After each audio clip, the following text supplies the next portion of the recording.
There. Hello, Chief Tony Kocha, are you there?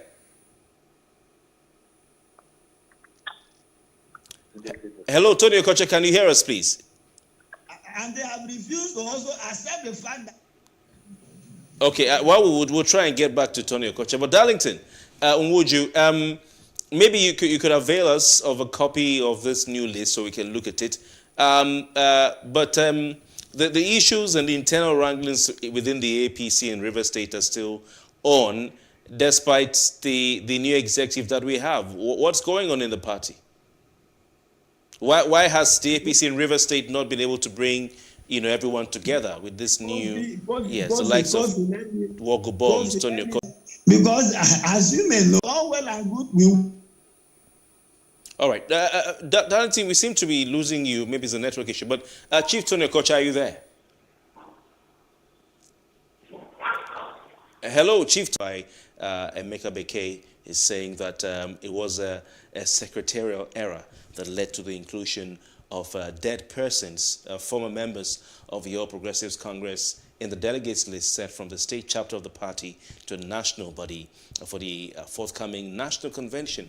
And with the names of some persons who were not ranking, or let's call it leading figures in the All Progressives Congress as far as the River State House of Assembly is concerned, Wogo Bombs in that petition he signed described them as imposters. He said that they were so presented, names included on the list were never in the position ascribed to them, and they were so presented as such so as to bring them into the delegates list, since being a member of the House of Assembly does not qualify you for that. So this is talking about the principal officers of the River State House of Assembly. We do not say that they were not in the state legislature, Wogo Bombs argues, on the dates listed against their names. We state that it is not true that they were principal officers as claimed.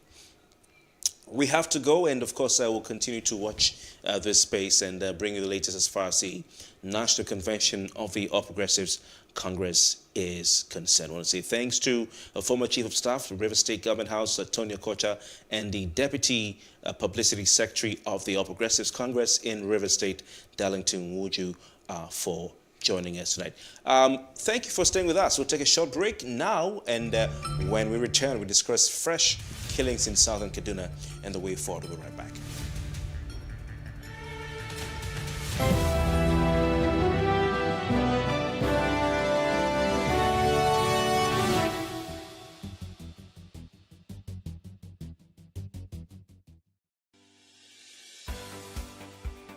Businesses in Africa can be very challenging.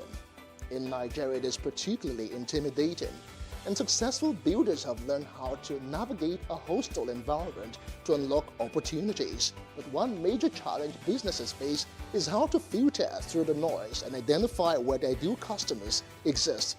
Get insight and practical steps from industry players and captains of industries. Hear success stories to help you make informed decisions as you scale your business in Nigeria. Watch Business Insights at this time on PlusTvAfrica.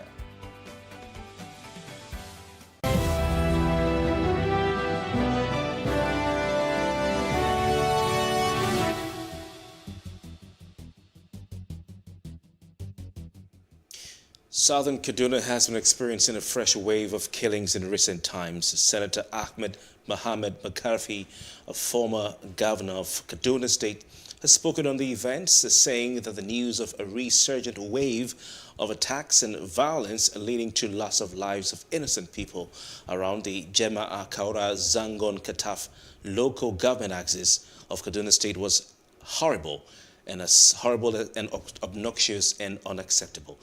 Also, the state government has stated that the death toll in Sunday's attack in Kaura local government area has risen to 34, including 2 military personnel. Now, joining us to discuss these unfortunate events is Joseph Hayab. He's a clergyman rather, and the Kaduna State Chairman of the Christian Association of Nigeria.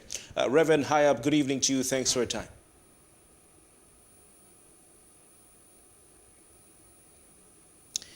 Reverend Joseph Hayab, can you hear me, please? Yeah, I can hear you. Thank you very much for having me this evening. Interesting. We've had a wave of attacks and killings in Kaduna State. The last one we hear in places like Kaura local government area. Also before that we heard about Zango Kataf. And the latest figure we hear between 34 and 37 bodies being recovered, including two military personnel. It was 34 before we were told a mob attacked 3 persons and killed them in a herders camp. What exactly is this wave of attacks, this time in southern Kaduna, all about, the recent one? Yeah, well, before I actually respond to your question, let me correct that there was no mob attack and killing of any herder, because the government spokesperson or the commissioner of security who issued that statement realized that it was a mere propaganda from his office, because there was nothing like that. And he has also issued another statement to retract that, because there was nothing like that. The killing was in Kaguru, in Kafanchan, and in Kaura, where innocent citizens who had no business with anybody than just trying to live their lives were attacked, killed. Over or almost 200 houses were burned. Over 37 people were killed, including women, young children, older people. What an unfortunate situation. All right, Reverend, this latest wave of attacks, so what would you say is behind this? I mean, you're chairman of the Christian Association of Nigeria, and a body that has been active, in terms of talking and speaking out against the violence in Kaduna State. What is behind this latest attack? Well, there's really nothing latest. It's just a continuation of what has been going on for a long time. I think the bandits have find Kaduna a suitable ground, a suitable fertile soil for them to carry out their barbaric act. And so they move from one community to the other, and southern Kaduna seems to be receiving the largest share of the attack. They move from Zangon Kataf. The next day they will go to Kaura. Another week they will go to Jama. Another week they will go to other Kachia, and so on. The fact is that within the last 6 days, there were so much attack around. But this one became very famous because lives were lost. But in Kachia local government alone, around over 49 people were kidnapped and about 6 to 5 people were killed. And nobody talked about it. Then on Sunday, this unfortunate incident happened. The Southern Kaduna man has become a victim of a conspiracy that we cannot define and we cannot explain why. Why will this bandit every day come and attack innocent citizens? Why will this bandit every day come and attack people in their homes? And we always come forward and make some argument that it is the hardest farmers clashes. I cannot even understand what it means when you say it is the hardest farmers clashes. Because someone is sleeping in his house, someone has no business with farm, even with herding, and criminals walked into his community, killed him, burnt his house, and you call that farmers herders? But that's the kind of term that they find it suitable to use and confuse people instead of dealing headlong with criminals who are attacking people in their homes, who are destroying livelihood, who are even making citizens of Nigeria not sleeping in their homes. Because there was a time our governor came out to tell the world that these criminals and these bandits are foreigners. He even told the world that he went out there and paid them money. What are we seeing now? Probably the money he paid them has finished and they need new money. You can see the implication of paying money to criminals. That's why when he came back again and started changing his tune and telling the world that he's not going to negotiate with bandits, we find that to be pure politics. Because you were the ones who said there was no other option than to give them money.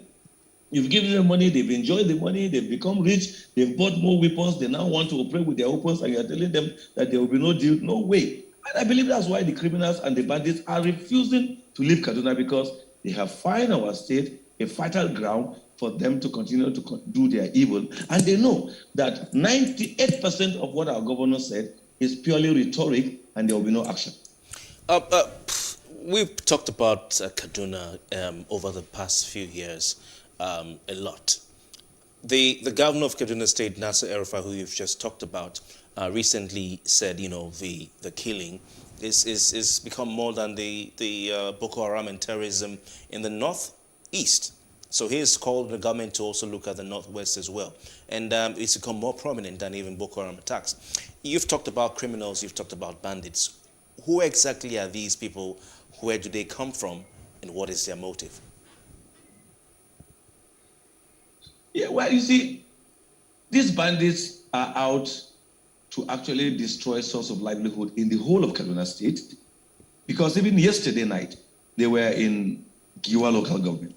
The fact that in Giwa, they kidnapped a priest, they killed 3 of our brothers, they destroyed their homes, over 10 houses, they killed many other people in Giwa just yesterday. But you see, one of the reasons why Southern Kaduna becomes more on the news is because once such killings happen in other parts, the language the government will use in defining the killing becomes different with the language you will use in defining the killing when it comes to Southern Kaduna. So people find out to be very hypocritical, because a responsible government is supposed to be fair, supposed to be honest, supposed to protect every citizen, irrespective of his identity. A responsible government should not begin to protect or speak favorably for criminals. But what we find in Kaduna today is our government, killings are going on everywhere, because it would be wrong for anybody to assume that all the killings are in Southern Kaduna.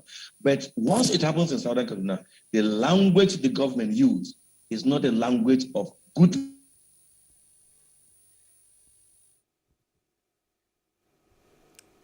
Are there, Reverend Joseph Hayab? Can you please hear us? All right. Yeah, I can hear you. Okay, yes. So continue. We can hear you. Continue, please. Yeah, I'm with you. Yes, yes. So, of course, the killings in Kaduna are well documented. In fact, the governor of Kaduna State, Nasir El-Rufai, they talk about, like I said earlier, the statistics of killings in the south and northwestern part of the country. But we've been hearing 2 particular local government areas as being prominent, in all of this. Hundreds of lives lost since 2020, 2021, and now we're talking about 2022. I'm referring to Kaura and Zango Kataf local government areas. Why is it that with this particular local government areas, it's not been possible to have a solution, even if it's a military solution, to secure them, knowing that these are red areas? Yeah, that's what we expect government to do. If a governor realizes that a particular area is prone to danger, is prone to crisis, is being attacked, then steps must be taken to secure that area, to protect that area. The governor knows very well that the bandits are terrorizing the people of Zango Kataf, they are terrorizing the people of Kaura, they are terrorizing the people of Jamal local government, they are terrorizing the larger part of Southern Kaduna. But you see, there is no concrete effort. We've heard that they put a mobile police station. It will interest you to know that that particular community in Kaguru that was attacked last Sunday is not up to 10 minutes or 5 minutes drive from where the mobile police are. So you ask yourself, what did they put the mobile police there for? There was a time the chief of army staff or the chief of air staff told us that they are going to start an Air Force barracks there. All these are rhetoric. They come to the media every day and sing songs of things they are never going to do. So Nigerians will just assume that all is well in Southern Kaduna, only to hear the next day that there is an attack. And when innocent Southern Kaduna people hear this good news and think that, they are bringing security forces around us, and they go to sleep, and the enemy will come again and attack them. That's why we are so disturbed that why should government specializes in telling lies, specializes in propaganda, specializing in misleading our people, and she's not protecting them. This is unfair. These are citizens. These citizens voted for you, even if they do not vote for you, for the mere fact that you took out of office to defend the lives and protect lives and properties of the citizens. It is about the citizens of the state.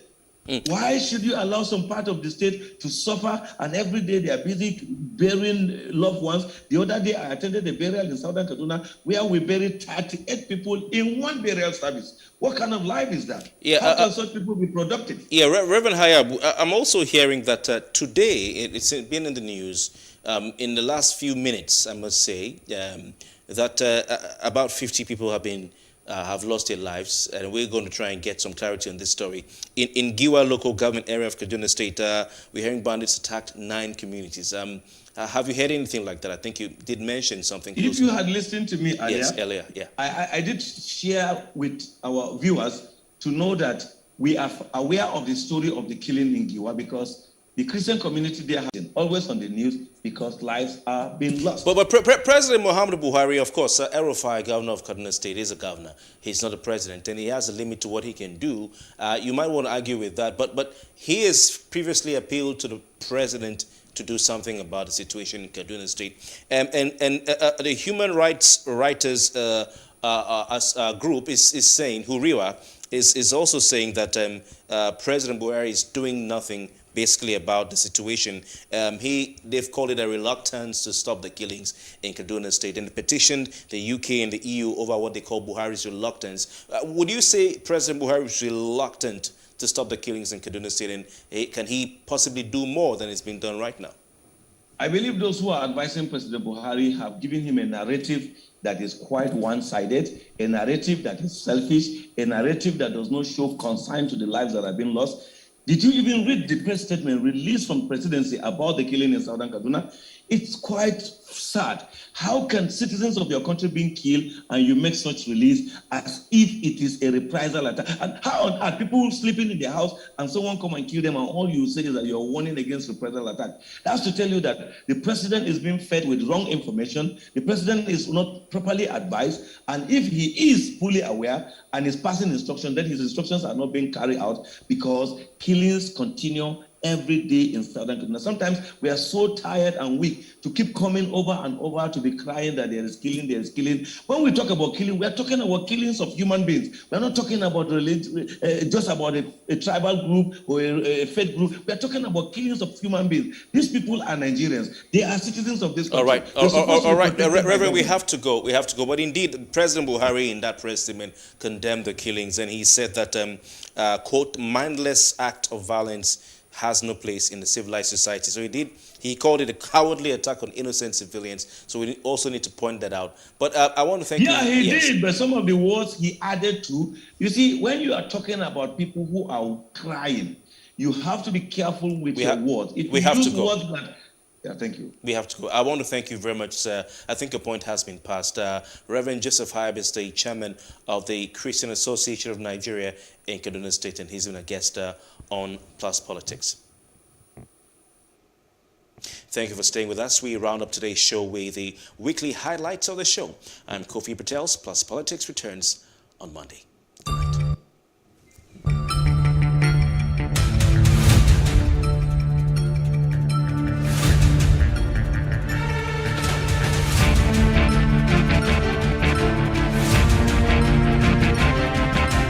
The feeling of the House and the feeling of most people who have read the judgment is that it's a judgment that smacks of what people have been complaining about in the Nigerian political system, mainly that politicians are trying to bring the judiciary into disrepute. There is no reason whatsoever for the court, for instance, to enter into, to accept that case the way it was accepted, to give an order against a party that was not a party to the suit, and to order further that the executive should perform the duties of the legislature by going to delete a section of the Electoral Act. What the Honorable Court should have done or should have stopped at would have been simply to say, in his opinion, that the said section of the Constitution was null and void to the extent of its inconsistency to a specific section of the Constitution. The later judgment by the State High Court is actually very sad and unfortunate, and clearly shows that we still have a lot of work to do with our judiciary, because both the State High Court and the Federal High Court are cause of coordinate jurisdiction. They are in the same level. They are on the same pedestal. So it is sad that on same issues, same parties, these cases were going on simultaneously. I don't know what really happened. A situation where immediately the Federal High Court, Abuja, gave judgment, the State High Court, which obviously, given the circumstance and from my experience, seems to be a judgment influenced. I think NJC and the Nigerian Bar Association has a lot of work to do to ensure that corrupt judges do not. In fact, these days at the Federal High Court, when you're filing any suit, you will have to depose an affidavit that there is no other suit and you're not going to duplicate suits. So obviously what happened in Ebonyi State High Court is a misnomer, and NJC should met out the appropriate sanctions on the offending judge. I will say that EFCC does not have the capacity to deal with this type of crime, because over time we have seen not 1, not 3, not 10, not 15. It has become like a normal thing for EFCC. Once a public officer exhausts or the tenure expires, the next thing EFCC swoops on him and is possibly arrested, kept for a few days, take to court, granted bail. The politician comes back to the society and never allows the society to rest with the enormous money that they have pilfered or fleeced from the government treasury. And for contesting for this position for the past 1993 up to this time that we are talking of about 29 years ago. So by next year, it's going to be 30 years that Atiku Abubakar has been vying for this position. The question now is, has it always been revealing his political manifesto? Are they the same thing that he has been talking about? Has he been able to upgrade himself? And another question that we have is, looking at his age, by this time next year, by the time we'll be contesting the election next year, Atiku Abubakar will be about 76 years of age, if I'm not wrong. Yeah, which is about 76 years of age. So at 76, with looking at the antecedents of the president who came in at 75 or 76 too, looking at the age and what is happening under him, we remember how this man spent more than 1 year outside Nigeria for medical attention.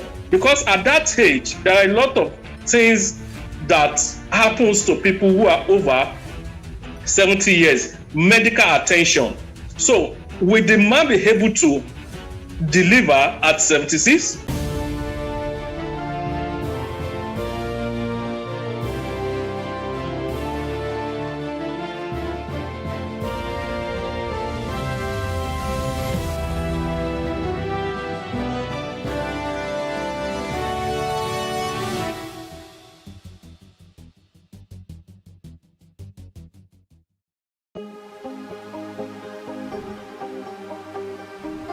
Is it for upcoming artists to blow in Nigeria?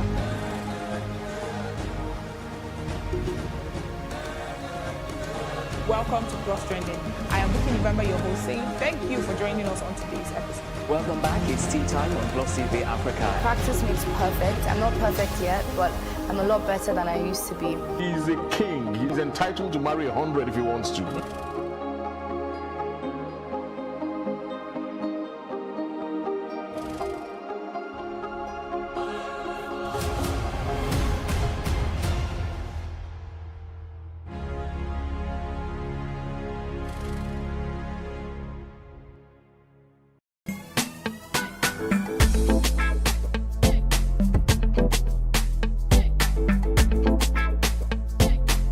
I was pushed to the point that I had to start something not norm. And I'm a big risk taker and I enjoy doing things that nobody really does. I wanted something different from every other art form that has been pushed out there. I didn't have that fulfillment in what I was doing and I really wanted to express myself more as an artist, and I decided to resign and go into practicing art full time.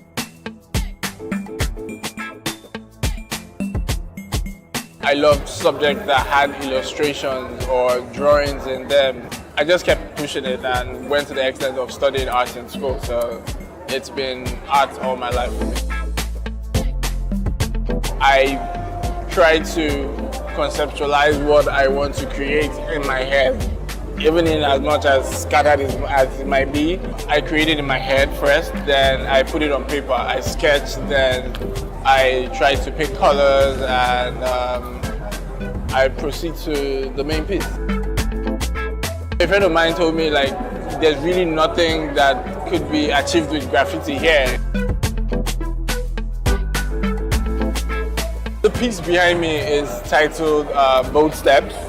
So I'm just trying to put my own as an abstract journey of African fashion has come so far. The word there is Ikeakpa. Ikeakpa is a Bini word for movement. So we are it's just a movement, and we have the shoes here, which shows the flow and the storm which the movement creates, while working. I'm Osa 7. I'm an African urban artist and design consultant.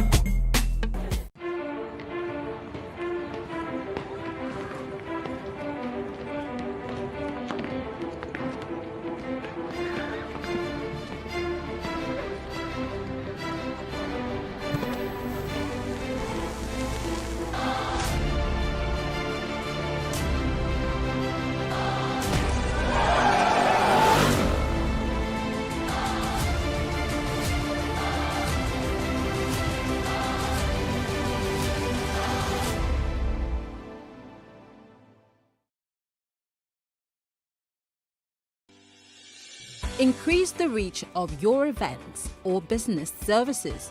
To advertise on Plus TV Africa, please call 0906 000 5719 or 0909 040 8408, or send an email to marketing@plustvafrica.com. Plus TV Africa. Big stories live here.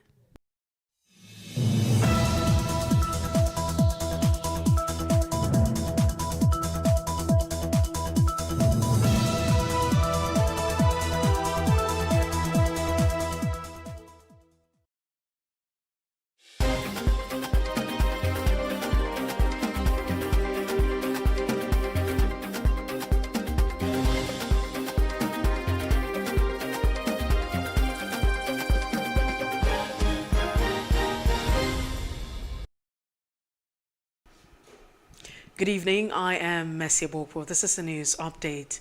President Muhammadu Buhari has called on members of the All Progressive Congress APC to be united and also support the newly sworn-in leadership of the party. The president said these are the Eagle Square Abuja venue of the National Convention of the party, where Senator Abdullahi Adamu emerged as the party national chairman through a consensus arrangement. Our reporter completes the story. While urging members of the party to be strong and united, President Muhammadu Buhari said the convention came at a crucial time when the party was preparing for another round of general election. Also, the Vice President, Yemi Osinbajo, lauded the founding members of the party for forming a political party that dislodged the People's Democratic Party, PDP, after 16 years in power. This convention is coming at a crucial time when we prepare for another round of general election. Therefore, the need to remain strong and be united for the party to exploit the rich abundant potentials at its disposal cannot be overemphasized. We appreciate the right to hold different opinions and aspirations. However, such differences must not be to the detriment of the party. Over 4 million beneficiaries of our government empowerment and enterprise program, the market money, trader money, farmer money. Our private sector has, despite constraints, continued to do wonders. Only a few days ago, Mr. President commissioned one of the largest fertilizer plants in Africa and one of the largest in the world. And in a few months, the largest single-line refinery in the world will become operational. Senate President Ahmed Lawal and the Speaker of the House of Representatives, Femi Gbajabiamila, lauded the President for his role in ensuring executive-legislature harmony. They also hailed the President's commitment to the implementation and completion of projects across the 6 geopolitical zones, and particularly the second Niger Bridge in the southeast. We construct the second Niger Bridge. They broke the ground and they ran away. They came back, broke the ground for the second time and ran away. Never did anything. That time, they were pushed out of office. We promised you only once, and we have almost achieved it. By the grace of God, before the end of this year, Mr. President will go and commission the second Niger Bridge. You should know where your bread is buttered and where your tea will have the milk and the sugar. All things being equal, we intend to revisit the issue of women inclusion in our constitution students. We must do this because ours is a party of inclusion. This is the promise of the progressive movement, and we have kept the faith. As we have gathered here today from across the regions of our country, representing every religion, tribe, and gender, I urge you, fellow progressives, to adopt this motto of nation building a joint task and act accordingly. The National Chairman, APC Caretaker Extraordinary Convention Planning Committee, May Malabuni, highlighted the achievements of the Caretaker Extraordinary Convention Planning Committee. Let me assure those you whose defections are being challenged in the courts that you have nothing to fear. Your defections did not contravene any law. You will, by the grace of God, emerge successful and victorious in the superior courts at the end of these litigations. Your wise decision to join APC along with millions of your supporters shall never be in vain. Senator Abdullahi Adamu emerged as the national chairman of the party after he was endorsed by consensus by delegates at the convention along with other new National Executive Council members, and this is coming about a year and 9 months after the Adams-Oshiomhole-led National Working Committee, NWC, was sacked. Senator Adamu went into the election as a consensus candidate following the withdrawal of other aspirants from the contest. On behalf of the Senate of the Federal Republic of Nigeria, we wish to express our sincere appreciation to the leadership and members of the All Progressive Congress for finding our institution very glad of being given by consensus. So we have allowed one of our members to be a contestant for the office of the National Chairman of the Great Party. He is no other person than the single Senator Abdullahi Adamu.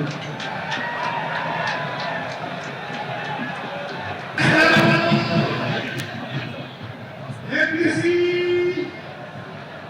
APC! Next level! Also elected through consensus are Ima Enuku from Enugu State as the Deputy National Chairman, South, Abubakar Kyari, Deputy National Chairman, North, and Otumba Iyola Omishore, National Secretary, among others. All the consensus candidates were confirmed through voice votes at the convention. This is the flag of ceremony of the Indigenous Survey and Charting of Niger's offshore waters by NNS Lanner, held at the NNS Beecroft Apapa. The Minister of Transport, Rotimi Amechi, who was the special guest of honor, spoke on the importance of this move on our waterways, as this would greatly help accelerate the rate of Niger's socioeconomic growth while enhancing maritime safety and security. The Chief of Naval Staff, Vice Admiral Awal Zabiru Gambo, also spoke about the creation of jobs and economic viability it would bring to the nation. To the Chief of the Naval Staff, that if there's anything we can do with the hydrographers, I say it in public so that my colleagues in the ministry will hear it now and not say put it in writing. But I also put it in writing. That I have discussed with the Chief of the Naval Staff to say that, especially in NIMASA and MPA, the safety of the water is also part of your responsibility by law. The implication is that if the Navy does not chart it, you will hire somebody to chart it, and probably you will hire the Navy to chart it, and you will pay them. So now that they are charting it for us, we need to partner with them. Notably, the first attempt to conduct A systematic hydrographic survey of Nigeria's offshore waters was in the 19th century during the British colonial rule when the United Kingdom's Hydrographic Office surveyed and produced charts for navigation. Pertinently, the two main survey equipment used then by the British surveyors were handheld lead line and sextant for depth measurement and positioning and fixing respectively. As effective as these surveys were then, technological advancement in shipbuilding over time has made the use of survey equipment obsolete, ineffective and inadequate for chart production considering the volume of traffic transiting in the maritime commons. Regrettably, the nautical charts and publications produced with these survey data still form the bulk of aids to navigation that supports over 4,000 ships that call at Nigeria's waters and ports. As the general elections inch close, Nigerians express their opinion on their expectations from political parties that can deliver the dividends of democracy. And that's on our Street Views. Take a listen.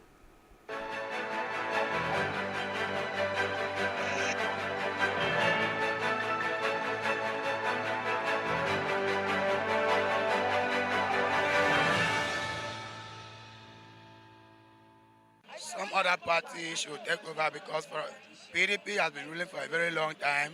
APC has also been ruling for a very long time.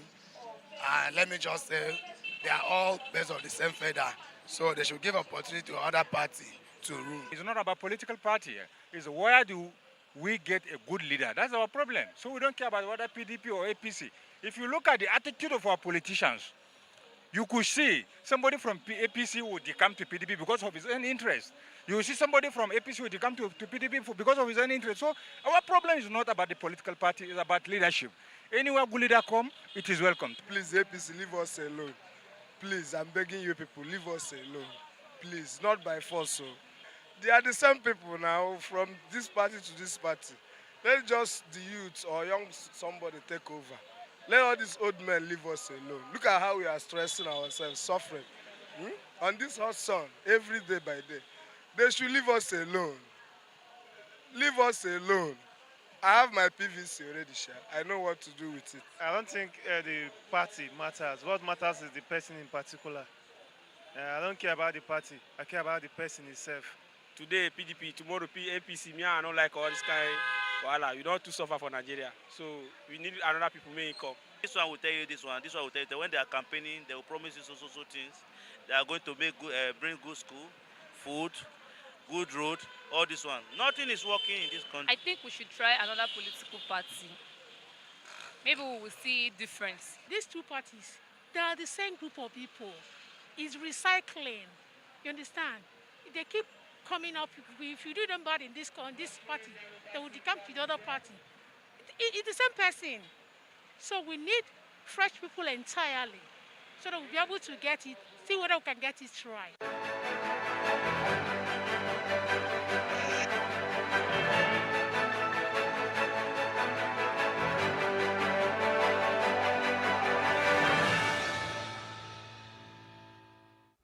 And in entertainment, multi-award-winning Nigerian singer Damino Gulu, popularly known as Burna Boy, has revealed that money does not give him satisfaction.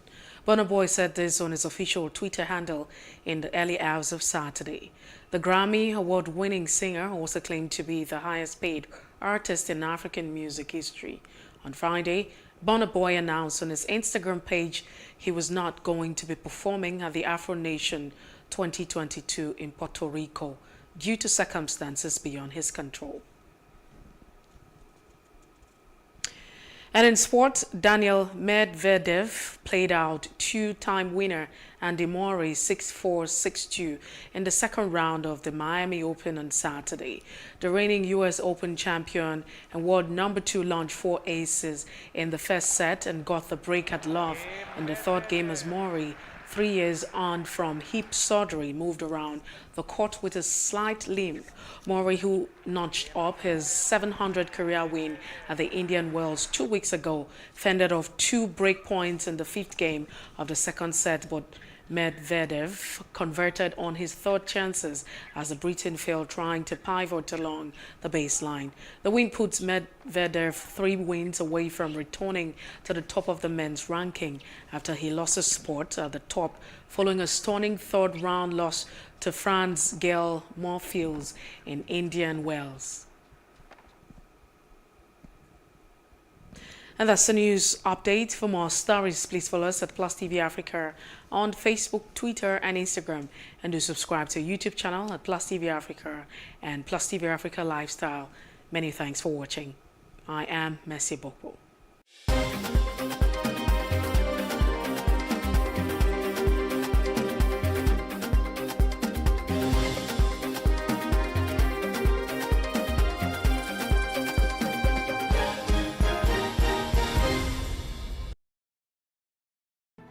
There is no voting on social media.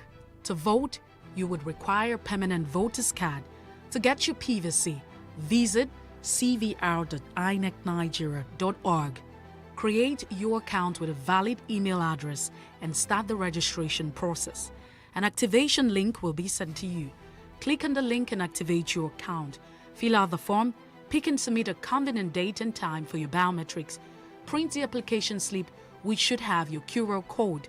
On the appointed date, go to the nearest INEC office for your biometric capturing. Thereafter, you will get a registration slip to pick your permanent voter's card when ready. Get your PVC today. This message is from PlusTvAfrica.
It is engagement we need to have. Those who suffer miscarriages are never taken into account. Members of the National Assembly are also influence peddlers. You are sitting on Nigerians' money. From the Babin, I pay my rent. On the Babin, I send my children to school. A consultative engagement. No any tangible notification before they ban us. It's one thing for people to be at your back and the heat of the moment, and another thing for them to still be with you when push comes to shove. I will do everything to take Lagos out of the national grid.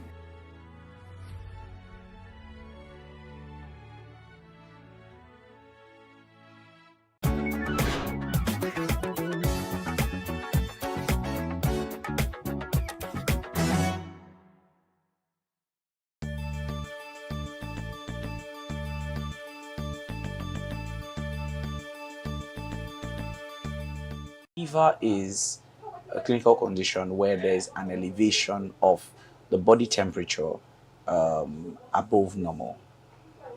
Many times, the regular body temperature is between 35.5 degrees Celsius to about 37.4 degrees Celsius.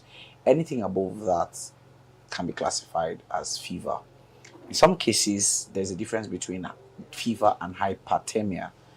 Especially when the person has been exposed to a hot environment, coming out from a hot sun, or a natural raised body temperature. But aside that, once there's a raise in body temperature beyond 37.4, you can classify that as fever. There are several causes of fever in children. One of them includes Sepsis. Sepsis means the invasion of the body by microbes, by bacteria, or by microbes generally, which could be either bacteria, fungi, or even virus, right? That is sepsis. Okay, it could be parasitemia, especially more in our local environment where there's malaria. Okay, it could cause fever. Other conditions could be dehydration is one major cause of fever. Just like your regular car, when there's an overheating, you know that the water is drying up. Same way it is even in a child, especially when they are dehydrated, they are prone to having fever. These are the major causes of fever. There are several other causes of fever that can happen, but key factors are one, sepsis, which is the invasion of microbes, and especially when there are open wounds, where maybe there's poor hygiene in situations where there's stooling and vomiting. There could be inhalation of microbes. An example, in cases of asthma, bronchopneumonia, there would always be fever. So most of these clinical conditions where there are infective causes will produce fever. Other causes, like I've just said, parasitemia, things like especially malaria, will produce fever. And lastly, dehydration will produce fever. Well, practically, fever in itself is a symptom. So what are the symptoms to look out for in fever? Is the raised body temperature. But more importantly, when there is a raised body temperature, it comes occasionally with some degree of weakness, some degree of unwellness. Many other times, the fever could come with thirst. There could be a need for a lot of thirst. That's when you also know that dehydration is one of the causes. One of the other things to look out for is any other surrounding symptom around that fever. And of course, any other surrounding symptom. For example, open wounds, like I've said, and any form of infection. First, every mother should have a thermometer. You don't say that my child has fever because you touched the child. Oof, it's hot. Fever is not measured by your hand. It's measured by a certain device called a thermometer. And it's simple. There's a handheld thermometer and there is the thermometer, the auxiliary thermometer or the mercury thermometer. Now, this particularly tells you this fever. The moment you notice fever in your child, that's not when you're rushing to get all kinds of syrup. The first thing is to expose that child. Now, one thing I failed to mention is that fever sometimes could come with chills, depending on the age of the child, come with chills. In worsened situations for older children, it could come with rigor. So that person, the child is feeling cold and asking to turn off all the fan, and in other conditions is already shaking. Now, this shakiness is because the body is trying to produce heat, and so is vibrating, all right? Now, when you notice that because the child is feeling cold doesn't necessitate covering and turning on the fan. No, that's even when you expose. That's when you want to tepid sponge. Tepid sponging means dipping a towel into normal water and tabbing over the body. It's not bathing with cold water or ice blocked water, right? So you use normal water and tepid sponge, wrap around until that temperature comes down. If that temperature is not able to come down with that, you can advance to the use of simple drugs like paracetamol. The use of paracetamol has almost no contraindication, especially if you follow the prescription. So when you use it the first time, you could do as much as 6 hourly, all right? But if you do for 1, 2, 3 times, and this fever is relapsing and going and coming back with the use of paracetamol, I think that's the right time to go to your doctor. Now, many times many mothers want to use ibuprofen. I don't recommend that you go as far as using ibuprofen. You could use it, but use it on your way to the hospital to see your doctor. So basically, fever is one of the most predominant conditions in children, and it can, if not properly managed, especially in children between the ages of 6 months to 6 years, it can result into something we call febrile convulsion, where the child begins to shake and of course that damages the brain. So in other words, you must prevent the escalation of fever by constantly controlling it. And if you do that for 24 to 48 hours and that child is not getting better, I advise you go see your doctor. My final word is that fever is not a symptom on its own. Many things cause it. You don't treat the fever, you treat the cause of fever. Fever many times comes with association, and you want to find out what are the other associations. And when you take a close history, you see that that fever has progressed into something else. Maybe cough, maybe stooling, maybe diarrhea. These symptoms help the clinician to find out what is wrong with the patient.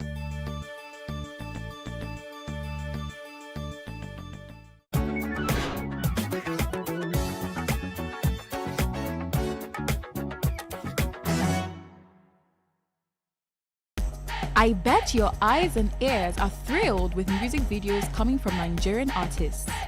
You obviously notice the singer, the video vixens, and other talents. But what about the music director? Close your eyes, think about your favorite music video, and see if you can tell who directed it. Great if you can, sad if you can't. We're here to celebrate the brains behind the videos out there, and here are 5 top Nigerian music video directors. Number 1. Clarence Peters. He's a director, filmmaker, and cinematographer. The founder and chief executive officer of Capital Dream Pictures was involved in a mobile-sponsored music video for a documentary on AIDS in 1998. He directed 40 episodes of the TV series Everyday People. Peters has also shot a good number of documentaries, TV commercials, short films, and TV features. He has directed music videos for recording artists such as Dare, Durella, Wizkid, Seyi Shay, Burna Boy, Waje, Tubaba, Fino, Runtown, and Yemi Alade. Peters has won numerous awards for his works.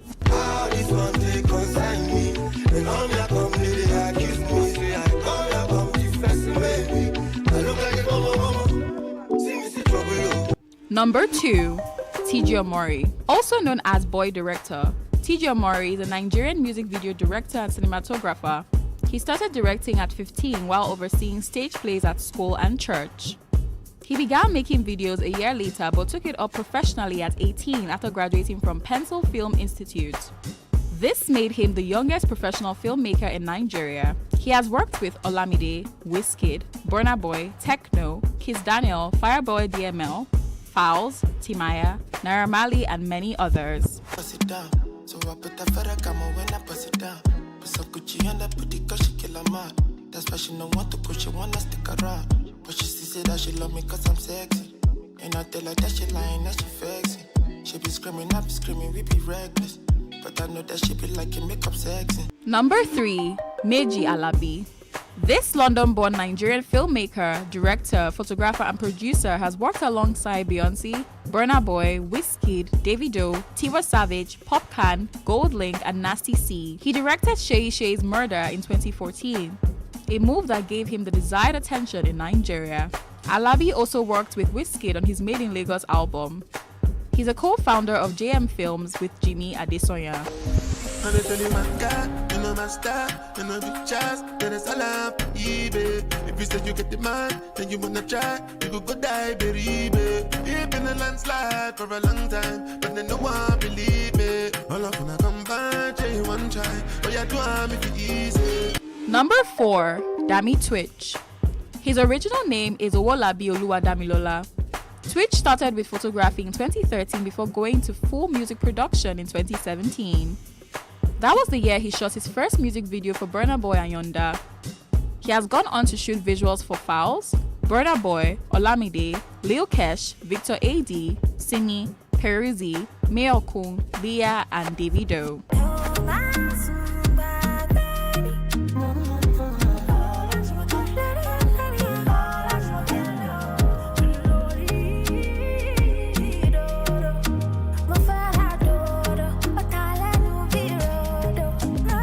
Number 5. HG2 Filmworks. Olaolu Olabode Folarin, also known as HG2 Filmworks, the Nigerian-American music video director, graphic designer, entrepreneur, and cinematographer. Olabode began his production journey as a graphic designer and later went into full-time music video production in 2010. He has directed music videos for big-name artists like D'banj, Kiss Daniel, Dami Crane, Reminisce, Nice, and Scales.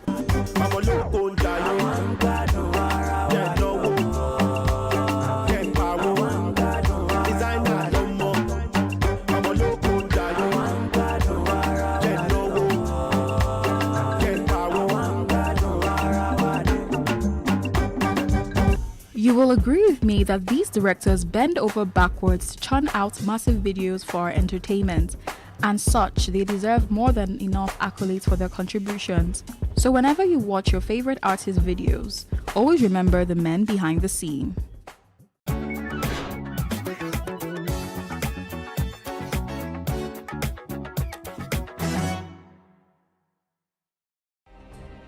Nigeria's Niger Delta region, from where the black gold fuels Africa's largest economy, where the lines between wealth and poverty has never been thinner. Conflicts, poverty, insecurity, and environmental challenges daily confront the region. How can the Niger Delta story be changed for the better? Join Mamude Akuga at 9 p.m. every Friday evening on PlusTvAfrica as he probes deep in search of solutions. Inside the Niger Delta with Mamude Akuga, the authentic voice of Nigeria's oil-rich region.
Hello and welcome to Plus Events, your favorite social diary show that brings you the best and biggest events to your screen. I am Jacinta Obiuku, and on today's show we've got 3 interesting events that you will definitely enjoy. First is the celebration moment where the family of Major General Henry Edmond Olufemi Adefope organized a memorial event and a presentation of his biography to commemorate his life and times.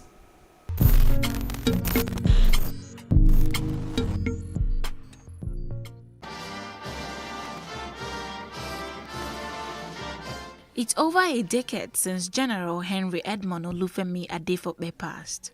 Major General Adefope served in the Nigerian Army and as a Minister of Foreign Affairs, a member of the International Olympic Committee from 1985 to 2006, and an honorary member of the International Olympic Committee since 2007. And we still believe that this event was to celebrate all he was and stood for during his lifetime. Family, friends, colleagues, business associates, and statesmen were all in attendance. Oludotun Adebola Adefope Okoji, first daughter of the late general, shared a brief biography of her father. He loved nature and was conscripted by the Lagos Horticultural Society as their president, which position he held for many years until he pleaded to be released.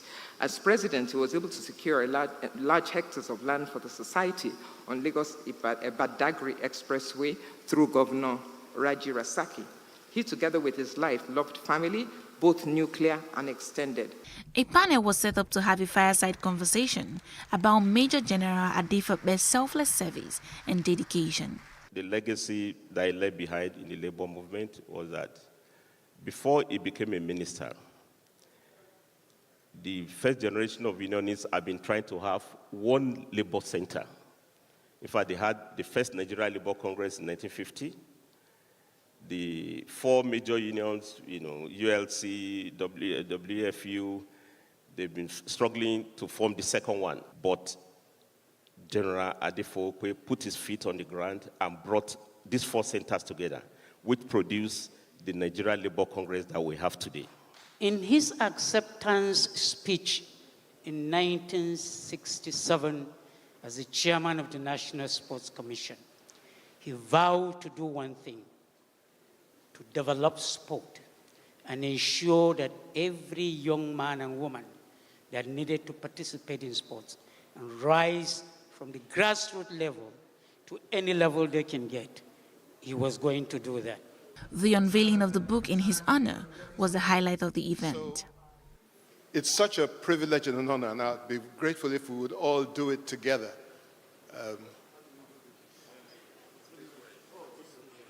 Okay.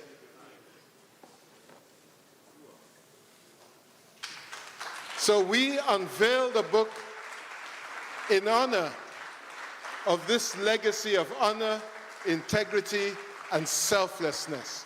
I want you to support the Adefope Foundation by buying several copies and donating to libraries. The Henry and Dorothy Adefope Foundation is continuing to support and promote sports and youth development to keep his memories alive.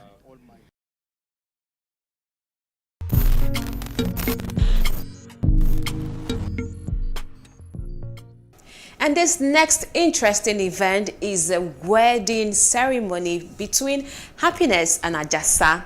Oh my God, I love weddings. Do you? Take a look.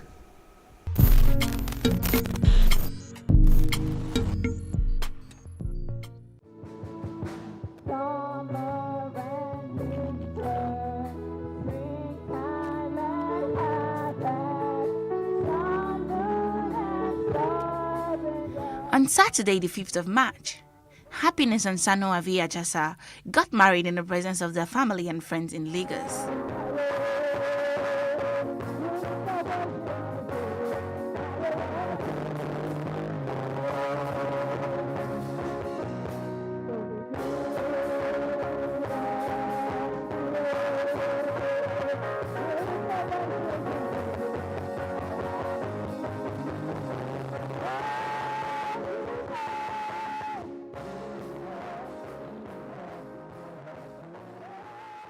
The ceremony started in church at Christ Embassy Group Church Ikotun, where the newlyweds exchanged their vows and signed their wedding certificates.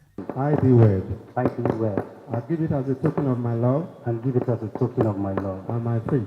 And my faith. I believe with all my heart. I believe with all my heart. That this is for all time. That this is for all time. It is the seal of my vows to you. It is the seal of my vow to you. In the name of Jesus. In the name of Jesus. Amen. Amen. Can we clap for him, please? Okay, the groom's ring. Now the bride, you take your tongue, you place it on his finger and say this to him. With this ring, I do wed. I give it as a token of my love. And my faith. I believe with all my heart. That this is for all time. It is a seal of my vows to you. In the name of Jesus.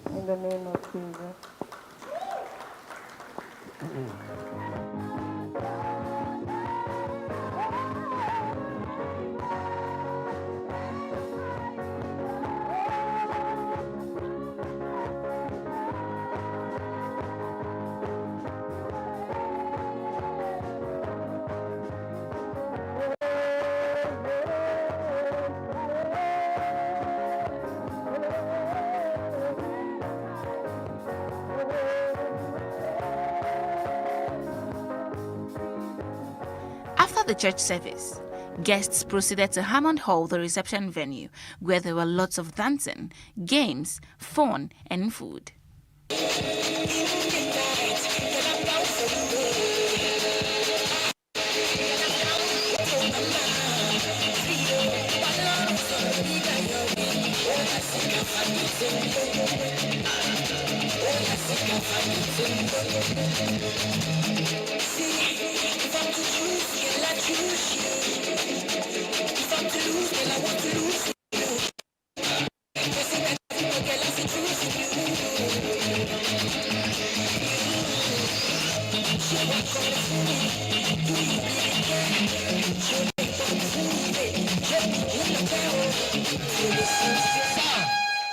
If it may interest you to know, I am here again. I see the house rent. Now yesterday it's due. It's due again. And my spirit they tell me say I go meet you for this wedding. DJ, I better play 1 billion for Mr. Lekon. You know what he's doing for me. If you don't do this, Mrs. Happiness will not go and sit down. He know how to celebrate me. This man is a great man. DJ, play. Oh, I will sit on the floor. I must sit on the floor. Some colleagues of the groom also had beautiful words for them. We're just guests at this reception, and the two of you are the reason why we are here. However, you have been able to do it, to be together to the extent of deciding to spend the rest of your life together. Don't stop doing those things. I was there when the whole thing was done. So as it is now, the two of them have become one, both from village, from federal government, and from the court of heaven. So I know that my daughter is asking for what her faith can carry. She's actually a very nice person, fun to be with, and she's the kind of person that she easily attracts friends. You can't be around her and you're not happy. And that's why you can see a lot of people come around today to actually celebrate her, because her kind of person is open. And if she's around you, she gives 100% support in anything. My advice for them is just to keep walking in the fear of God and keep the love that they have for God in flame, because any man that loves God can actually do anything. Because you must first of all love God to be able to love somebody. So I just advise them to continue in the fear of God. Congratulations to Happiness and Sanoa V. Ajasa.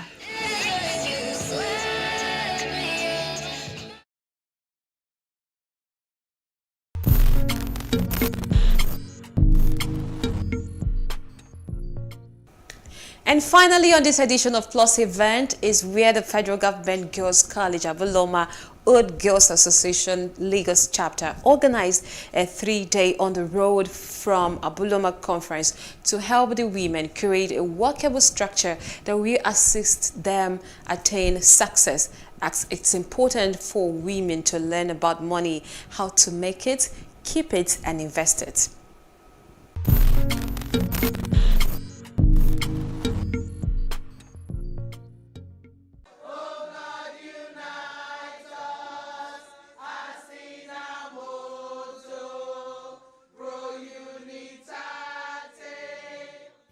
In this auditorium are the old students of the Federal Government Girls College Abuloma, and it's their very first on the road from Abuloma conference.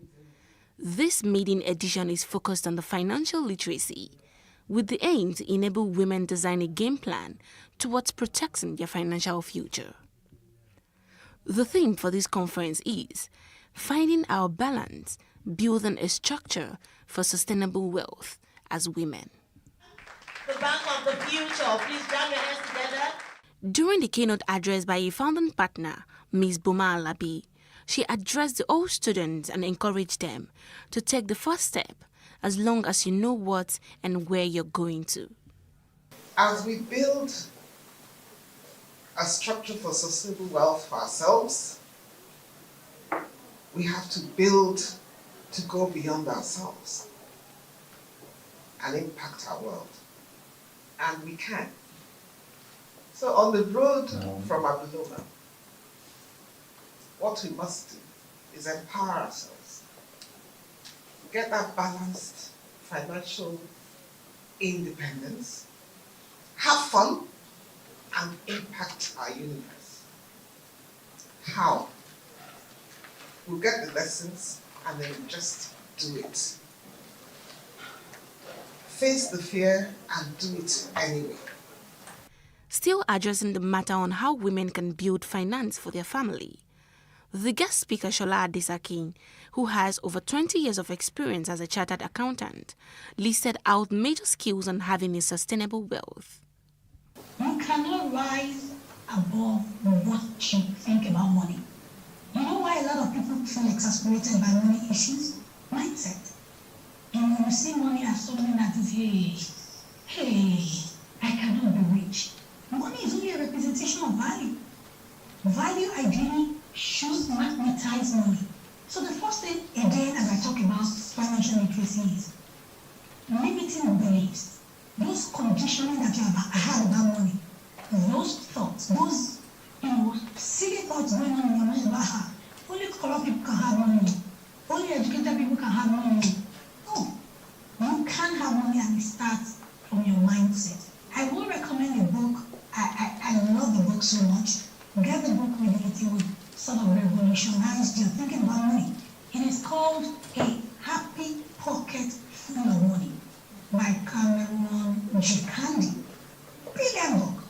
It will show you that beyond the action, there is the right mindset that attracts money to you. You see, they say that as a man thinketh, so is he. The Bible says that. You are literally what you think about yourself and what you think about the ability to build wealth. A panel was set up to discuss about finding our balance as smart women and personal finance management. I tell myself something.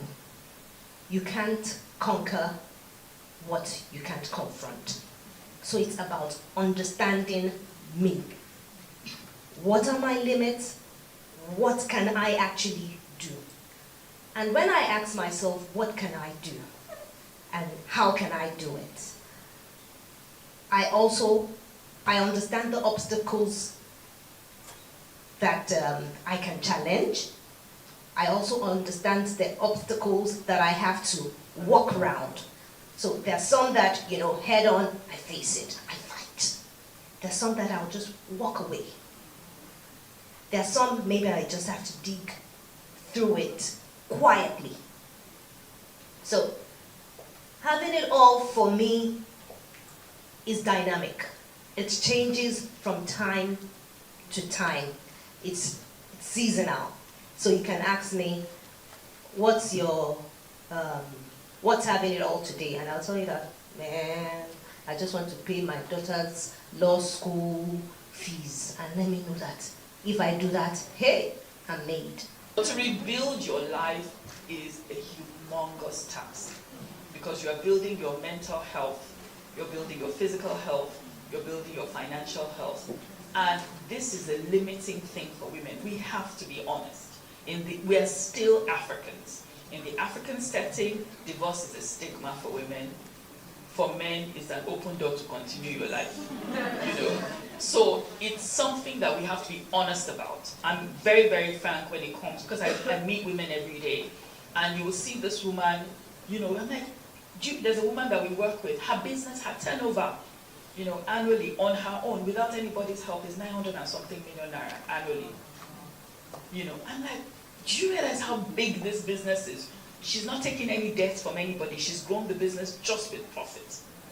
This woman lacks the confidence to go and take debt. So I want to debunk this impression that is the illiterate, the unsuccessful woman that does not have confidence. It's not true. I would like to say this with all sense of responsibility. There's never a one-size-fits-all when it comes to financial management. The fact that my friend, who is not in a paid employment, is doing something and she's getting returns doesn't mean I, who is in a paid employment, can, do the same thing.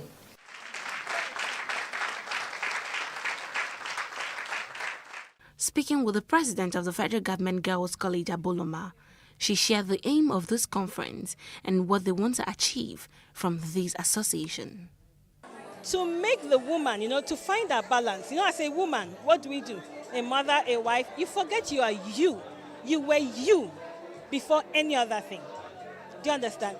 And we have this thing as when we feel guilty. When I'm growing in my career, have I neglected the family? Have I neglected the partner? But we want us to be comfortable in achieving everything, our balance.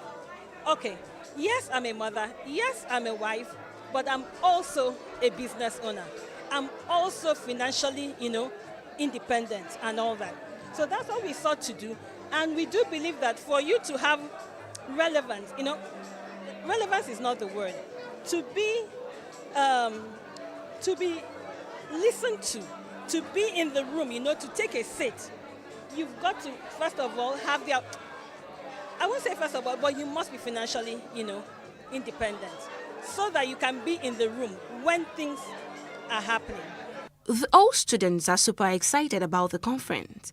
They shared how the conference is very impactful. This is the maiden conference, and to be frank, it's up to the standard I expected.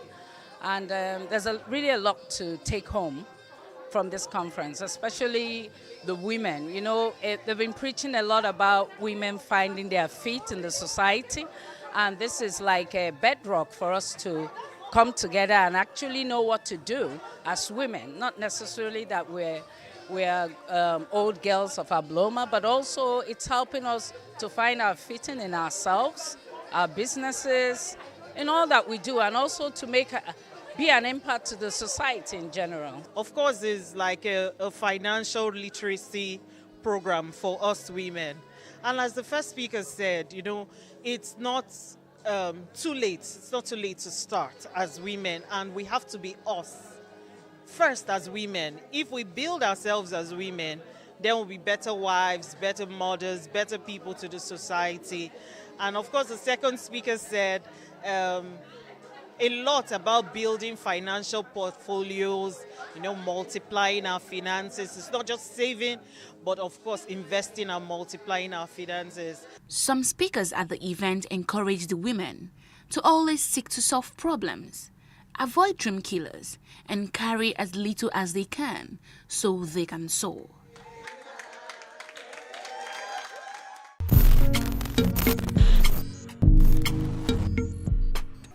And that's a wrap for today. I hope you enjoyed the events on this episode of Plus Events. Remember, if you want to showcase your events to the world, Plus Events is the place for you. Subscribe to our YouTube channel at PlusTvAfrica Lifestyle. I am Jacinta Obiuku. Stay safe there.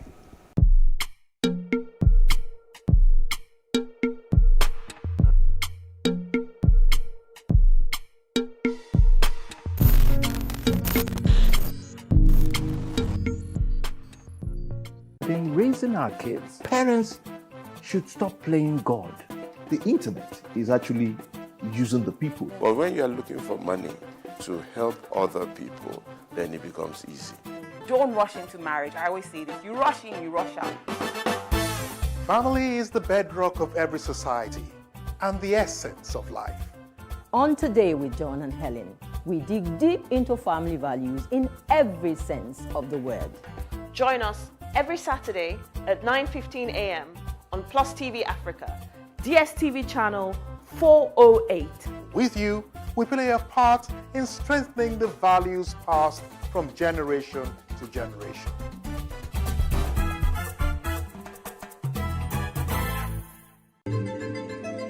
Nigeria, by extension, Africa, is faced with a lot of challenges. The growing youth population with little engagement, that is a ticking time bomb.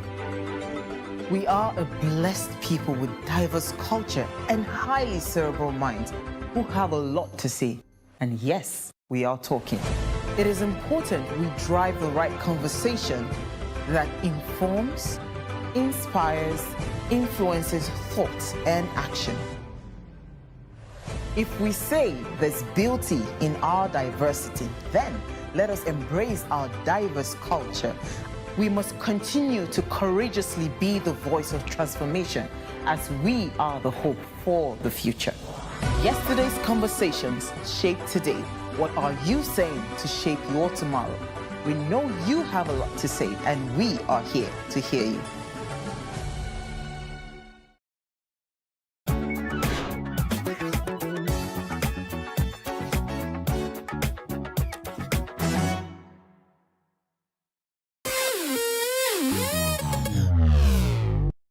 Sometimes when we see celebrities either on social media, television, or in person, we assume they have it all together, but we forget that they're also human. Well, here are some of the low points of some of your favorite celebrities. Hey, what's up? What's going on? It's Dice Ills, aka Mr. Miyagi. And we're just going to give a few words to every up-and-coming artist or every dream chaser out there trying to be successful. I started off with just a dream and an undying passion to become Dice. Back in the day, a lot of people told me it wouldn't happen. A lot of people told me my dreams were too big. But one thing that I never stopped doing is I never stopped believing and I never stopped having passion.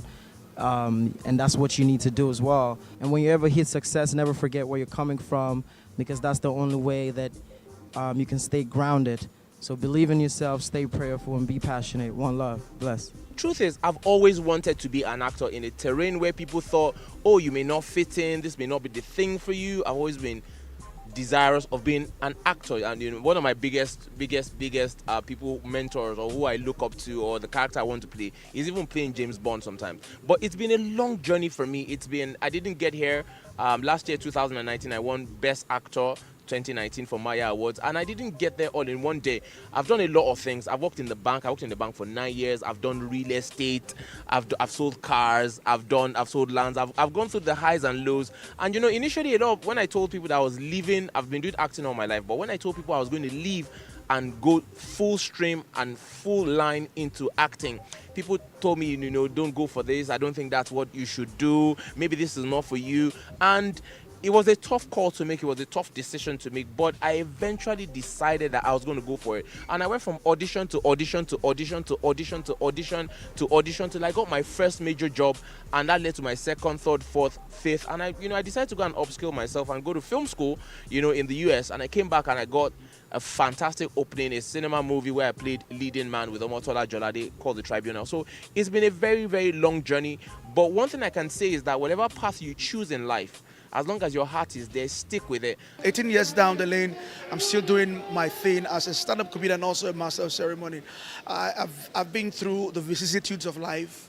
It was not like this before. I remember those years when when I was still in Warri, when I would go from show to show, looking for a platform to express myself. Thank God for helps around me, but it wasn't easy. Because I had to convince people that, oh, hey, try me out, I'm funny and all that. I had to trek many times. Even when I moved to Lagos, oh God, I trekked all kinds of distance just to attend shows, just to maximize the opportunities I had. It wasn't funny. I had to squat with squatters. I lived with people that were living with people. It was that bad, but hey, all our stories now. I'm here, and I'm not where I want to be, but I'm not where I used to be. So don't give up on yourself. Don't give up on your dreams. As long as you believe you can do it, yeah, in spite of the pitfalls, the shortcomings, still move on. Stand up, dust yourself off the ground, and move on. All right? There are more to conquer than you have conquered. There was once upon a time in my life when I was doing this MC work and all these things, hosting gigs, and I did an event. I won't say the name of the organization.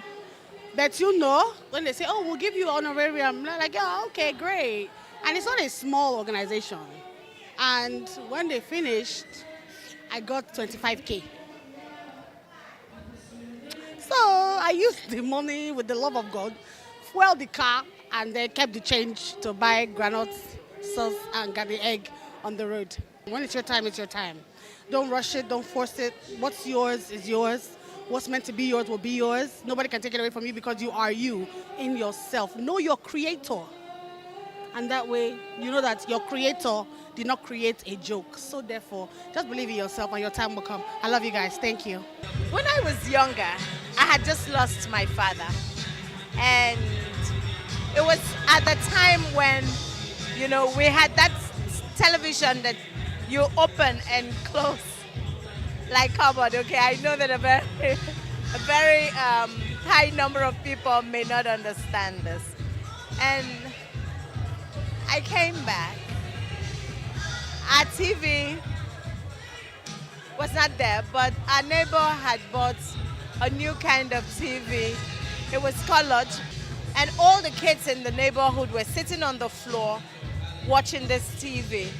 And then I came back from lesson, saw everyone sitting down there, It looked a bit different from us, and the pictures looked finer because it was colored.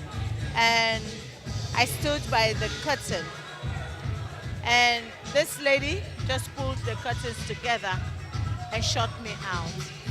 I felt bad. But I was also a big-mouthed young child.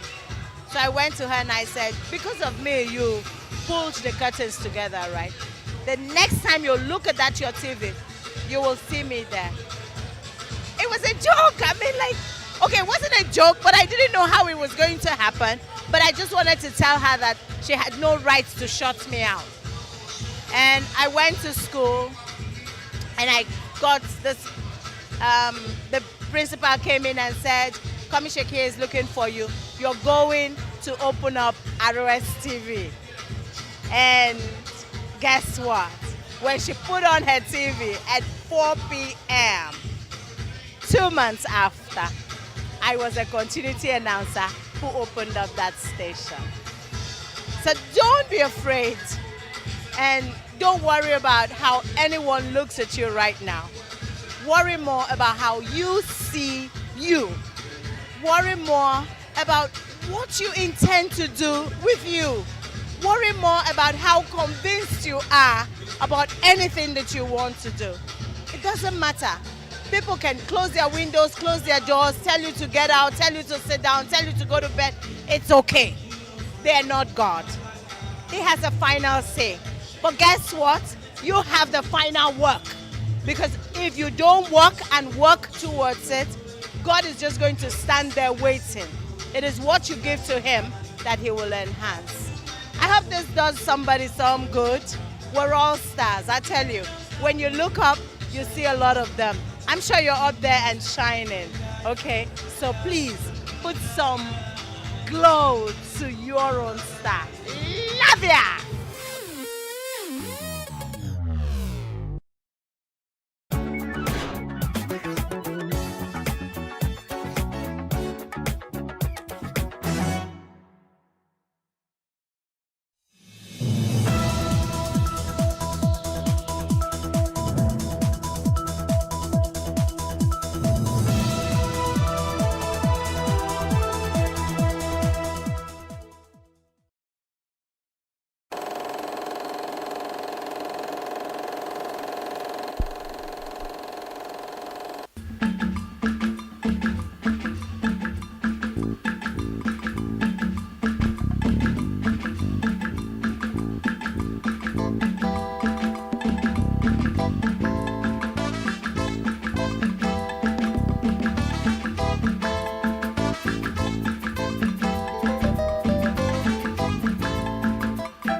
Hello, you're welcome to this edition of Timeless Conversations.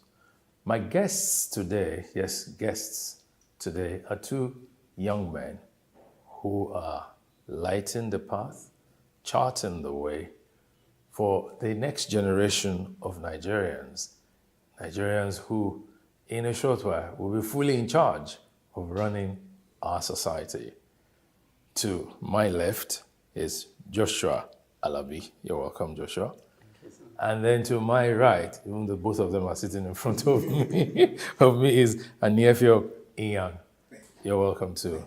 Now, these gentlemen are involved in an organization called Kenensaw Concepts, right? Yes. Now, they will tell us what Kenensaw is all about. So Joshua, you're the founder. Yes, I am. What's Kenensaw? Kenensaw means what are you saying, or what is he saying? Okay.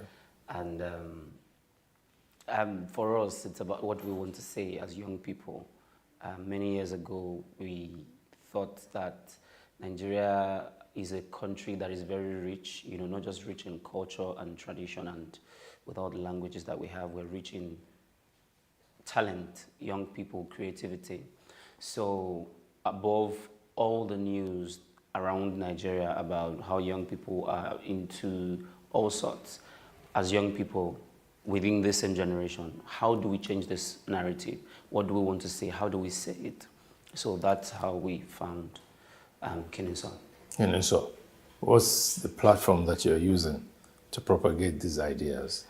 So our platform is basically the creative industry, film and theatre, and that we have done from what I would say successfully, and we are still pushing more. We want the world to hear our voices. We have something that we know that the world needs to hear. We are telling our own story, original story. So we want the world to hear us. We want the world to see us from a different perspective. I'll just quickly chip this in. We did a project called Imagination TV, and it was all about how do we see each other. So when you call Nigeria, how are we seen outside? Some people think Africa is a country. Some people don't even know Nigeria exists. So we are always out there telling these stories. Okay. So now, Joshua, why did you guys choose that platform, the platform of theater, of film, of acting and all that? Why?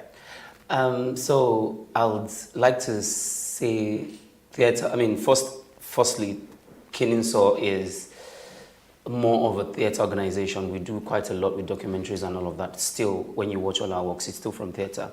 And why did we choose theater? Because theater is where the live action is. You know, there is no cut. It has a power of its own. It provokes you, the audience, into doing something. Someone is in front of you, you know, acting in a very intense way.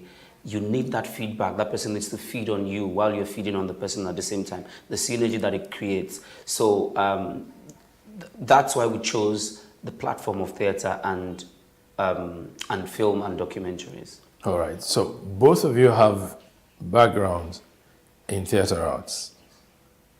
Yes. So you're classmates or something? Okay. So, I mean, yes, we're classmates, and I like to tell the story. Go ahead. How we started Kinninsaw. Kinninsaw now. In 2010, thereabout, I was in Unilag, Creative Arts Department. I came to study theatre. And I had tried this years before then. I was in UI, theatre department. I left there, went to LASU, theatre department. It didn't work out until I got to Unilag. And we were about 150 in my class. That's a large class. Large class. Few months or about a year later, I realized that every other person, all 149 people, had come to Unilag to study something else. Either to study law or philosophy or mass comm or something else. Only one. Original theater arts student. So because they didn't meet the cutoff, the usual thing, they were all dumped into the department, and it was obvious the way they did things, the way they handled the assignments and practical works. And for me also, even though many of them didn't know I was a student until after 2 years. How come? Stop. How come you didn't know he was a student? Okay, so Joshua is that one person that you look for in class. So for me, I didn't know he was even a student. You thought he was probably I thought he was a graduate assistant? Yes, so someone that just come and work with lecturers and leave. Until like maybe when we were finishing like second semester in 100 level, and I'm like, okay. So I get to see him when all other people are rehearsing, and I get to say, and I'm like, oh, okay. He's one of us. So you're a student here. This gentleman that always comes with a big bag on his back. So you're a student actually. Yeah, so that's it. What was in that bag? Everything. My toothbrush, my clothes for the next few days, soap, food, books. Yes, Why just did anything. you live like that? Well, I didn't know. So I enjoyed carrying my bag. And because of the nature of my work, I would probably leave school to another film set, to another rehearsal. So I'll end what I need to do maybe around 11 p.m. or 12 a.m. midnight that same day. And I can't go back home, so I just have to crash somewhere around or that same place. So it was just really easy for me to get things done. And your parents didn't complain? I wasn't even living with my parents. I had left my parents since about age 13, 14, thereabout. Oh, really? So it was easy for you to just be yourself? Yes, it was. No qualms. qualms? No qualms at all.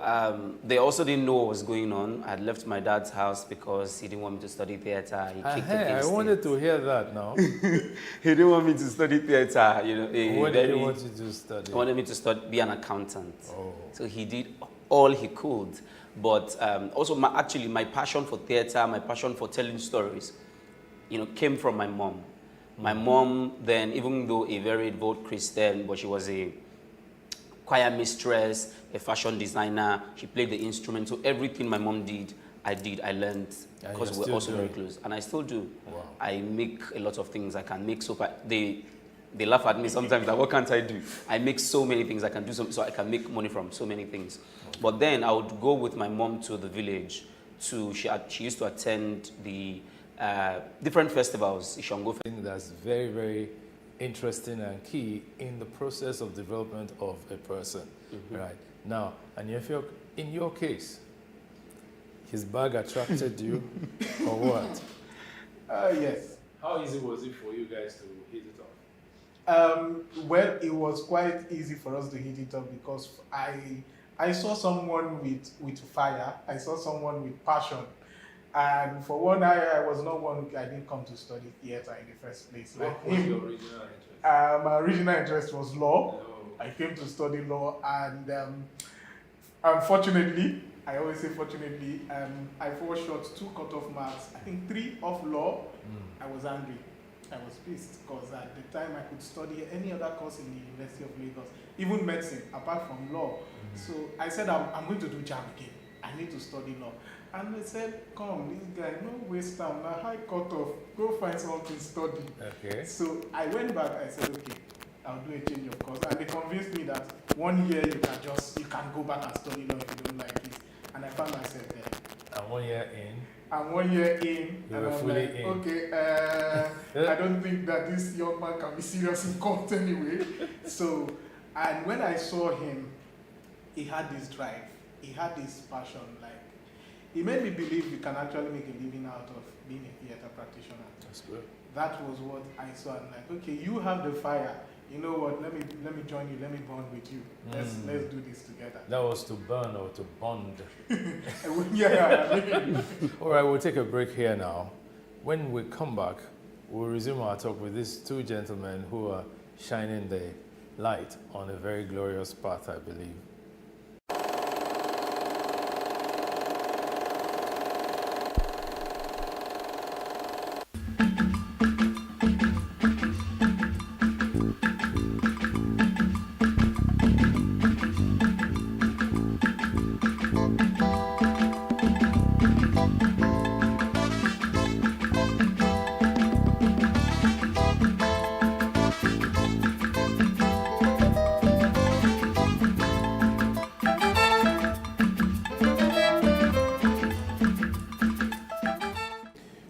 Welcome back. It's still Timeless Conversations on this channel.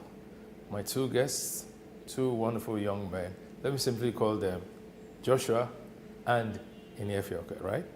I got that right? Yes. Very good.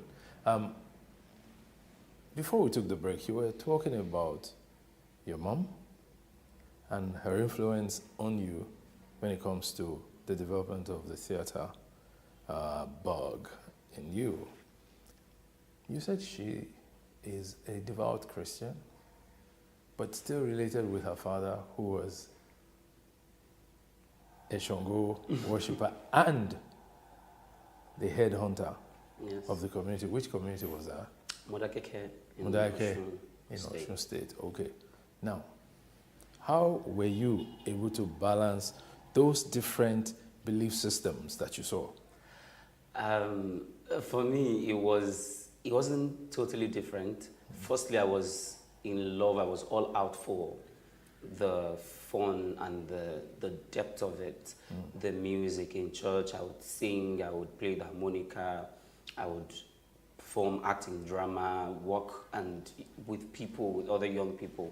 Same thing in the village. The people would work together, would sing together, make clothes, and there was the performance bit. So for me, it was more about the performance and the engagement, how the people work together to have fun. Say something about making clothes. Yes, they made clothes. They made their costumes. All the hunters and I remember I used to meet with some of the Unifas. Then they used to make their own clothes, tying the beads, dye some of them, and it was fun. It was entertaining. So it was like a hands-on thing for you. Yes, it was a hands-on thing for me, and I didn't totally understand the depth of there was some the mystery difference, to what the they mystery, were, yes, and the depth of, okay, this is Christianity, it was the same thing. I only remember that then my dad used to kick against my mom taking me there because he saw how engrossed and yes, I was with this thing. I didn't know there had to be, you had to choose one, Christianity or this. But I think on the long run, both have built me. I mean, I believe I'm a Christian, but at the same time, I understand culture and I love it, and I use my culture to tell religious stories sometimes. So many years after, do you still relate with your granddad? Yes, I mean, even though they are all late now. Yes. But yes, I really do. There's an aspect of them in everything that I do. That you do. That's very good. Now, he was the one that brought you into all of this. But since you got into it, what has it been like for you? Since I got into it, for me, I tell people that I couldn't have made it as a lawyer. Wow. Yes, I tell people that because for me, this is an expression. It allows you to, what I would say, impersonate any character that you want to be. It gives you the freedom to express yourself. So we have the liberty to go on stage and look the politician in the eye and tell him that you're corrupt. And he can't do anything about it. Yes. So for me, that freedom that I enjoy is what I value the most. Okay. Yes, it's a place to hear my voice. It's a place for my opinion to be heard. Okay. Now, there's something you guys have said you've done about training about 10,000 young men. How did you do that? Okay, so when we say we've trained over 10,000, but not just in Nigeria. I mean, I think if we were to count in Nigeria, maybe about 5,000 to 10,000 just alone. But we've worked in other countries. We've worked in several African countries, Rwanda, Cameroon, Zimbabwe, Angola, Egypt, and so much more. But in Nigeria, we have a festival called KIFT. With that festival, we engage at least a minimum of 5,000 students. You said and KIFT? KIFT, K-I-F-T. Oh, okay. Kenyatta International Festival of Theatre. So we create works for children aged 0 to 2, 2 to 7, 7 to 14. When does that hold? It holds every November. Oh, okay. November every year, and we bring in international facilitators, workshops. We engage the teachers with psychologists on how best to teach children and teenagers. So in the area of arts, we teach young people, we teach secondary school, primary school children, and then we also work with communities. We have series of trainings. There's also something called the lab. So there's Bariga Lab, Oregon Lab, Ikeja Lab, where we teach young people on hands-on skills, photography, animation, and different things. We also teach business of creativity. So it's quite a lot that we do. And we work with communities as well on our advocacy project, our theatre for development. We research a lot. We work with some of the NGOs, and it's quite a large community. Yeah, I was going to ask you about your Bariga experience. How did you, coming from your background, and then ending up in Bariga? It was I mean, that's also part of how the second bit of how Kennesaw was formed. I'd always been curious about, asking questions and wanting to know things. So I found myself in Bariga. I like to, express it that way. I had lived in Ogba and then to Alagbado. And even that area of Alagbado, my father built his house. It still felt like we were living in our own interesting space. We had everything. And then I went to Bariga, smelling, kids. And then Bariga was very, one of the most violent places in Lagos. you would go to the downtown, you would go to down Ilaje or Sosa, you'd find young people with guns and, so on. It was terrible for me. I joined a theater company there, and we were always in constant battle, constant confrontation with the street talks. The street, with the streets, and then with the artists. We were the only people who could face them, we had no guns, but we would take our performance to the street or to their base and then begin to dance and begin to do some poetry. And they would get angry, scream. They couldn't harm us because while they were trying to recruit some young people, we were also trying to recruit some young people. And that's how the arts in Bariga has blossomed so much. And yes, in my quest to wanting to say something, to ask questions, that's how we formed Kimniso to say, what do we want to say? We want to say that Nigerians, young people in Nigeria can do better, can say, can be bold enough to look into the eyes of any leader and say, you're not doing it right, you have to do it right. How do we do that? Through theater. Now, the advocacy that grew out of that has led you to collaborate with a lot of NGOs and civil society organizations. There's a particular play that you guys did recently? Talk and Do. Yeah, something like that. Talk and Do was at Alliance Francaise in Lagos. It was also in Kano and Abuja. It was supposed to go to Edo and other states, but we couldn't due to COVID. With Talk and Do, we were dealing with addressing the issues of impunity, corruption and accountability amongst the leaders. So we brought in leaders from the police commission, from the police force, from the judiciary, from the Nigerian Bar Association, from other CSOs, from the community as well. We brought them all into a room, made this theater piece called Talk and Do. And for us, just the way the name sounds, it is what you say, do it, practice what you preach. So, and then we brought them, performed this piece that had to do with how they're treating issues of people with disability, issues of police brutality, the deteriorating judicial system, and all of these issues, real issues that happen. So we performed for them, and afterwards put them all in groups, including the artists, to have a conversation, to discuss what's the feedback, what's the commitment, what are we committing to do after this, what do we want to do better. Okay. Now, when you look at such a performance, the curious mind in the public would say it's convenient for young people to point accusing fingers at the leadership. What are young people themselves doing? There's so much yahoo around. There's so much ritual killings around. There's so much of violence motivated by this get-rich-quick attitude. What would you say as a young person? These issues, the issue of Yahoo ritual killings, I don't think and I don't believe they are issues that can be exhausted so quickly, because the root cause sometimes are just something that they are quite disturbing. Sometimes you look at the background, where some of these people are coming from, and then you look at the pressure that the social media is putting so many young people through, and these are some of the things that has driven so many young people. It has driven them. They say, you know what, I want to get rich quick. For me, I say it's greed. Like the popular saying, you want to chill with the big boys. You want to roll with the big boys. Yes. I mean, these are the things that drive most young people. When I was 18, I never dreamt of driving, 504. Yeah. I never dreamt of driving a 504.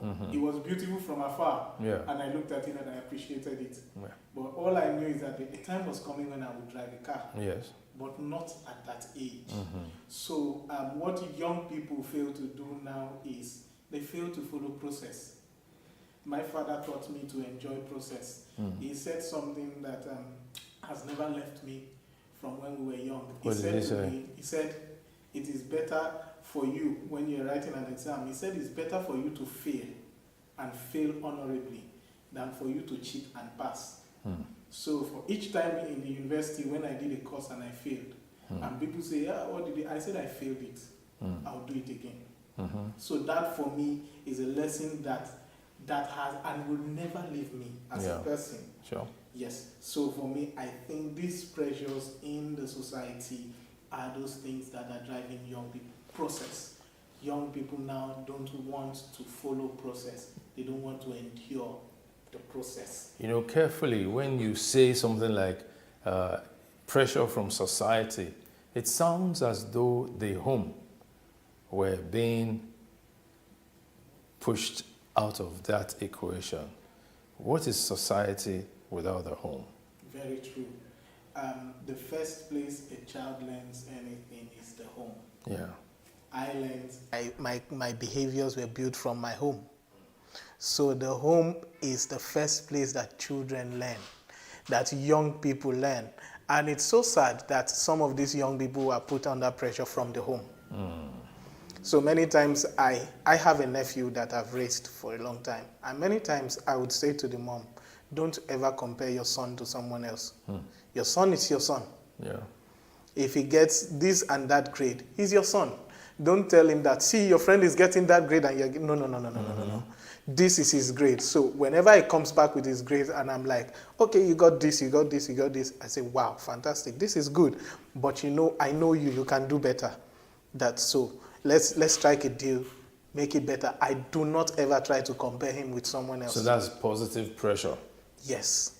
The negative one will come in the area of it's destructive. Money. Why? Yes. So why not be like this? So when young people see that, I mean, some parents. I have a friend whose mom would curse on her when she needs money.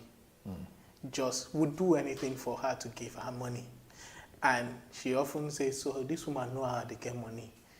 So those pressures most of the time would lead people to doing what they would not normally want to do. There was a story I read of Professor Sam Aluko of blessed memory, who returned to Nigeria with his PhD and all that, got a job, and he went home with a car.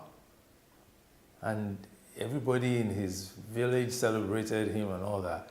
In the deep of night, he said that his father and mother called him and said, "Where did you get money to buy that car?" And he now smiled and told them, "Oh, that car is on loan, that he bought it on loan." These days, people buy cars and nobody's questioning them. Young people, would you take a car home and your dad will welcome you? But, I mean, let me say this. If I take a car home right now, my father, if he were to be alive, would still question me. Yes, he would still question me like, okay, so what do you do? What he's trying to do is, he's not saying that I cannot own a car now, but he's trying to vet, what do you do? Your job, is it able to get you this lifestyle at this particular point in time? But these are the things that some parents don't do. Some parents don't care. Our society right now, we've come to a stage where, you know what, just make it. We don't care how you make it. All we want to do is we want to celebrate you. Now the latest big boy be that. So Joshua, where does that lead us? It leads us into destruction. But we don't want to be destroyed. Yes, we don't want to be destroyed. So what is Kennesaw going to do? Kennesaw is actually doing a lot. Yeah. We're hoping to do more. With support, we believe we can do more. We've, over the years, touched almost everything that affects us as a people. Aside treating the subject of malaria, of cancer, we did a research for about 2 years and came up with a script and a play and some short campaign on a work called Sniper. And Sniper focused on depression, mental health, suicide.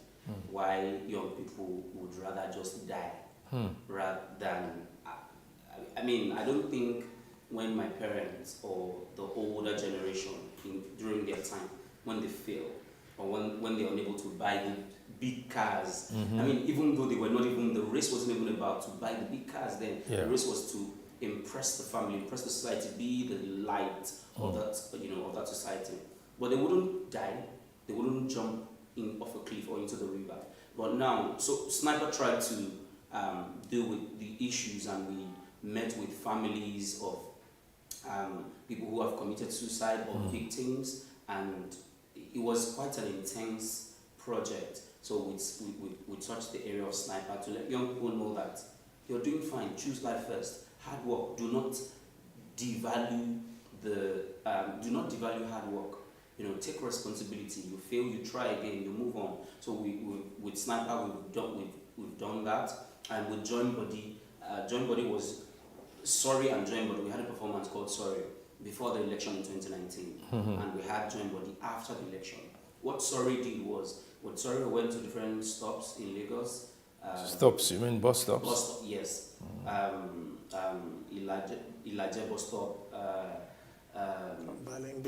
Obalende, Yanoba. We kept going from place to place around Lagos to perform to young people, market women, young and old, to let them know that their vote is their power.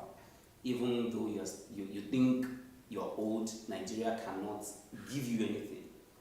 For those coming, they still need you to vote. So for young and old, we really interacted with a lot of street boys, Agbero, under the bridge. We were able to convince some of them. It was quite impressive working with them. With Join Body as well, we also looked at the aftermath of the election. Why violence? Why is that the way? Why do we, in the name of political party, break apart? How can we come together to decide and say, this person we've elected into office, you must be accountable. We must, as we were saying earlier, we must have your phone number. We must know what you're doing. We must be able to monitor the work that you've promised to do for us as a people.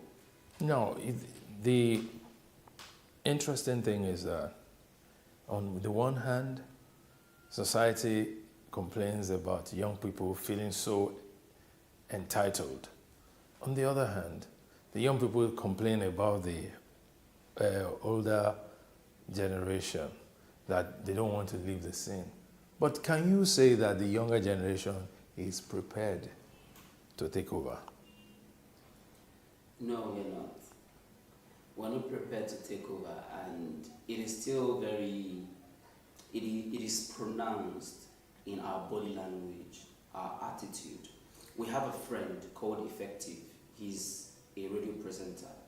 Effective now is vying for the, I think, House of Rep office, and he's finding it difficult to even bring his own friends to understand his vision and to support him. And we keep saying politics is for the old people, it's a dirty game. It will keep being dirty until we get involved. But to answer the question, we're not ready. And why do I think we're not ready? I think we're not ready because what we consume does not reflect a generation that wants change. What we consume in terms of content, in terms of in terms of our social behavior, even the economic behavior, it does not reflect it. We still reflect Nigeria is not working for me. The government has done nothing for me. So I either japa or I stay here and make it reach anyhow. And with that attitude, we really cannot do anything. I totally agree with him. Young people, we are not ready. And the reason why I'm saying we are not ready is if we take a look at the lifestyle and we want to separate generations from one generation to another. Now, the values that our parents had as a generation is totally different from what we now see as values. So today, our lifestyle, we've all thrown away our values to social media. So the social media instructs most young people on what to do. And for me, I'm scared because I have little ones, younger ones, nephew, and I'm asking myself, is this what they are going to come up to see?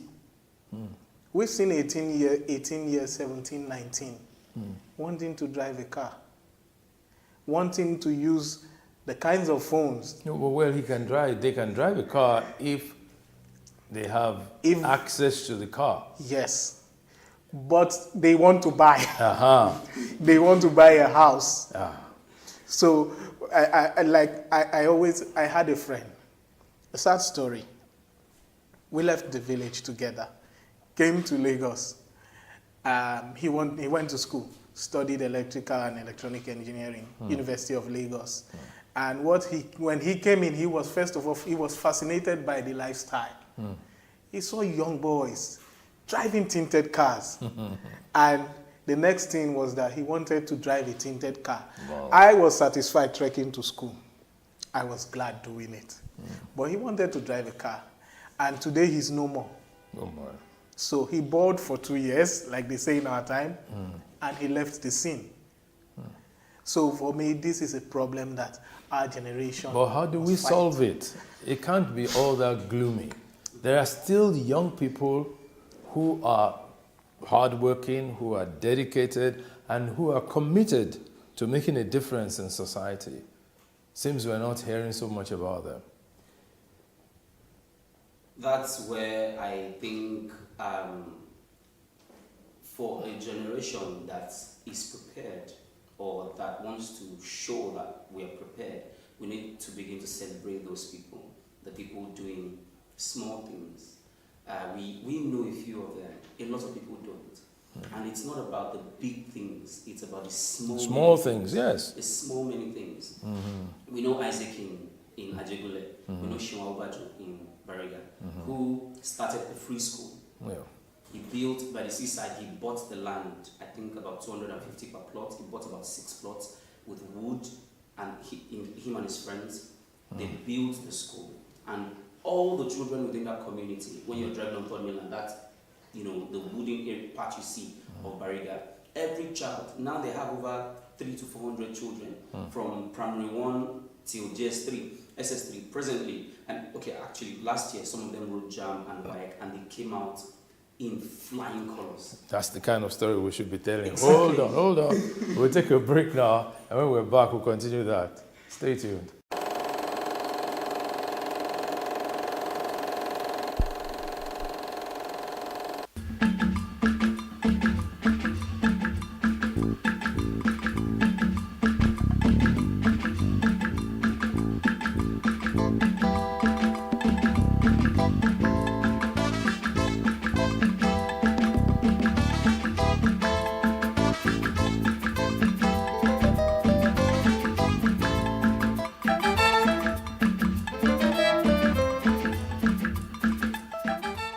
Welcome back to Timeless Conversations. Before the break, we were talking about celebrating the members of the younger generation who are making positive waves. And you were talking about the free school. That's one Mr. Awubaju. Yes, Okay. In Bariga. The school has about 300 to 400 children, and Sean has had to regularly find a way to raise funds to pay the teachers and for the children to attend the school for free. And now the government, the Lagos State government, has seen the good work they're doing, and they're looking at ways to help. And there's also a Bolore initiative who built Chelsea Art Center and teaching every young person that's interested within initiative painting, adire making for free. Really? Helping them to exhibit, also looking for platforms for them to exhibit anything they make and get it bought by people, and then thereby making money. So quite a lot of people, also at Kingsop, we are also doing quite a lot with young people, and we should begin to celebrate. So that's the thing you said about process, that to make money, there's a process. To make an impact in society, there's a process. The process doesn't need to be created by government, though.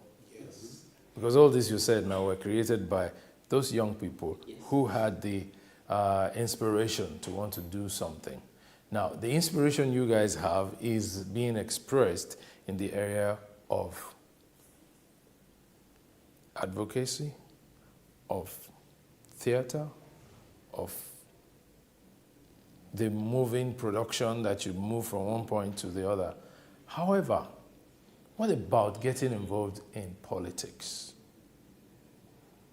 Why are young people running away from politics? Why? I think it's still that thing of that question of what has the government done for me? They fail to remember that the government is you and me, whether we like it or not. You know, call it whatever you want to call it. The government is still us, and until we can speak together, get engaged, and that's the way forward. No time for fence sitters anymore or back sitters. We want change. You're sure that you want to do something good. You're sure that you have great ideas. Step forward. Let people, and don't expect to be supported at that point. You know, but keep trying. That's the thing. Everything in life is about, you know, trying again and again and again. But as we've discussed earlier, our generation, we don't have that focus. We don't have that ability to concentrate on one thing and put all our energy and effort into it to understand it, to achieve the big picture. We believe that it starts now, it has to be successful now, it has to come out fine now. If it doesn't, then it's not the way. But getting involved in politics is the way to go now, and not just getting your PVC. Yes, I was going to say, okay, so do you have a PVC? Oh yes, I do have my PVC. Okay. And a long time ago, I changed my mind about politics being a dirty game. Oh, I see. Yes. Tell me the story. About even if I vote or I don't vote, the person who's going to win will still win. So I changed my mind a long time ago, and it took me to the point that I left my house. I walked for like 30 minutes just to go and vote. That's a very long trek. Yes, I did it just to go and vote. And when my friends heard the story, they were like, Kushel, patriotic Nigeria, change maker. And I'm like, you know what? If we are all going to come out and say, you know, we are going to vote, it's going to make rigging an election very difficult. Yes. When people come out and vote, it makes rigging very difficult. Yes. But that's one point that we don't understand. And for young people going into politics, we always have the ideology that politics is a dirty game. So if you don't want to play dirty, don't go into politics. And this has also been a mindset that has been spread around even Christians and Muslims. Yes. People that say, oh, we are Puritans. We don't want to soil our hands in a dirty game. And I'm so glad that right now we've realized that we have made a mistake. Yeah. If you want to change things, then you need to be in the gathering where decisions are made. Yes. So if we don't get into politics, how do we even want to change these things in the first place? How do we even want to choose our own leaders? Someone was saying, oh, thank God I didn't vote. I said, thank God me, I voted. I might vote and my candidate does not win, the person I voted for. Yeah. But I have one thing. I voted for someone. That is my point. That is what I want to take home. Yes, so now if we mobilize to get young people involved in politics, what should be the drive? For instance, the impact of social media was felt during the recent NSAS protests that took place majorly were firstly in Lagos, Abuja, and then spread to other cities or states in Nigeria. The mobilization was done majorly through and by social media. But the coordination of, okay, what to do beyond the protest failed. Because if you talk to government, if you talk to anybody who is in leadership, you call attention. They must have people to relate to. That didn't follow. A political party could have emerged from that protest. So as young people, what kind of examples can be set for your generation, by your generation? So I would say that passion, that will and drive we had during the NSAS protest, if we continuously have that for another 8 years, then this real change will start. Our generation, we must understand that in everything we do, we must be willing to compromise. We must be willing to stoop to conquer. We held the nation for a week or more, and we could not make anything out of it. Why? Because we wanted to be louder than we were already. For me, at that point, I was saying, my opinion was, we could have gotten, we can't get the presidency, we can't get it. Not because we can't, but because we're not prepared for it. Yeah. So, Kosovo is a good example. But at least, if our generation had asked for seats in the House of Rep at that time, if we had asked for if we had taken major decisions, if we had asked for local government seats to, some local governments around Nigeria, because really that's what the change is. The change is not totally up there as far as I'm concerned. The change is the local government chairman who's doing interesting things in his community. So in Lagos, if we have 20 local governments or 15 filled up with young people, that's a great achievement. Young people who are working. Young people who are working, who have a vision. Because there are young people who have already joined the old bandwagon. Exactly. So I think that's the way to go. The way to go is not to bid for the biggest. The way to go is to bid for the many small, the councillorship, the House of Rep, the House of Assembly. That's what we need to start from, because those are the people actually making the law. Those are the people controlling that immediate environment. So for me, that's my recommendation. That's what's yours? For me, my recommendations would be that young people should learn to support people for a cause, not for my cause. Okay. So. Or what's the need for me? Yes, what's in it for me? If we are going to be working to build a nation, let's build a nation. For instance, I don't want to support a Joshua because when he gets there, he's going to give me all the contracts in the States. I want to support him because when he gets there, he's going to do what is right for the States. Yeah. So that would be something, so I don't have expectations that, oh, I supported him, I gave him all my support because I wanted this and that from him. I'm supporting him for the greater good. And then young people should also learn to use the social media to their advantage. We have used the social media for every other thing right now, and for more negative things than positive things. I think we should be able to use the social media now for more positive things. Yeah. The social media is a platform for people to converse, air your opinions, and all of that. Why not use it positively?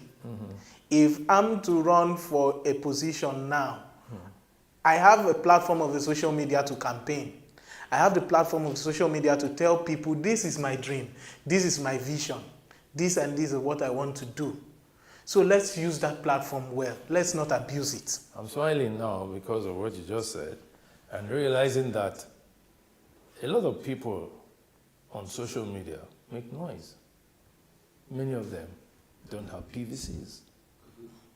And whether we like it or not, we need to keep up the campaign for PVCs, because that's when the statement, your vote is your power, makes sense. You can't vote without a PVC. And many young people deliberately are not enrolling to have their PVCs. Is Kenenshaw doing anything in that regard? Yes, we're doing quite a lot though. Of course, we have our PVCs, and jokingly last week at the office, I was saying, I want to create a TV show. How can we gather people that are our own personal people, about 1,000 people, to get their PVC and vote through a prank, because we watch prank videos everywhere. And then I was just thinking randomly, like, okay, at least if I begin to count people from my church, people I know from all sorts, everywhere, I should be able to get at least 500 people that I know. My WhatsApp, I have over 3,000 people on my WhatsApp. So how can we get them all to have their PVC? Let me cook up a lie that I'm vying for a position.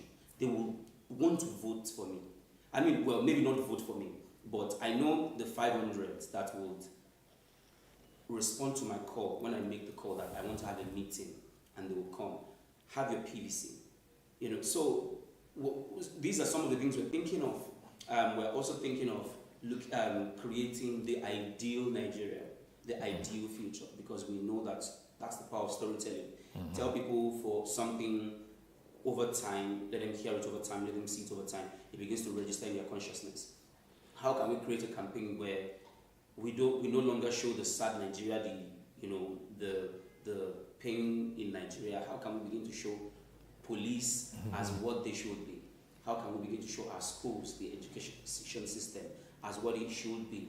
How can we show in pictures, in stories, how can we show justice being delivered on time? You know, so these are some projects that we're thinking of that would help the young people to change the mindset, to change their perspective of things, and take charge of the political space. Now, you said something about there being money in theater, in the dramatic arts and all that. How do you rate the coming of Netflix to the Nigerian space? How? The impact you think it's had or it's having and could even further have on the income? Okay, so I would say it's a good development. We should always expect change to come. And why I'm saying it's a good development is coming into this space, we now have the opportunity to meet these people one-on-one. And if I have a work that is good, I now have a platform. I can always run around and try to get them to see it. It might be difficult, but just the fact that they are there gives me that hope that, guys, you know what? Let's just keep doing this thing. One day, they are going to see it. So for me, it's a good development. And of course, it's good money. It's good money for the pocket. Are you planning anything towards being able to tap into the Netflix money?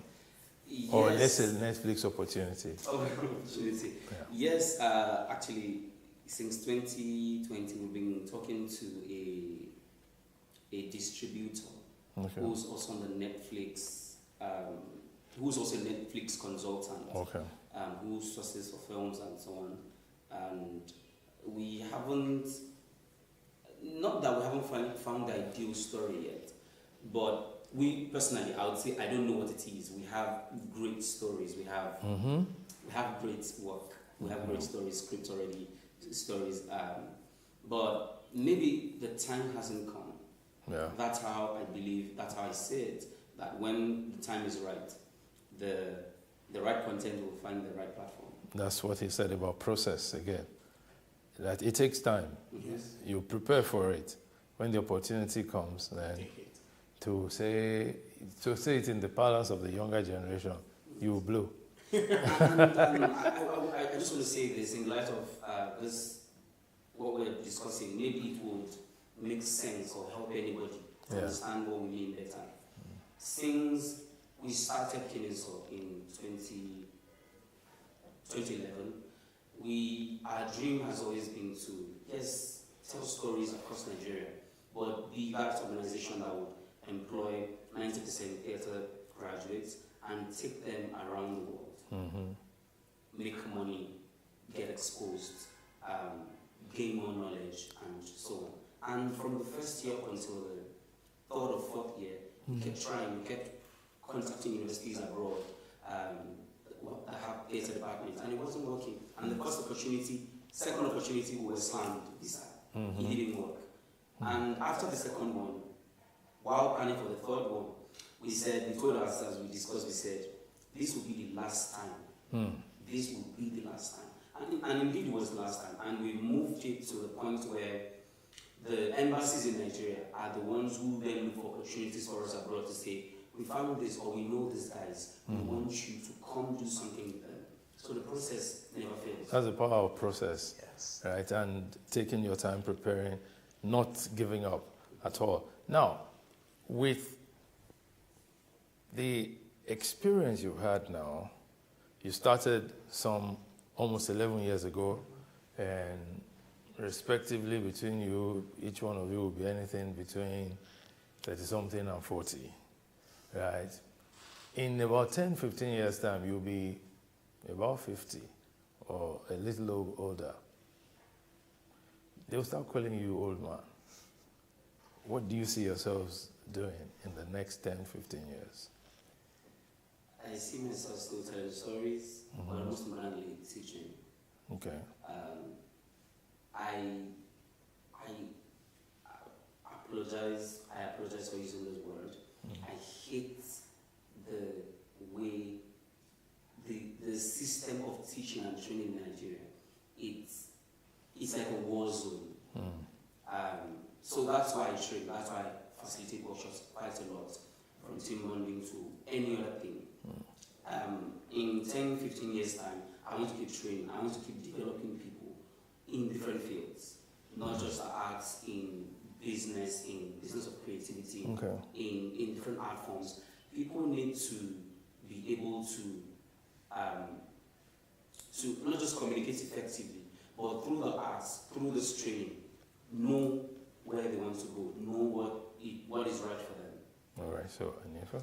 I'm not going too far from that. Yeah. And the reason why I would say teaching, training people is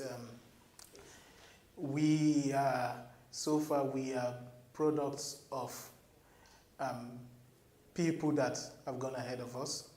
Even though we don't have the opportunity to really learn from as much people as we would love to. That's why I would say teaching. I want to be able to open my doors and have 50 people, 100 people who say, you know what, I actually learned from this guy, and he's a great guy. Yeah. And for me, it's a ripple effect. When you teach people, you are giving them a part of yourself that you don't get back. Yeah. And while you teach them, they teach others who teach others. So it's a ripple effect. So that's like you're both committed to giving back to society. Yes. For the opportunities you have had. Yes. Before we go, I'd like to say to both of you that you're such an inspiration. Thank you. You are. And you show that there is really hope for our country and society. But I want each one of you to look into the camera and say to your generation what you want them to do. Joshua? Okay. Take responsibility. Take responsibility. Know that if you have a sister, if you have a brother, they are looking up to you, and you can't do things for them because you want it in return. So if you open up that mindset and do it for everybody, for the greater good, then things will change. Those things you want will change. Wow. I would say to my generation, life is a process. So endure the process or enjoy it and wait for your time. Your time will surely come. And don't ever forget, in whatever you do, a good name is better than riches. Yes, and it's been a wonderful time with these two gentlemen, Joshua Alabi and Aniefio Iyang of Kinnisaw Concept Productions, right? Yes. I have enjoyed myself, and you have really lifted up my spirits and hopes about the younger generation in Nigeria.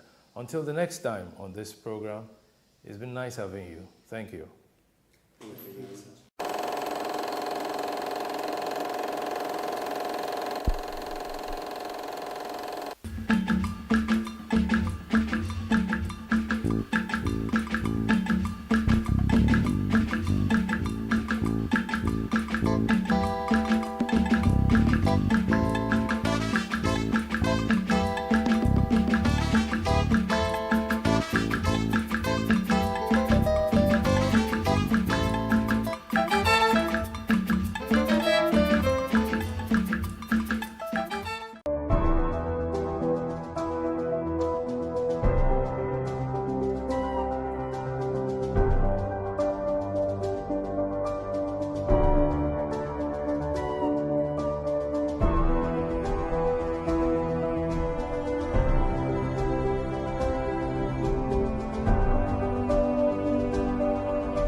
It is engagement we need to have. Those who suffer miscarriages are never taken into account. Members of the National Assembly are also influence peddlers.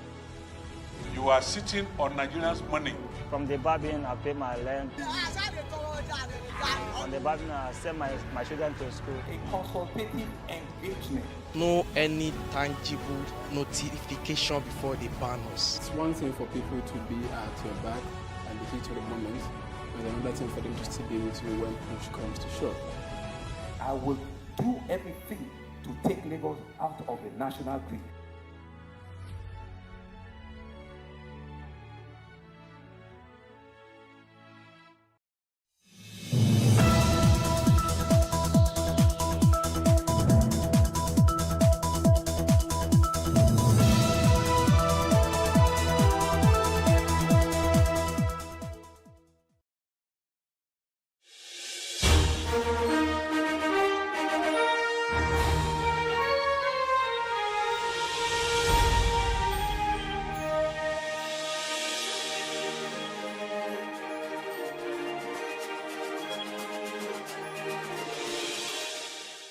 Welcome to The Advocate on Plus TV Africa, where your panelists discuss thought-provoking topics in an atmosphere of seriousness, decisiveness, and laughter.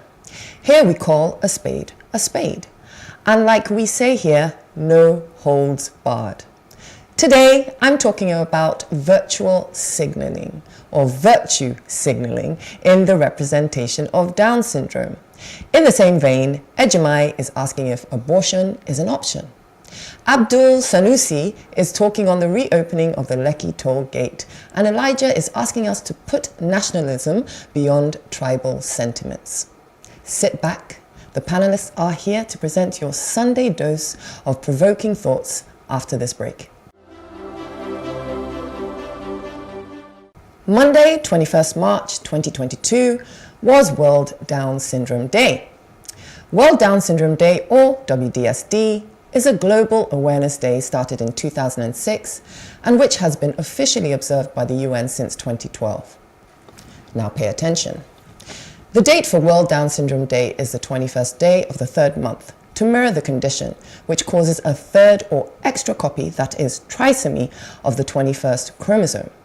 Hence, the celebrations on the 21st day of the third month. Having a daughter with Down syndrome, it is a special day where we raise awareness through advocacy, but also celebrate and have fun with our special children. However, I began to notice something this year on social media. Brands were communicating with Happy World Down Syndrome Day posts and beautiful e-flyers, even posting staff members wearing mismatched socks. On a side note, for those of you who don't know, we wear mismatched socks on this day to signify chromosomes, as chromosomes are said to look like socks. The messages on the posts were lovely and nice, and oh, I'm sure it was meant to be a feel-good thing to make us feel ever so grateful and all warm and mushy inside. However, when you look closer, all these brands were doing is virtue signaling. Virtue signaling is the act of speaking or behaving in a way that's meant to demonstrate one's good moral values. For example, if a person widely proclaims on social media that they strongly support a certain cause just because they want to show others how caring they are, that person is virtue signaling. On World Down Syndrome Day, I was honestly quite offended by all of this. That is, brands wishing happy WDSD to show they're progressive and caring, but in reality are doing nothing to highlight the cause for which we advocate for. In Nigeria, I'm not aware of any brand, be it bank, telco, food and beverage, industry, fashion, etc., that work to include people with Down syndrome and other special needs in their communications and campaigns. This year's WDSD theme was Inclusion Means. And really, what does that mean? People with Down syndrome and their families have bank accounts, they use phones, they eat and drink, they wear clothes, and so on, like the rest of society.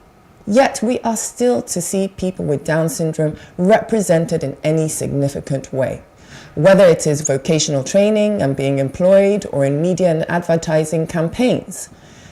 Internationally, people with Down syndrome are starring in movies, being employed, opening businesses, modeling. In the past year, there has been a model with Down syndrome on the cover of Vogue, and another is now a Victoria's Secret model.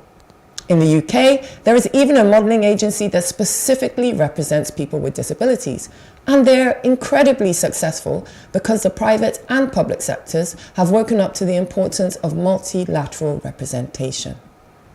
Until brands in Nigeria are willing to diversify and truly be inclusive with representing the Down syndrome community, which includes those with special needs, their parents, carers, and service providers, they should please not wish me happy World Down Syndrome Day and stop pretending to care.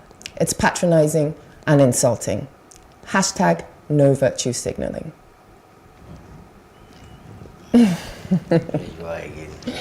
I know, I'm a feisty one. No, it's good. It's good. I feel your concern, your pain, and the rest. It's always good for us to mean something, not just do it for doing sake.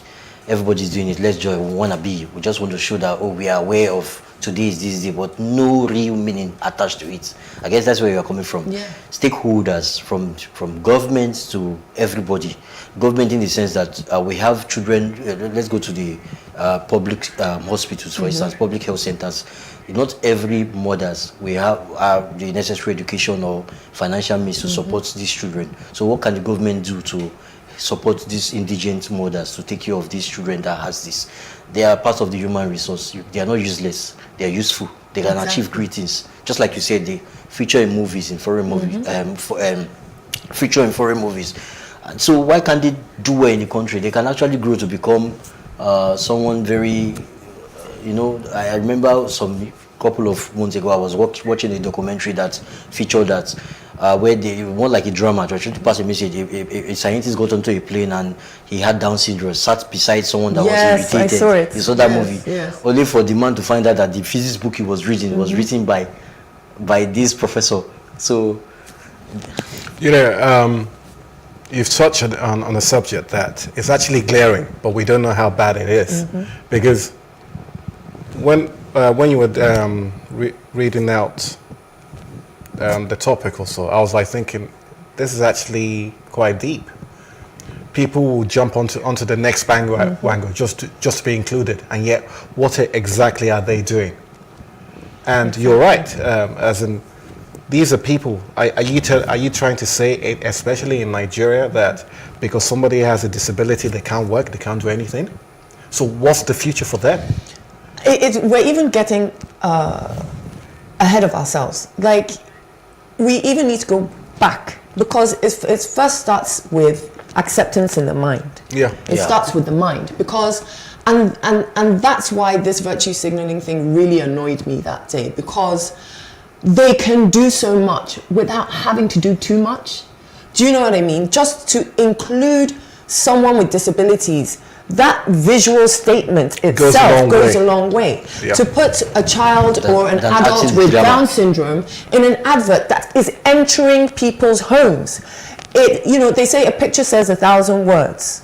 And that does a huge amount of advocacy just by the existence of that content. But you've opened wants to put something. Yes, well, we need to hear from Olayemi because she is an advocate like me in this. Dr. A parent advocate, yes. Yeah, absolutely. That's one thing that myself and Tori will share. I think more with people living with disabilities. But for the states that are using our table, unfortunately for us as Nigerians and living in Nigeria, we find out that individuals are the forefront of advocating for issues, pushing for differences, and making the marks that need to be made. Way ahead before the government now eventually, like we all say, jump on the matter. So if that is the case that happens with us back home, we need the private sector to be the next set of people on board. So whilst we have the individual soldiers like Tori and myself, the National Down Syndrome Association of Nigeria, the Morembo Foundation, and all of these individuals pushing for the people living with Down syndrome in our country, it really makes sense for the private sector, the banks, the telcos, like Tori has mentioned, to be the next in line.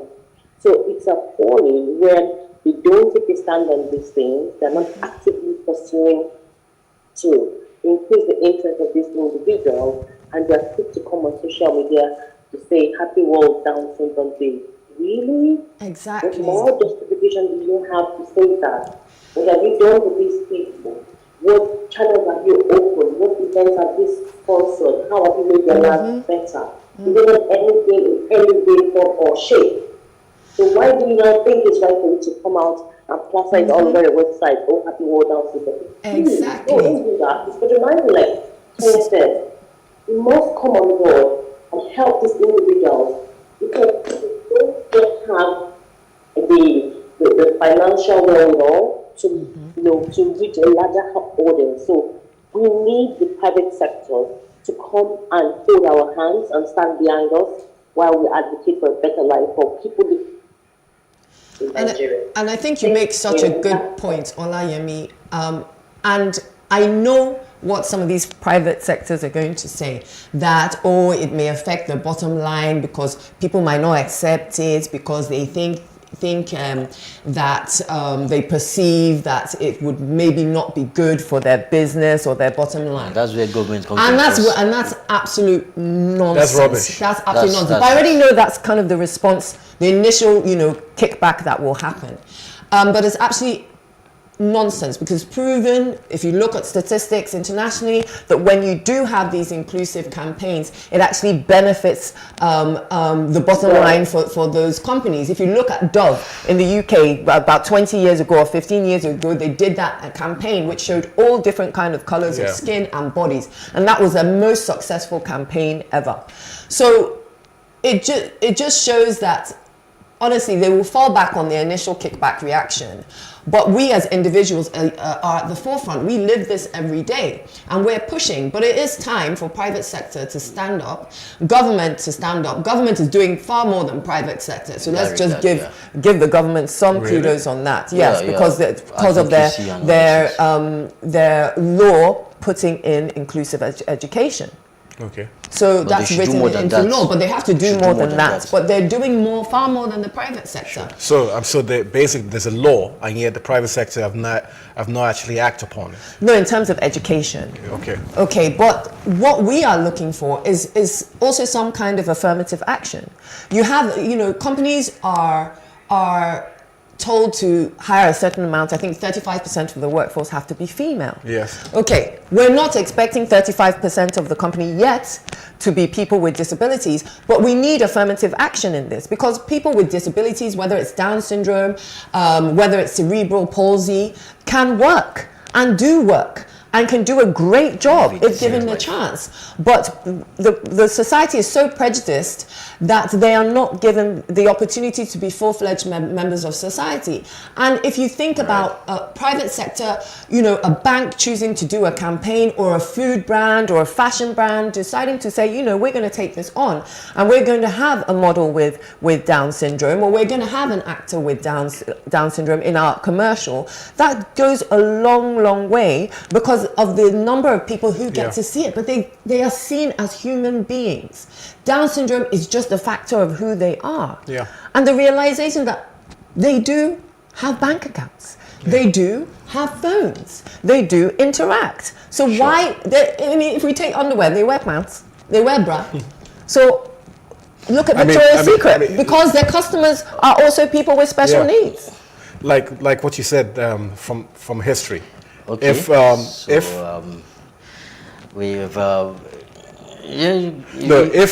If something is not done like before, if you take this example, you never thought there would be a Black American president until the Hollywood started showing 24. Black 24 started showing Black president.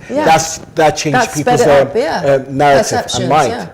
So that's what needs to be done. People need to see a disabled person in a wheelchair or dysandro. If they don't, if that does not happen, everything just talk, nothing. Exactly. You know. Well, on that note, up next is Ejimai. Stay with us.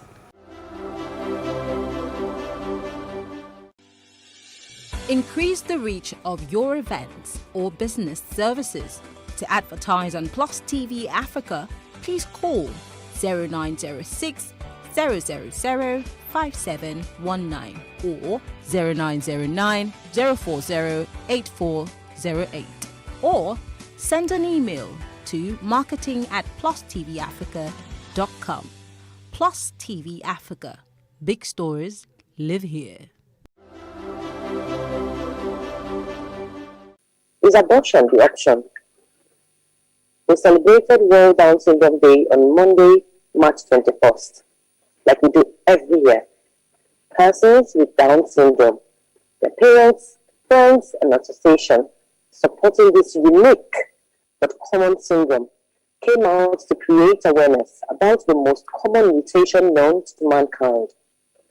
Down syndrome is a condition in which a baby is born with an extra chromosome, number 21. The extra chromosome is associated with delays in the child's mental and physical development, as well as an increased risk of health problems.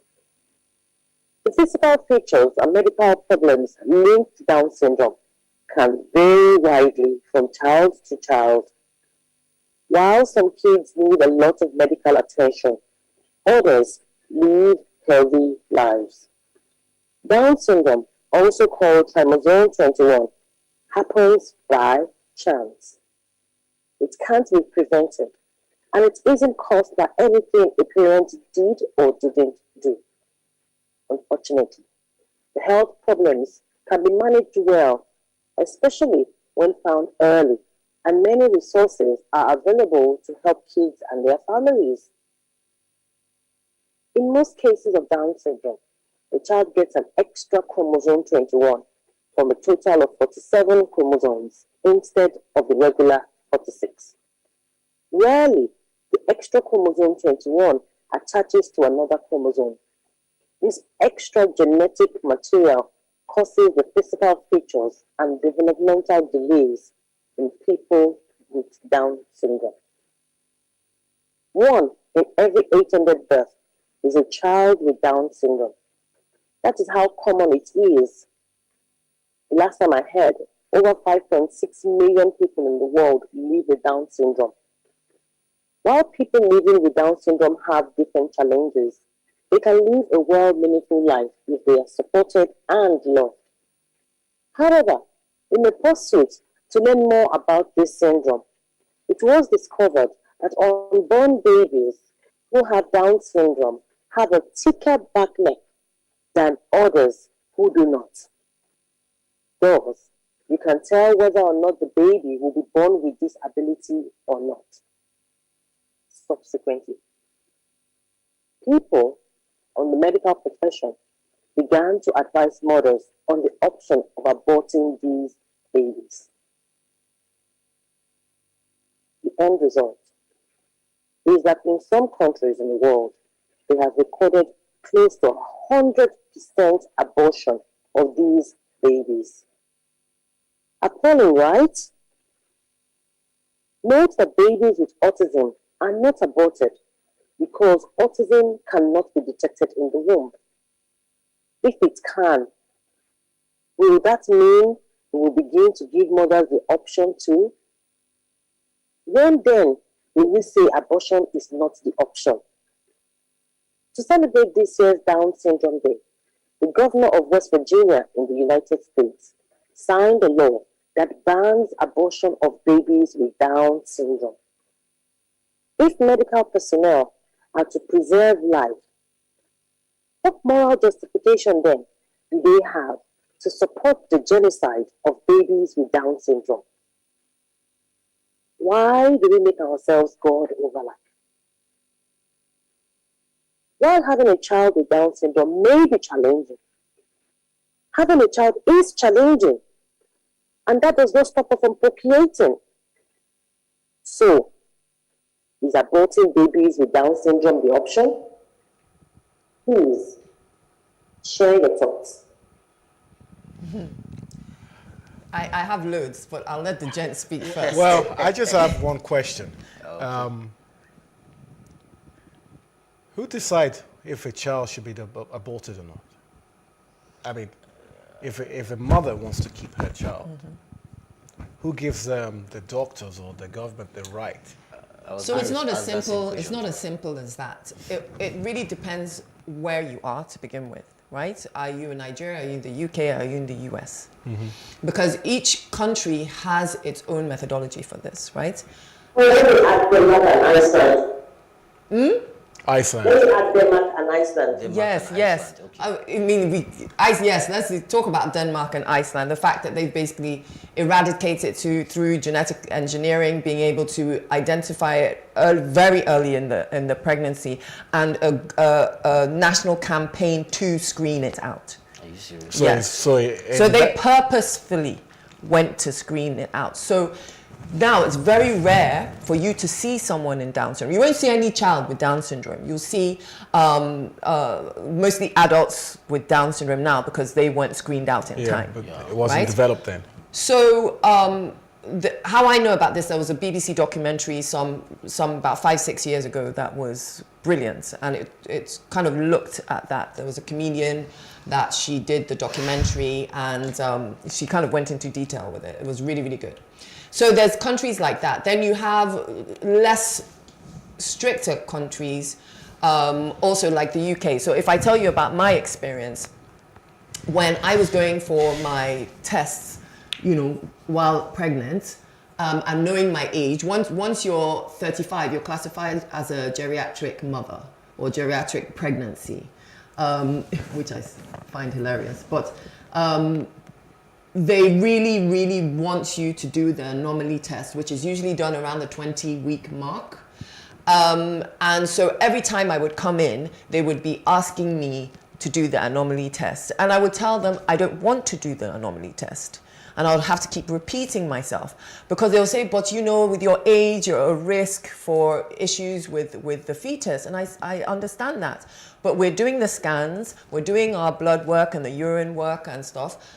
At the end of the day, whatever child I have is what God says I should have. And that was my attitude. But at some point, it became really overwhelming and extremely irritating. And I had to tell them to put in my file, in my note, not to ask me again. And I had to be extremely firm about that. Because how they're taught is that if you're a certain age, that's a check mark. Then if I had done the anomaly test and they did find Down syndrome, then the next conversation is pushing you to terminate. That is how it works. They're not telling you, termination is an option, but, there are families, people with Down syndrome can do this. They're just pointing out the worst picture ever to you. And it's unfortunate. Now, whilst I believe it's a woman's right to choose, at the end of the day, even though I am not for abortion, but I do believe that it's a woman's right to choose. Yeah. You need to be able to make that decision with rounded information, with the truth, not with just one side. Yeah, sure. You know, there needs to be a more of a conversation. You know, I know I'm dominating this, guys. But, you know, No. Take the floor. Take the floor. It's your forte. Take the floor. It's your forte. Take the floor. It's your forte. And I hold the medical community responsible for this. You know, people that educate, doctors, nurses, I hold them responsible. People that create the literature, I hold them responsible. Absolutely. Because Down syndrome is like a tiny little portion in a module, a paragraph in a book, and that's it. They don't go deep into it. There's no going deep. And even you don't even need to go how deep. They just go a little deep. You don't have to spend a whole year studying about Down syndrome. It's basic. What can they do? What are the issues they have? Actually, with the technology we have, when a medical student is studying, YouTube is there. Put links to videos to show how people live, the actual lived experience of parents, of the people with Down syndrome themselves, because that will tell you in real life what is going on. The fact that my child had a heart surgery, that's an issue. But that my child is starting to read, is athletic, is intelligent, is lovely, that's another story. So the conversation needs to diversify. Yeah. And I hold the medical community responsible, to be honest.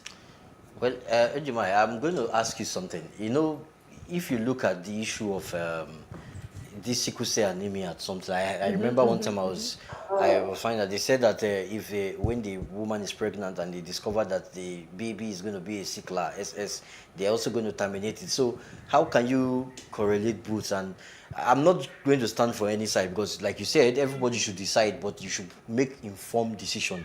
Not that you'll be looking at it from one side. You decided that you want your baby and you are happy, your baby is great and she's doing well and she will achieve more. Why some other women say, no, I can't deal with this. So it's like, let it be that they have the whole information at their hand and make the decision. So what do you think about this issue of your hand? Are you good? Because in Nigerian situation, we have issue of religion and cultural belief to deal with. You know, religiously speaking, we don't support abortion. Yes. It's common here, maybe culturally too. So how do you manage the situation too? How do we reconcile both situations? Thank you, Elijah. Brilliant point. Absolutely brilliant question. Listen to everything that Tonya said. My son is 6. I came to the UK, and at every left, right, and center, they're asking me, didn't you find out you had Down syndrome when you were pregnant? And I'm like, how is that relevant to that? This guy is 6. He's a beautiful, lovely boy. I adore him with all of my heart. How is that question relevant? Remember, I said in my write-up that they don't abort children with autism. I've had intense conversation with medical doctors in the UK on this matter. And I kept asking them, okay, fine. People with living on autism, why don't you abort the pregnancy? Because they can't detect it in the tummy, in the womb. They can't detect it in the fetus when the baby is still developing. Okay, so let me ask you a question then. If you can discover autism while the fetus is still forming, are you going to now tell us to start aborting those babies too?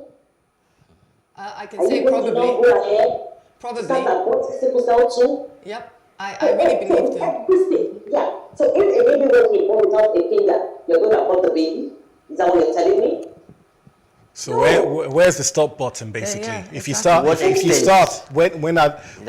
nothing will be out of choice. To what extent? Genetic modification, genetic engineering. Yeah. Because they're supposed to be amongst us. They're supposed to be with us. Otherwise, it's the most common mutation. One in every 800 babies. Imagine. So it's very common. 1.6 million of them. And you go to a country and you are educated them 100%, not because they found a cure, because they're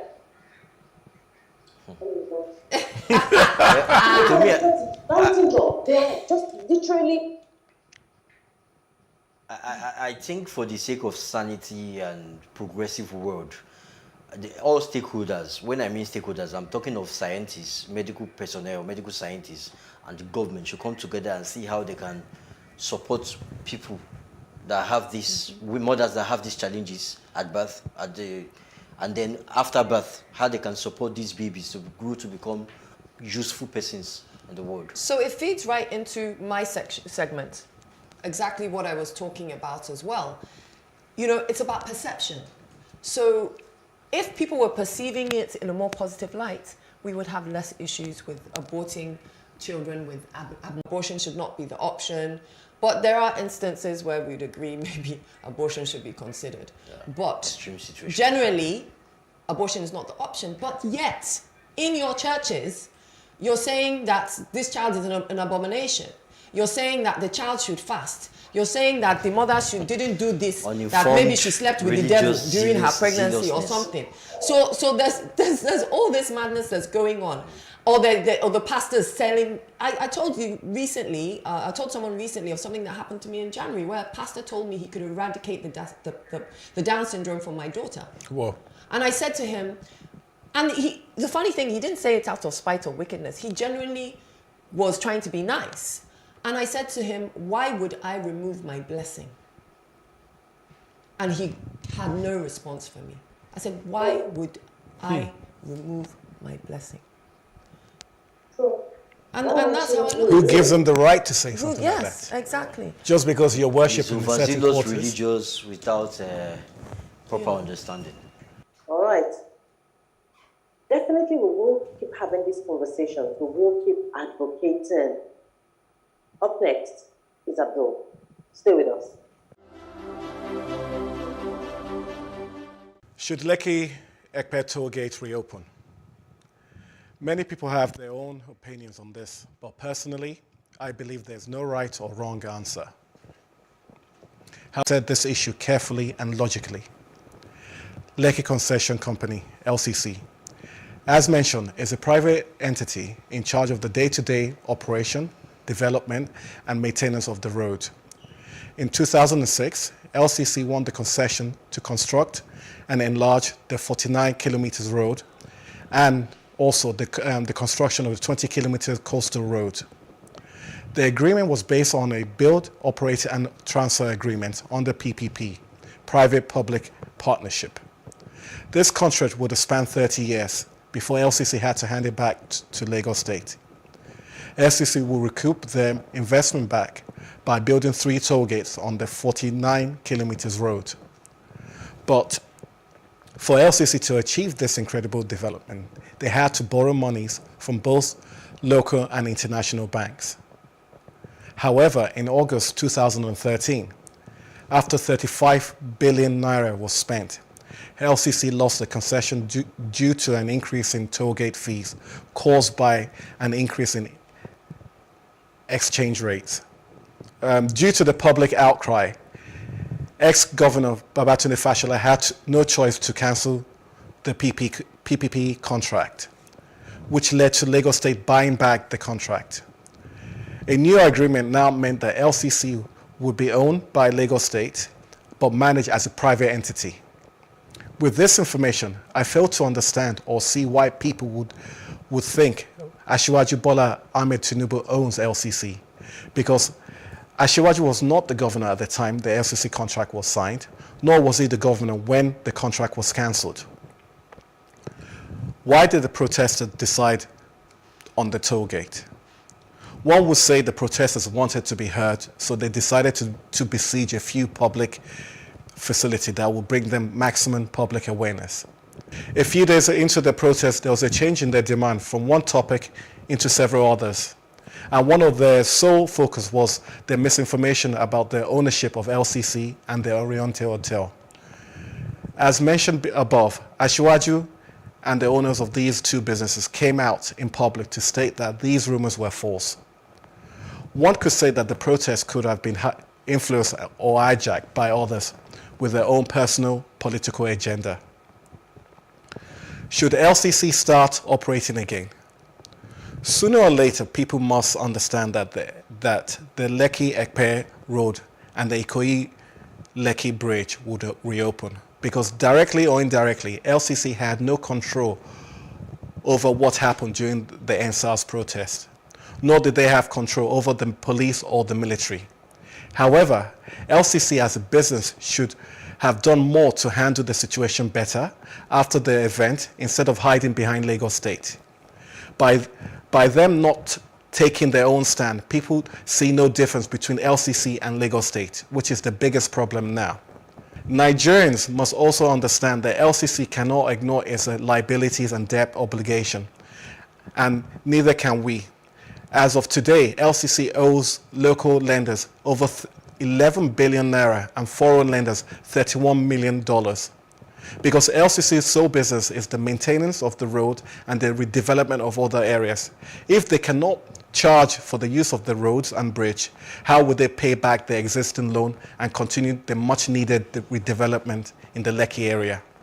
And we must also understand that if loans like these are not paid back, this could affect us all in the long run, as cost of borrowing would increase and Nigeria and its businesses as a whole will be seen as high-risk customers. Well said. I also have share same sentiments. The fight or the big disagreement, I will not use the word fight, I was there actually, is between we, the young persons of Nigeria, and the government, who were trying to make a statement to them. Yes. We have made our statement, and the government have had us. They are not deaf. They are not deaf, they've had us. It's not left for them to do the right thing.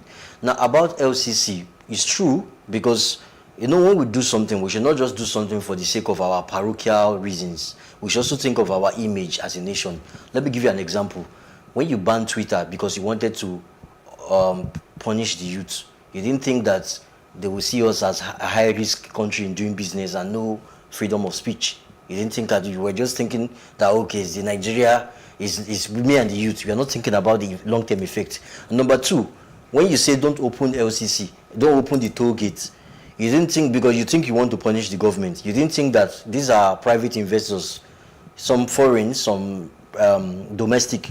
You didn't think that some of these people will channel their resources next time to neighboring countries, and then we'll say, oh, why going to countries like Ghana, where we are also causing our problem? So we should not shoot ourselves in the leg. Indirectly, just to make a statement. Nigerians were our own worst enemies. We do things without thinking in the long run. So let me bring up something. So way before this NSAS stuff, right? A majority of people in Lagos still have issues with the Lekki toll gate and the Lekki Express access, that Lekki access, because there was meant to be a full alternative route. Yes. There, to date, is still no full alternative route. So that is also part of the issue. You're forcing people to go through a toll and pay, yet you have not provided the alternative route. Yes. So that's despite of NSAS. So people are forgetting, people are already upset with LCC and Lagos State on that point. Okay. The other thing is also how they did the road. There should be some bypass, some overhead driving bridges that can accommodate people who are not going to the local areas, but maybe going to Aja or Epe, to reduce the traffic. Right now, it's still only one road, and those are things that were meant to be done. So according to their initial mandate, they have not fulfilled their initial mandate. So that's a beef in itself. Now, when you look at the NSAS debacle and the loss of life, there's an emotive factor. It's people are fired up, people are angry, people are resentful, because genuinely innocent people died. Genuinely, the military and police did not do what they were meant to do, what they are meant to do, serve and protect.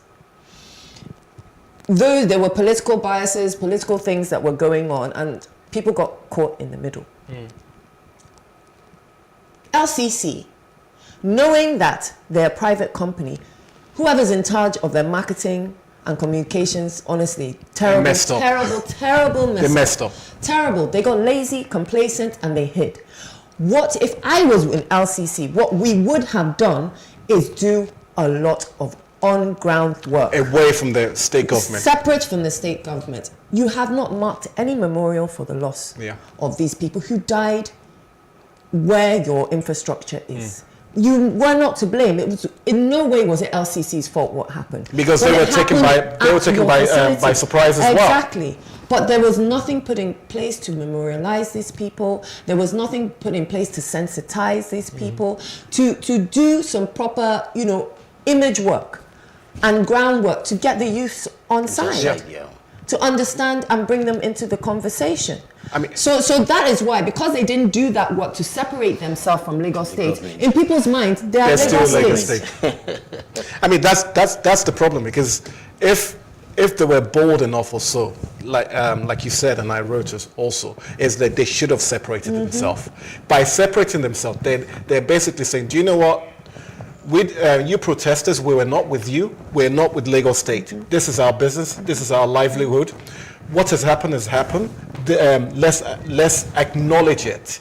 But however, we still need to move. And they still angered some. I want to hear Olayasmin's part, but they've angered people in Lekki Residents Association, because I think they came out with a statement saying that they're opening, this is LCC, and that they've got the permission of Lekki residents. Yes, I read. Only for Lekki residents to say, when did we give you permission? When did we have this meeting? So they allegedly kind of lied and went over the Lekki residents. I mean, over to you. Did they contact you guys? So, Ajamaya.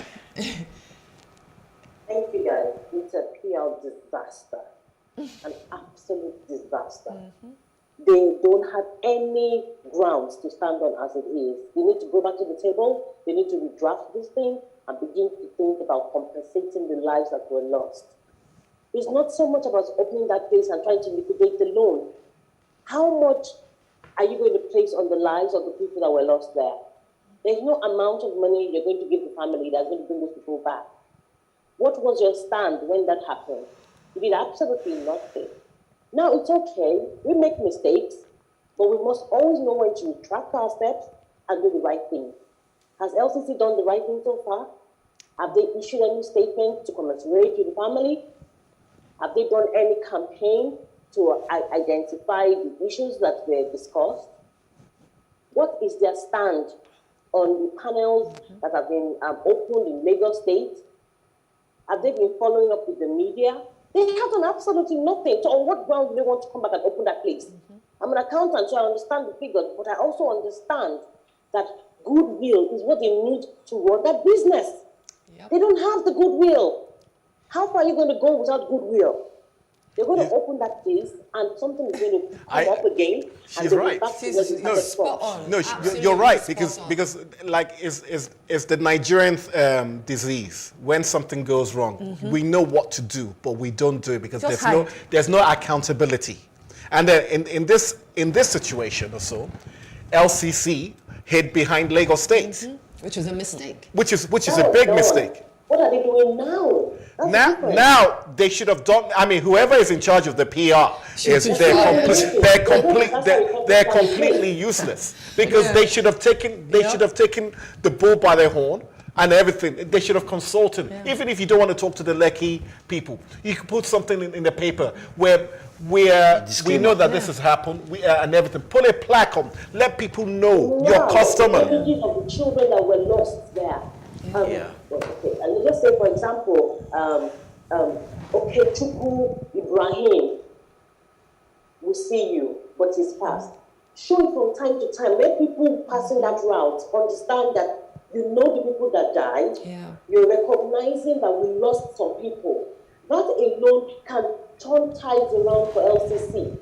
You don't even have to put a permanent structure. You can just say, okay, every 20th of every month, we'll just run a 60-second campaign of the faces of the people that died during the NSAS. You know, hashtag NSAS is still alive. Hashtag we hear you. Well, you don't need a scientist, a neurologist to tell you that you need to rebuild your brand before you can open that place. You're just going to set yourself up for another disaster. If you do like I said, there's no right answer or no wrong answer. But the way they should consider, look at it from a business point of view. The public are your customers. The public are the one that will use your facility. So even if you don't like them, consider them. Up next is Elijah. Please stay with us.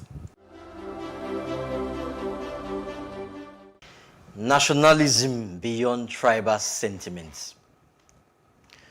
Just on Monday, some group of traditionalists stormed the premises of the great Obafemi Awolowo University to register their disapproval of the newly appointed vice-chancellor. They claim that an indigene of Ile-Ife should have been appointed. The big question is, what relevance is the tribal affiliation of a vice-chancellor to his ability to discharge his duty effectively while raising the academic standard? I wish those traditionalists could channel their energy and agitations towards ensuring adequate funding and support for the university, or by extension, funding educational institutions. Now, this same issue is evident in the political and electioneering scene. In the wake of the forthcoming 2023 general elections, political parties, stakeholders, and the general masses somewhat seem to be very sensitive about tribal or ethnicity of the major players. It is true that inclusiveness is key in ensuring that every ethnic group is represented in the leadership, but beyond the satisfaction of several ethnic groups is the importance of choosing the right persons for the greater good of the nation. Candidate selection should be judged based on value added and not on mere tribal or religious sentiments. In Africa, largely, sentimental reasons have often been the basis for selecting representatives for leadership, as opposed to a fit candidate who can deliver true leadership as sometimes. This results in ethno-religious conflicts.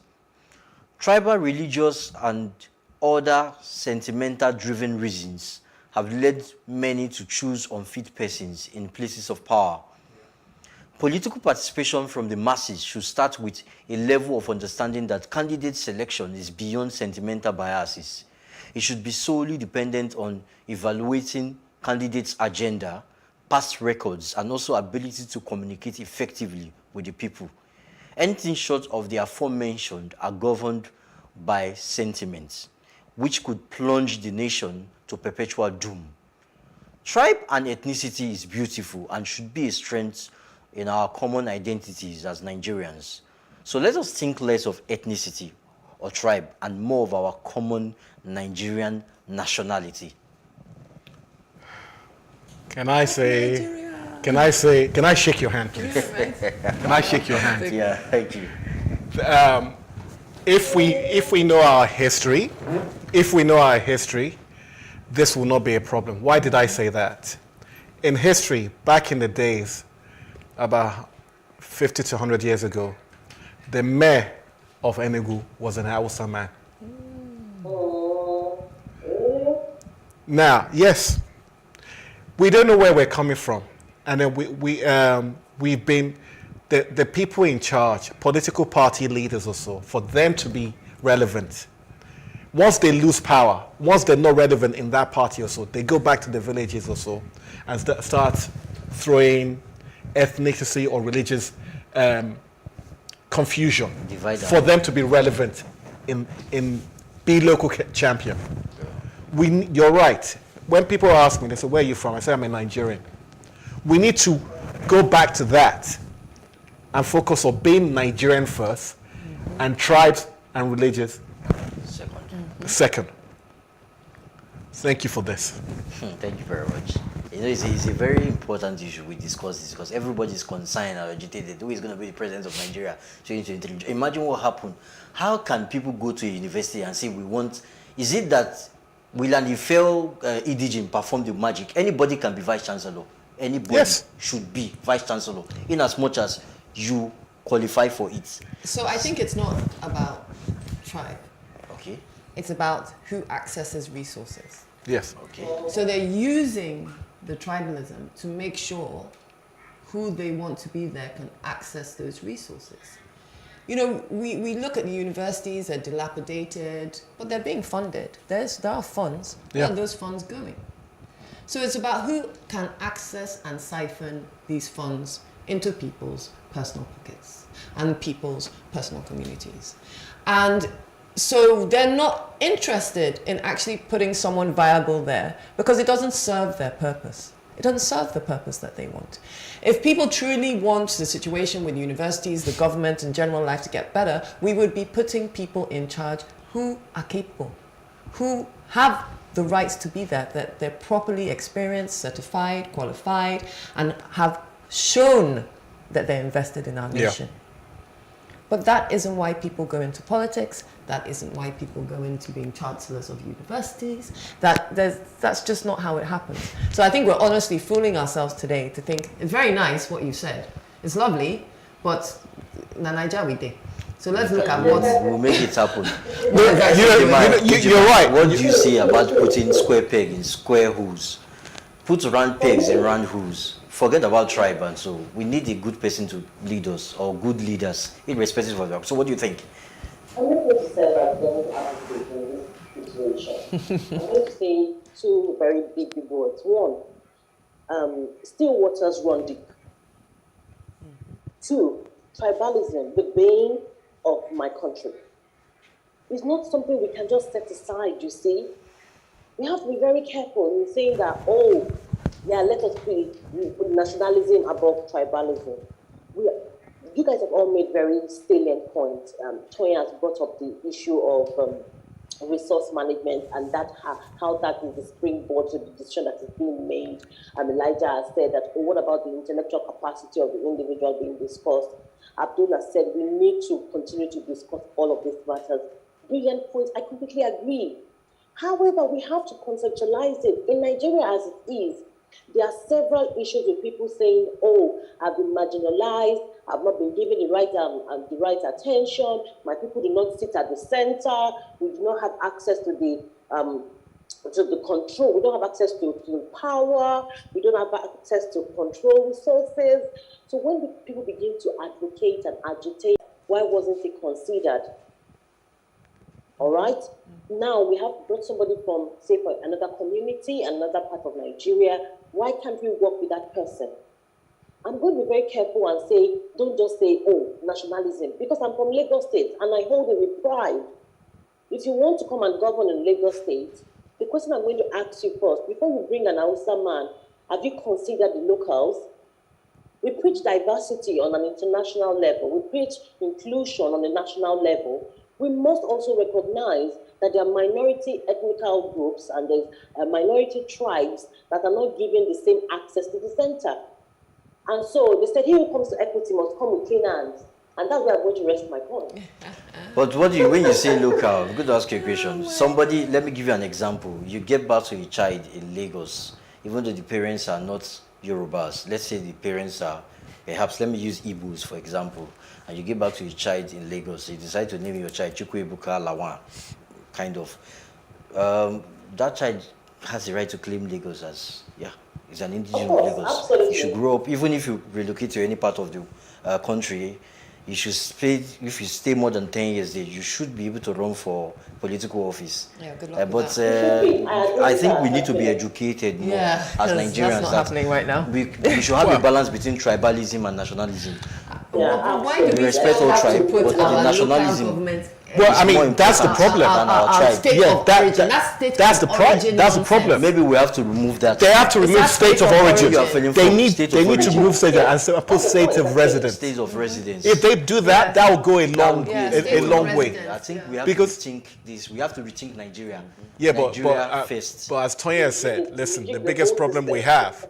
The biggest problem, as Tonya said, the biggest problem, this is Nigeria now. Why? Look at the people who are meant to be making the laws in the Senate, in the House of Rep. They will not do anything unless somebody gives them something.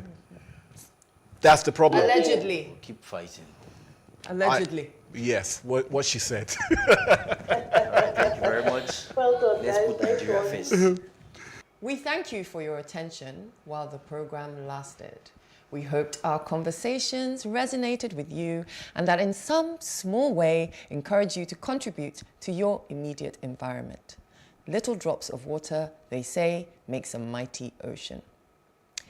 Don't forget, the advocacy continues on our social media platforms on Facebook, PlusTvAfrica, #TheAdvocateNG, and on Twitter and Instagram @PlusTvAfrica, #TheAdvocateNG. To catch up with previous broadcasts, go to PlusTvAfrica.com/TheAdvocateNG. Don't forget to subscribe to our YouTube channel, Plus TV Africa and Plus TV Africa Lifestyle. Join us next week, same time, on this station. Let's keep advocating for a better society. See you next time.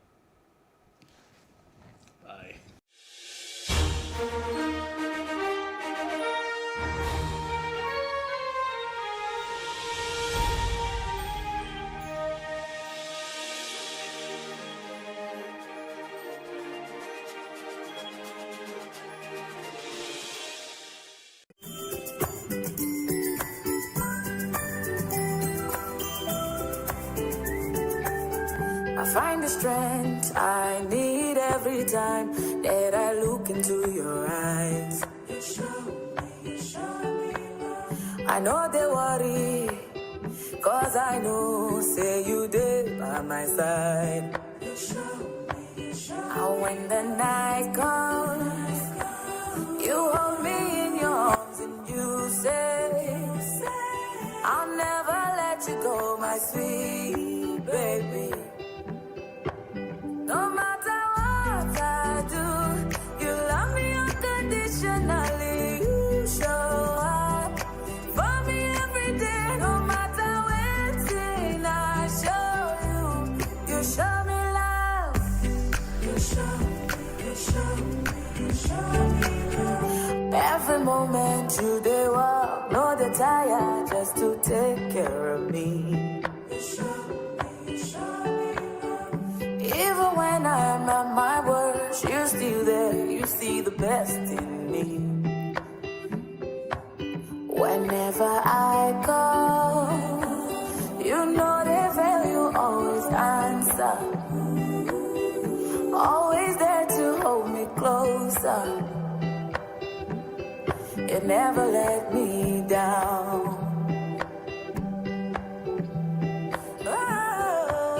No matter what I do, you love me unconditionally. You show up for me every day. No matter when I show you, you show me love. I find the strength I need every time that I look into your eyes. You show me. And if I fall away, right in the midst of all my hour, you know that I have for my while. Oh, you always there for me.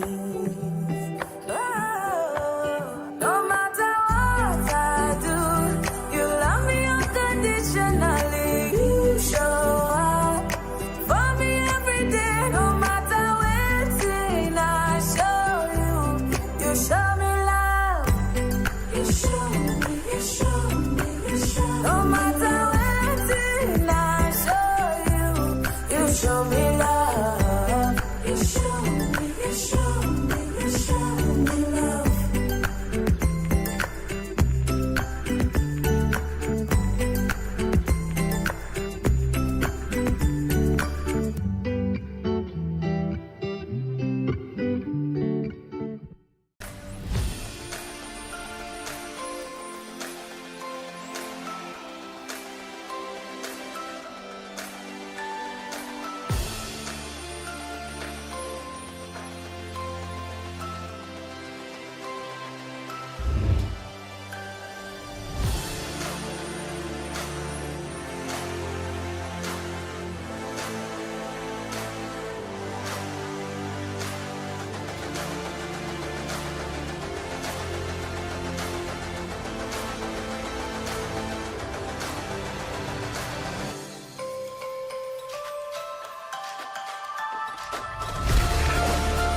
Businesses in Africa can be very challenging.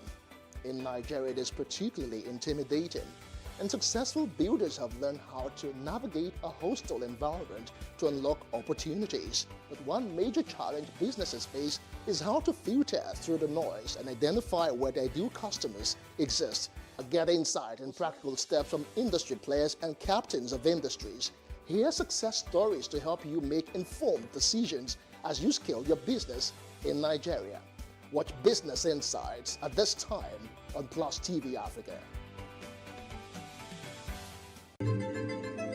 Nigeria, by extension, Africa, is faced with a lot of challenges. The growing youth population with little engagement, that is a ticking time bomb. We are a blessed people with diverse culture and highly cerebral minds who have a lot to say. And yes, we are talking. It is important we drive the right conversation that informs, inspires, influences thoughts and action. If we say there's beauty in our diversity, then let us embrace our diverse culture. We must continue to courageously be the voice of transformation as we are the hope for the future. Yesterday's conversations shape today. What are you saying to shape your tomorrow? We know you have a lot to say, and we are here to hear you.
Praise God, from whom all blessings flow. Welcome to your favorite program, The Moment of Truth, brought to you by the Citadel Global Community Church, CGCC, formerly known as the Lateran Assembly. Today, all across the world, there are rumblings. Nations are plagued by perplexing situations. Societies are drowning in unprecedented upheavals. Cities are grappling with complex problems. Families are overwhelmed by seemingly insurmountable challenges, while multitudes in the valley of decision and people are in dire need of hope.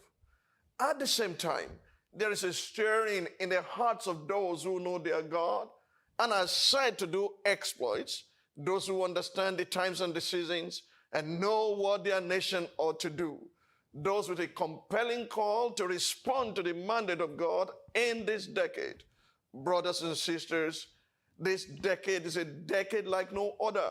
It's a decade of the designated favor of God upon his people.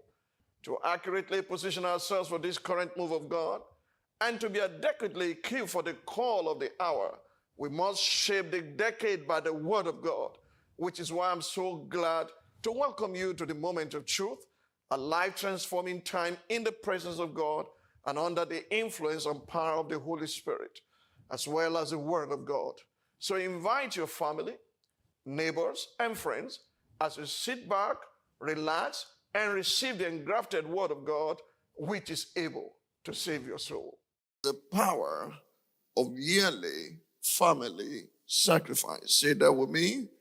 The power of yearly family sacrifice.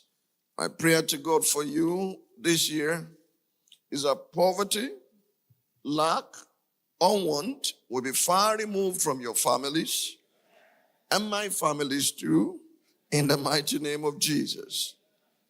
Will you please turn your Bible with me to 1 Samuel chapter 1? I'll start to read from verse 1 to 21. 1 Samuel chapter 1, I'll read from verse 1 to 21. And then I'll go to 1 Samuel chapter 20. We'll read verses 5 and 6. 1 Samuel 1, 1 to 21. And 1 Samuel 20, 5 to 6. He reads, and I quote, Now there was a certain man of Ramathaim Sobim, of the mountains of Ephraim, and his name was Elkanah, the son of Jeroham, the son of Elihu, the son of Tohu, the son of Zu, an Ephraimite. And he had two wives. The name of one was Anna, and the name of the other Peninnah. Peninnah had what? I can't hear you. Peninnah had children, but Hannah had no children. This man went off from his city how often? I can't hear you. This man went up from his city yearly to worship and sacrifice to the Lord of hosts in Shiloh. Also the two sons of Eli, Ophni and Phinehas, the priests of the Lord, were there. And whenever the time came for Elkanah to make an offering, he would give portions to Peninnah his wife and to all her sons and daughters. Do you notice what just happened in what we read? This yearly sacrifice, the first thing Elkanah would do is to give to his second wife and children. And then he will give a double portion to his first wife. Yes, sir. Òṣàjẹ́ méjì obìnrin ò dénú. Tó bá di méjì á dìkà. Tó bá di mẹ́ta á dàjẹ́. You can give Anna triple portion, but she will always think you prioritize the one with children. I don't know any man who can handle two wives at a time. There are so many, they pretend. It's not easy. There's nothing you can do to please them both. To start with, you can't love them equally. That is clearly evident in the life of Jacob.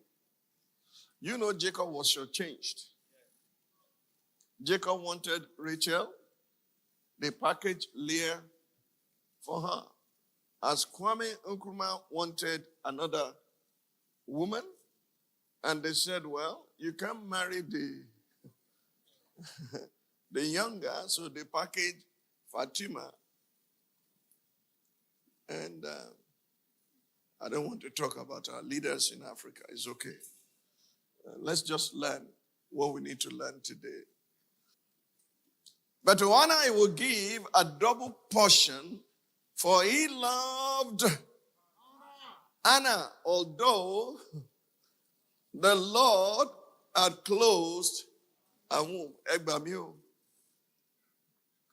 What could Elkanah do?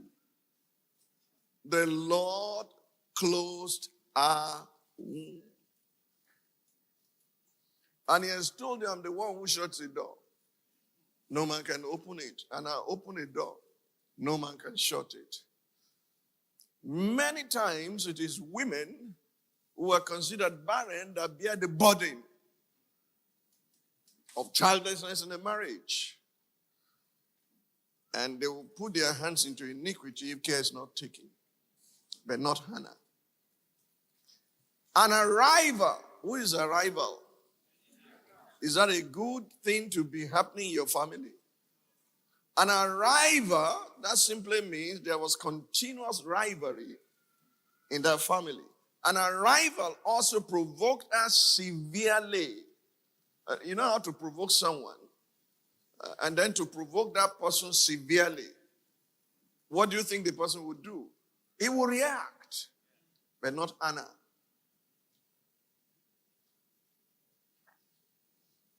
And her rival also provoked her severely to make her miserable because the Lord had closed a womb. So it was, read with me. So why do you have to continue year by year? If you're being severely provoked every year, do you have to go there? Anna knew who she was dealing with. That provocation, no matter how severe, was a distraction. So it was year by year when she went up to the house of the Lord that she provoked her, therefore she wept and did not eat.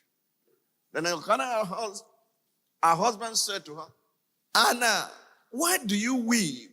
Why do you not eat? And why is your heart grieved? Am I not better to you than 10 sons?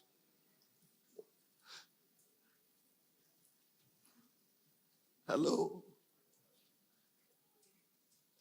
So if you're really better to her than 10 sons, why didn't you stick with her?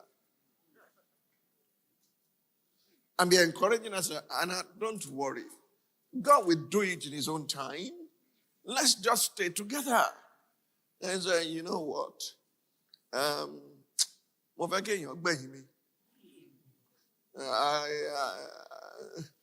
want them to be able to say when I die that Enoch wo feru boju. Are you Enoch? Ogede kuo from a ropo. Are you ogede? To be eaten by monkeys. So Anna arose after they had finished eating and drinking in Shiloh. Now Eli the priest was sitting on the seat by the doorpost of the tabernacle of the Lord. And she was in bitterness of soul and prayed to the Lord and wept in anguish. Then she made a vow. Something is missing here. You have to use the power of your imagination to connect. She had been coming yearly. She had been praying yearly. Why did she have to make a vow here? The cause of her anguish, God enlisted her as a prayer partner. Anna, I know what you are looking for, but you don't know what I'm looking for. Can your need meet my need? You want a son. I need a prophet. When it became clear to her, she made a vow and said, why did she make it before now? You can pray at me several times until God comes through. Until there's inspiration, there's revelation. And suddenly you realize that heaven has a need and you position yourself to meet that need. And God says, we are partners. I want to encourage you this year. Please turn yourself loose from your business. Let it become God's business. Tell him, this business, Lord, will serve your purpose. This business, Lord, will extend the frontiers of your kingdom. Whatever comes out of this business is yours. That was what Mr. Colgate did. You heard of Colgate? Toothpaste, Colgate this, Colgate that. He said, Lord, I want this business to be entirely yours. I'm giving you 90% of it. I will keep 10%. When the 10% was too much, he said, God, take it all. Because I can't handle it anymore. May your business become a platform for Jesus to be seen. And a platform for Jesus to be heard. May you become a pillar, a kingdom pillar in financing the gospel, because the revival is here and is going to extend without stop. Can I hear amen? I'm not sure you heard what I just said. Turn yourself loose from your business. Let it become God's business. Honestly, and God will take it to heights you can't imagine. Then she made a vow and said, oh Lord of hosts, if you will indeed look on the affliction of you, there must be conversation. That's what your Rolonja Kini call. Anna motin reti elati joy yo oromi oye tie oye mini. My ways are are not your ways. Your thoughts are not my thoughts. Can we come into alignment? And she began to say, if you will indeed look. Have you been praying to empty space before now? If you will indeed look on the affliction of your maidservant and remember me, and do not forget your maidservant, but we give your maidservant a male child, then it was a discussion that brought this. If I say where is the thing, it's because we have discussed before. Then I will give him to the Lord all the days of his life, and no razor shall come upon his head. The father was an Ephraimite, so can't be a Levite. And cannot be a Nazarene. But God was going to bring someone from Ephraim that will become a mighty prophet, that will ordain the kings of Israel, that will establish the kingdom, that will write the constitutional monarchy, the monarchical constitution, I beg your pardon. And he had been preparing Samuel for a womb that was closed. And it happened as he continued praying before the Lord that Eli washed her mouth. You'll be misunderstood when you are going through the process of destiny. Now, Anna spoke where? In her heart. Only her lips moved. Hello?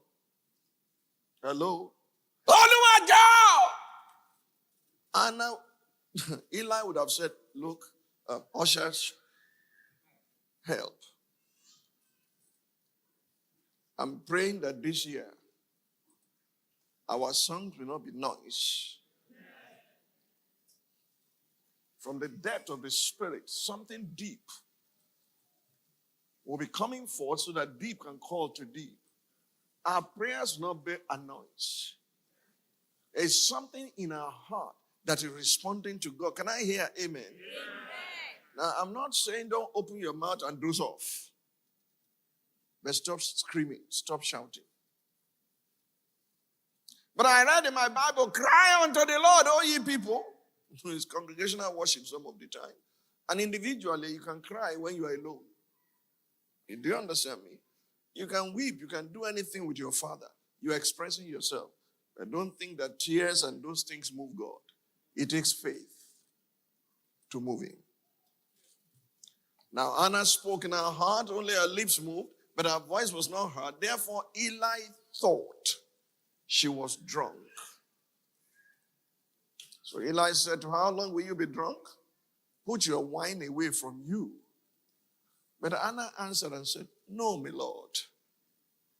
I'm a woman of sorrowful spirit. I've drunk neither wine nor intoxicating drink, but I've poured out my soul before the Lord. Do not consider your maidservant a wicked woman, for out of the abundance of my complaint and grief I've spoken until now. Then Eli answered and said, go in peace, and the God of Israel grant your petition, which you have asked of him. Now, if she had responded to Eli in anger, that word from Eli would not be forthcoming. As backsliding as Eli was, the authority of God was still in his mouth. If she became familiar with Eli, Eli would not pronounce her blessing. And the moment it was pronounced, two people come together, heaven responded. Let's read. And she said, let your maidservant find favor in your sight.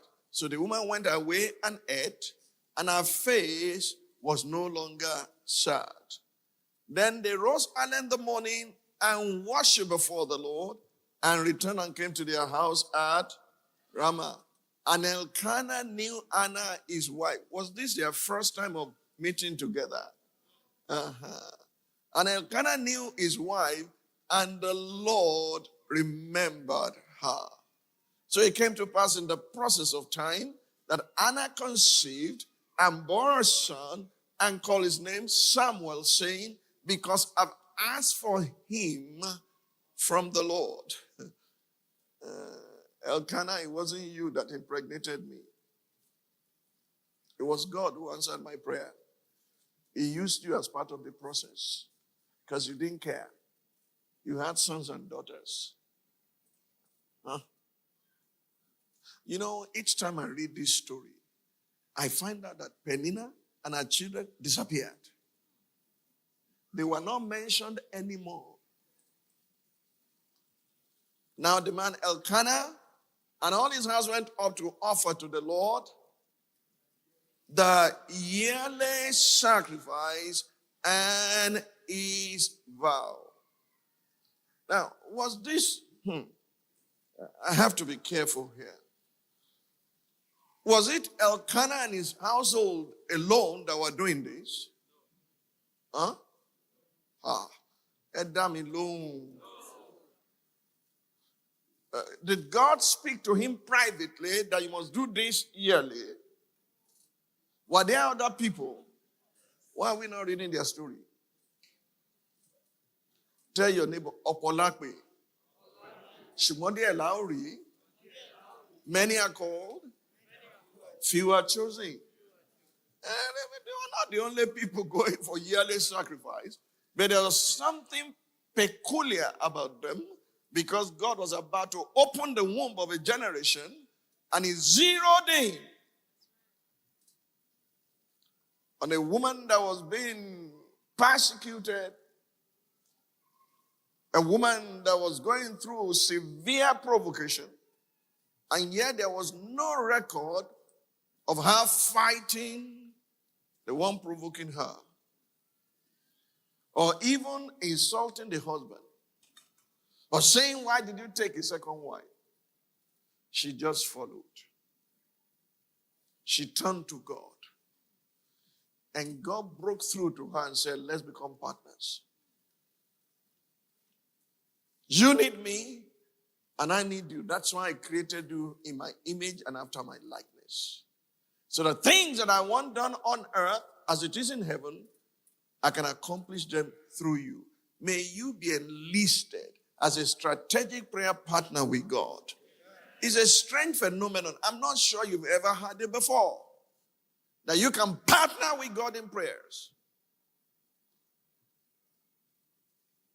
That he will be the one telling you what is happening.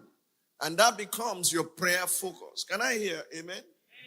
Now, to let you see that this was a common thing that was happening among the children of Israel, this yearly sacrifice, let's turn to the next text of scripture, 1 Samuel 25-6.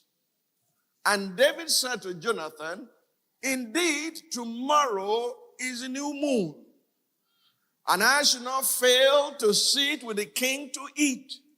But let me go that I may hide in the field until the third day at evening. If your father misses me at all, then say, David earnestly asked permission of me that he might run over to Bethlehem, his city, for there is a yearly sacrifice there for who?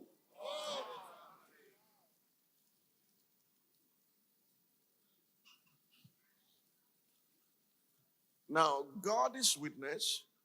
I've practiced this yearly, but I kept it to myself. You know why? Because everything about church is they want to make money. They have invented all kinds of clever ploys to rape people. None of you will stand before God and say, I did that to you. But now, I don't want to rob you of what is working for me. I want to teach you all because I will soon be gone. I'm not dying, but for some time you will see me. And for some time, you see me no more. Okay. I'm keeping quiet. We'll compare notes.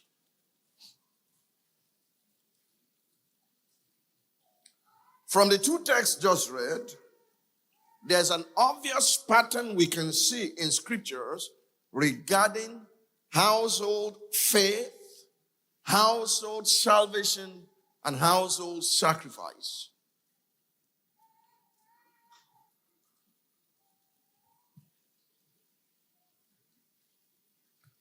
As we progress with this message, I implore you to consider the pattern. Embrace the pattern and adopt the pattern instead of trying to reinvent the wheel. You know, you are a lawyer, sir. You are a lawyer, man.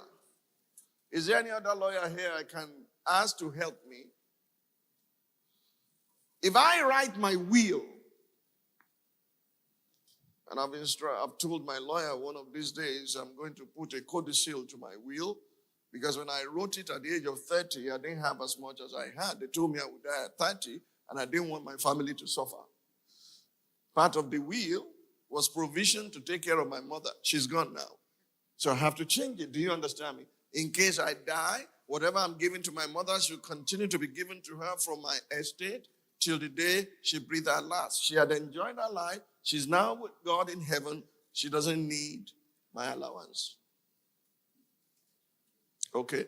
So if I leave that in the will, does it make sense? No. So do I have to tear my will and throw it away? No. What do I write? A codicil. The codicil now amends the will so that you will know what is no longer relevant in the will. And that's what the Bible is. It's called the two testaments. The old is God's will. The new is a codicil. The codicil amends the will. And until there's death of testator, the testament is of no effect. So he came to die to give effect. This is the New Testament in my blood. And some of you throw all the Old Testament away as if everything there was wrong. That's being stupid. There are some things that are no longer relevant, like blood sacrifices, like dragging your malu or cow or cattle to the altar and on the outer court. And no, all those things are gone. The blood of bulls and goats cannot satisfy God. They only pacified him. So Christ poured out his blood forever to put an end to that.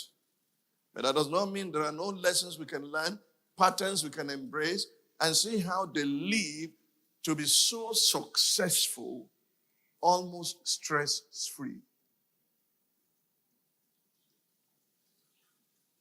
Samuel that he gave on obedience to God. Right? In burnt offerings and sacrifices, as in obeying the voice of the Lord. Behold, to obey is better than sacrifice, and to heed than the fat of rams. For rebellion is as the sin of witchcraft. How many witches are here? But how many rebels are here? You are the same. For rebellion is as the sin of witchcraft. When you rebel, what you're going through is witchcraft in the sight of God. For rebellion is as the sin of witchcraft, and stubbornness is an iniquity, as iniquity and idolatry. You may not have any object you are worshiping, but if you are stubborn, he's a stubborn fellow. Oh, my husband is very stubborn. And stubbornness is as iniquity and idolatry. Because you have rejected the word of the Lord, he also has rejected you from being king. So, before I begin to lay emphasis on the power of yearly family sacrifice, I really want to focus on the legacy of Abraham. I told you Abraham was not the first man to build an altar unto God. It was Noah. But after Noah left the scene, Abraham started that. Everywhere you saw Abraham, you will see that he will pitch his tent and he will build an altar. Then when Lot got to Sodom, he built his house and left an altar out. Did not do any until You know the rest of the story. I'm not going there. Beginning from Abraham, you will see that there are certain benefits that accrue to households or to families that are in alignment with God's plan and purpose. That the moment you bring yourself into God's will, God's plan, God's purpose, God's word, there are certain benefits that will accrue to you. It's like saying in Deuteronomy 28, if you hearken diligently to the voice of the Lord your God and obey his commandments, this blessing shall pursue you and overtake you. The opposite is equally true. So the moment you bring yourself into alignment with God's will, God's word, God's purpose, God's plan on the face of the earth, there are certain benefits that will accrue unto your household. Genesis chapter 18, God was about to enlist Abraham as a strategic prayer partner that will intercede for the destinies of nations. And in Genesis 18, 16 to 19, let's see what God said about Abraham. Then the men rose from there and looked towards Sodom. And Abraham went with them to send them on the way. Was he going to Sodom with them? No. He never went to Sodom until war broke out and he went to rescue his nephew and did not allow Isaac to spend the night there. And the Lord said, shall I hide? This is the problem. He's a God who hides himself. I want you to pray. Please don't hide yourself from me. Let me know so I can line up with your plan and your purpose. I don't want to labor in vain. I don't want to pray in vain. I don't just want to lock myself in the room and be shouting and be screaming and nothing is happening. Shall I hide from Abraham what I am doing? Since Abraham shall surely, somebody say shall surely. Why would God say Abraham shall surely? He had spoken. He had spoken. Come out of your family, out of your fathers, out of your nation. I will make you a great nation. Do you understand? God has spoken, his word will not return to him. Abraham shall surely become a great, a mighty nation. And all the nations of the earth shall be blessed in one man. For I have known him in order. Oh, are you reading this? I have known him in order. That is, when I enter into covenant with him and reveal myself to him, is to prepare him to line up, to come into alignment, to be in order with what I purpose to do, both to will and do of his good pleasure and him. I want you to stand. God, don't leave me alone. Do your work in me. Don't leave me alone to struggle. Don't leave me alone to guess. Don't leave me alone to be finding how I to be done, both to will and to do of your good pleasure. They are you. And you. Help me, Lord. I'm tired of trying to make it on my own. I'm tired of trying to figure out how these things will go. You have figured them out already. Do your work in me. In Jesus' mighty name. Please be seated.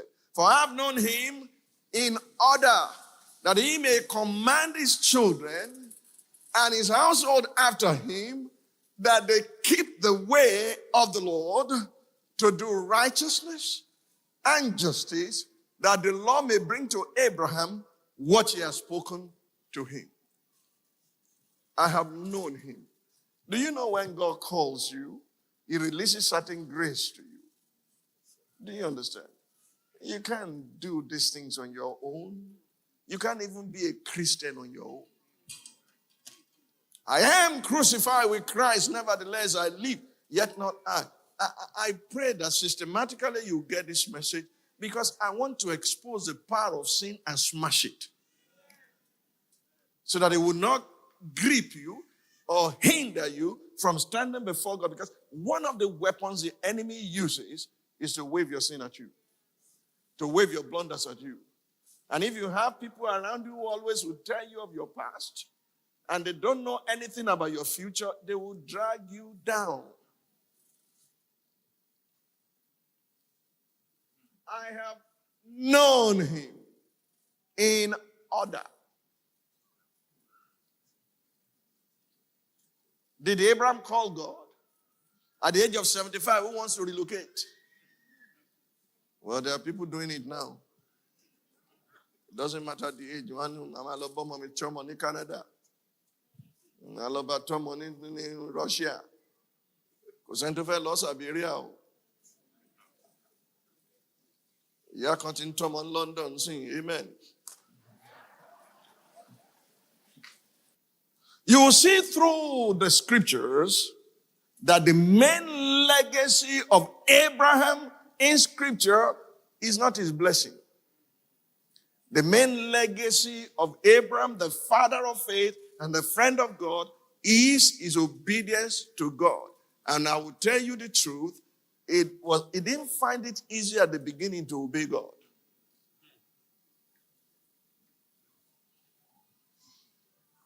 Or what would you say about David?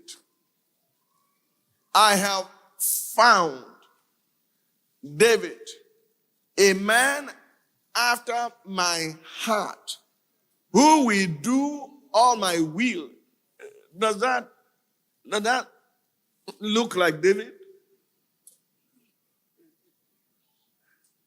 David, the terrorist who went to villages and killed everybody in order to survive? Huh? David, who at the age of 30 already had 6 wives? Huh? And then inherited 10 concubines from Saul.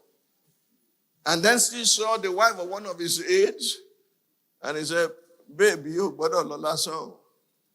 Atale lo fele Uriah. He title lason lason. Le formo to dabai. Olo boya wo le mo gbese. And got rid of him. Is that doing all the will of God? And there must be some things we don't understand. That both to will and to do of his own pleasure are in him. From the moment God repaired the damage in his life, in Abraham's life, and showed up. Look, remember in Genesis 14 that Abraham got involved in what looks like a world war. It was the first war in the Bible, Genesis 14. Tidal, the king of nations, was involved on the opposing side. And he got involved and defeated them all and brought who? Lot and the people of Sodom back and gave everything back to the king of Sodom. Then Melchizedek showed up. He was a king and a priest, adjusted his life, and spoke to him, blessed be Abraham of God, possessor of heaven and earth. Blessed be God who has given your enemies into your hands. So suddenly, Abraham realized, so it wasn't my weapons of war. It wasn't the soldiers I deployed. It was God who made it impossible to overcome me. It was God who gave me the victory. Blessed be God who had given your enemies into your hands. And Abraham gave him tithes of all, right? Thereafter, what happened? The king of Sodom came and said, take all the goods and give me the men, because at least I will have people to rule over. He said, I've lifted my hand to God, possessor of heaven and earth, that I will not touch anything that belongs to you, not even your shoe latchet, lest people will begin to think you made Abraham rich. Lift up your hand to heaven and say, the God of heavens, he will prosper me. Therefore, I, his servant, will not put my hands into iniquity. Say it again, the God of heavens, he will prosper us. Therefore, we will not put our hands into iniquity. Can I hear a good amen? Little did Abraham realize that the offering he gave at that point in time was to prepare him for a God encounter. In chapter 15, the Lord appeared to him in a vision and said to him, Abraham, fear not. I am your shield. When they were throwing arrows at you, I was a shield warding them off. When they were shooting at you, I was a shield. I am your shield, an exceedingly great reward. And Abraham said, before we go into reward or shield, remember, it's going to be about 10 years now. You asked me to leave my father's house, to leave my country, to leave my people, that you make me a great nation. How do you make a great nation without giving the man his son? I have no son. You have given me none. This Eliezer of Damascus, a slave that was born by a slave in my house, will become my heir. Abraham, let's take a stroll. You remember I told you that you're going to become father of a great nation? Okay, I want to show you the size of the nation. This is your first assignment. Look up. ID, you must tell me how many bulbs are upstairs right now.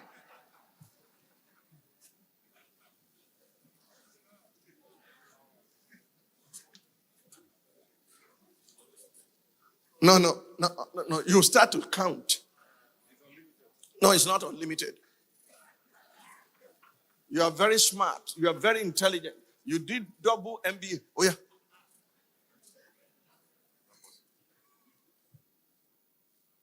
Abraham, look onto the stairs. I want you to count them and give me their number. Now, science will teach you that when you see the light of any star, it's been traveling for about 4 years before it gets to you, before they can pick it with their whatever they use to look at stars. And that each star is bigger than planet Earth. So I'm giving you children that will be larger than life. Abraham couldn't count the stars. Abraham was overwhelmed and he said, oh, so there is no way I can physically produce this. I believe you. Yes, sir. And Abraham believed God and it was counted to him righteousness. Thank you, Abraham. You will soon become Abraham. You're now Abraham. You're now Abraham. Okay. Tell ID you are Abraham now. You are going to become Abraham. Okay.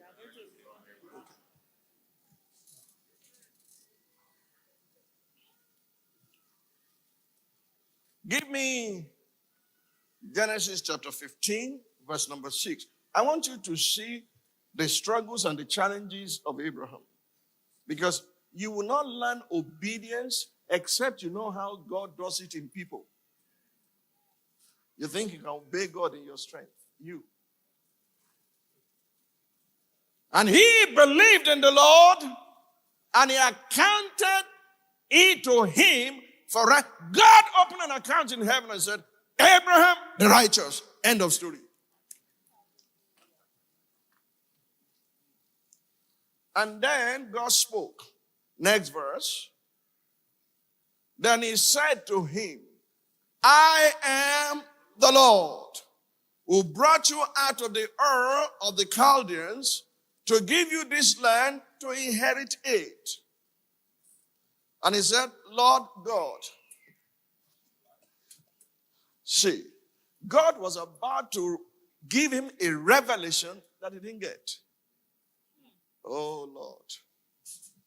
Can I teach? Can I teach? Yes, sir. Okay.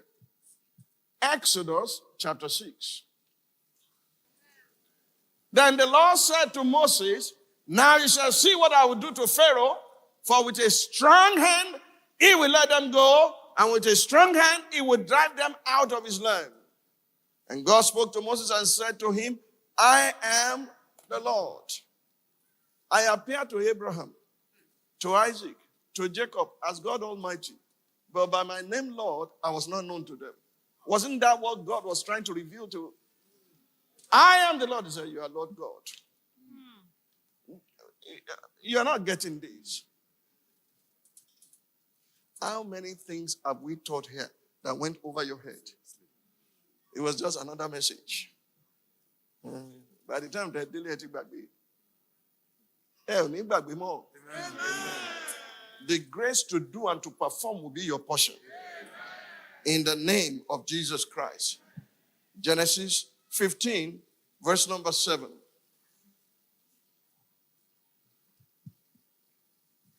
He said to him, I am the Lord who brought you out of all the Chaldeans to give you this land to inherit it. And he said, Lord God, this is the man that God just credited with righteousness. This is the same blunder that Zechariah committed. If God did not immediately intervene in the situation of Mary, she also was looking, how can this be? I know not a man. It was God helping them. And when he had helped them, he said, be it unto me. She didn't say that at the beginning.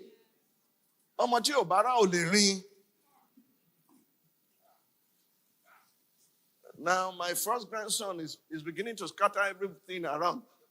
I didn't know. Last Sunday, I was singing Tankalakis, Tagan Taga.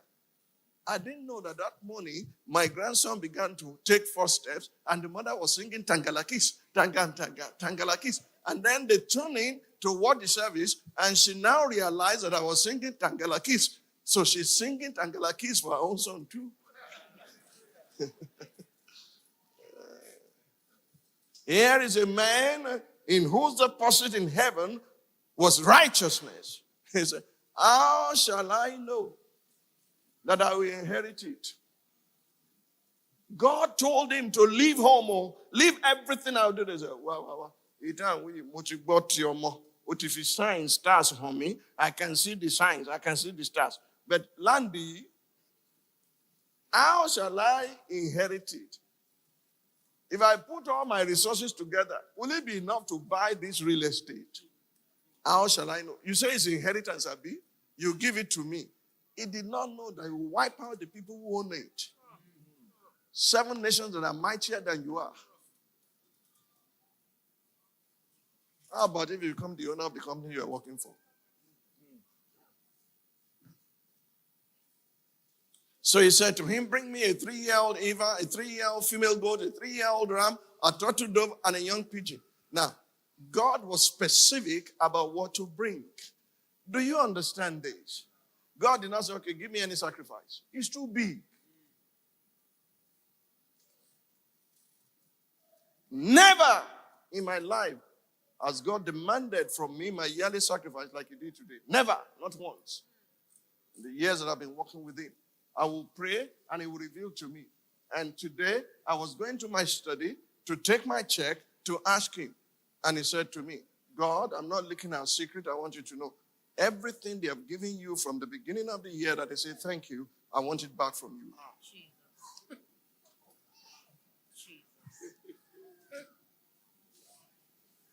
I didn't do for me in dollar. I didn't do for me in naira. I went to look for everything. I'm not saying this so that you will think, look, it becomes double sewing for you. I will receive, you will receive. Amen.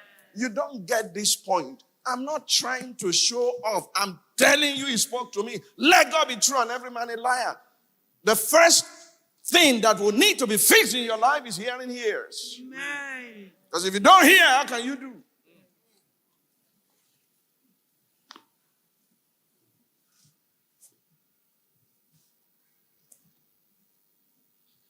Then he brought all these to him and cut them in 2 down the middle and placed each piece opposite the other, but he did not cut the birds in 2.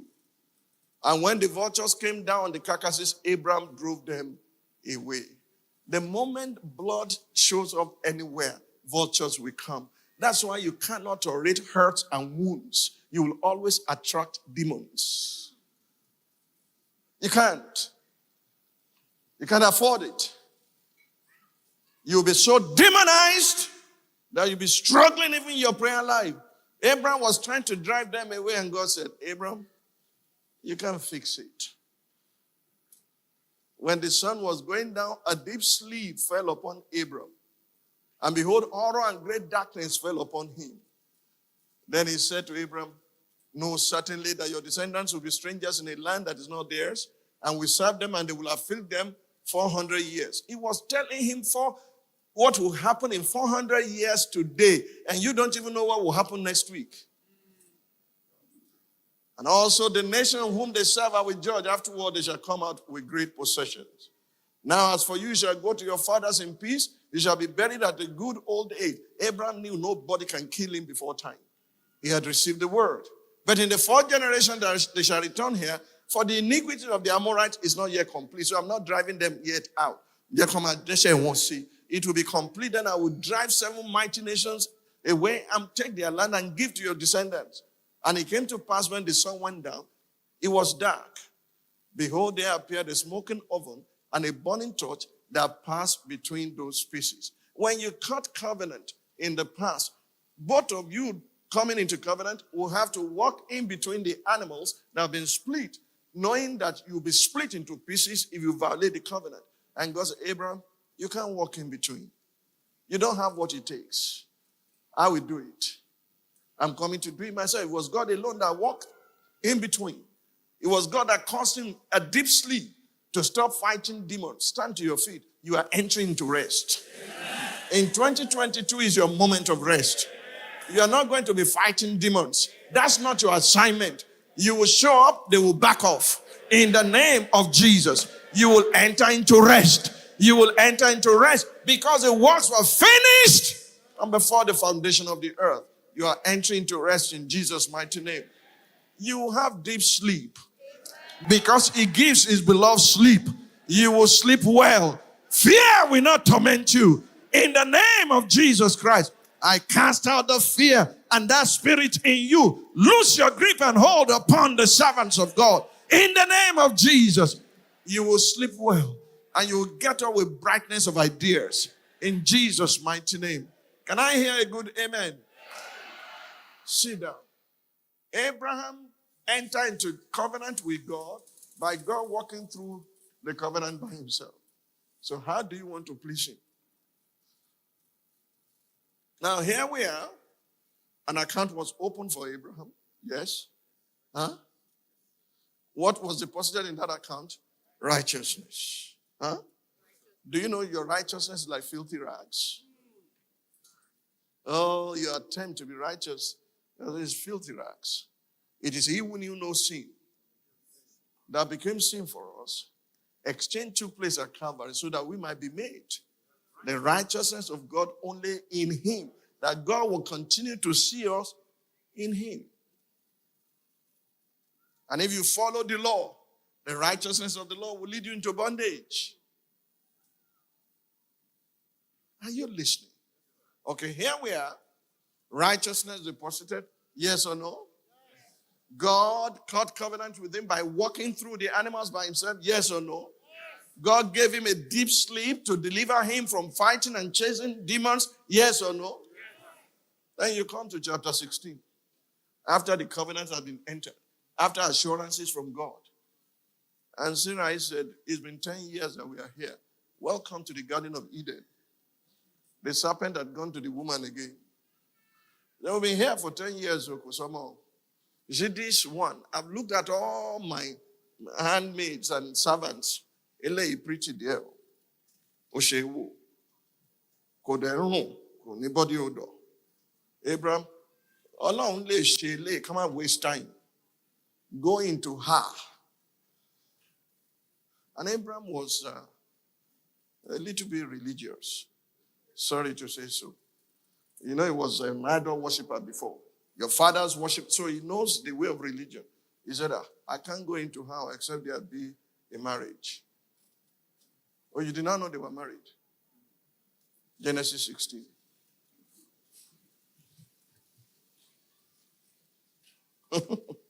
Now Sarai, Abraham's wife, had borne him no children, and she had an Egyptian maid servant whose name was Hagar. So Sarai said to Abraham, see now. Hello? I can't hear you. See now. If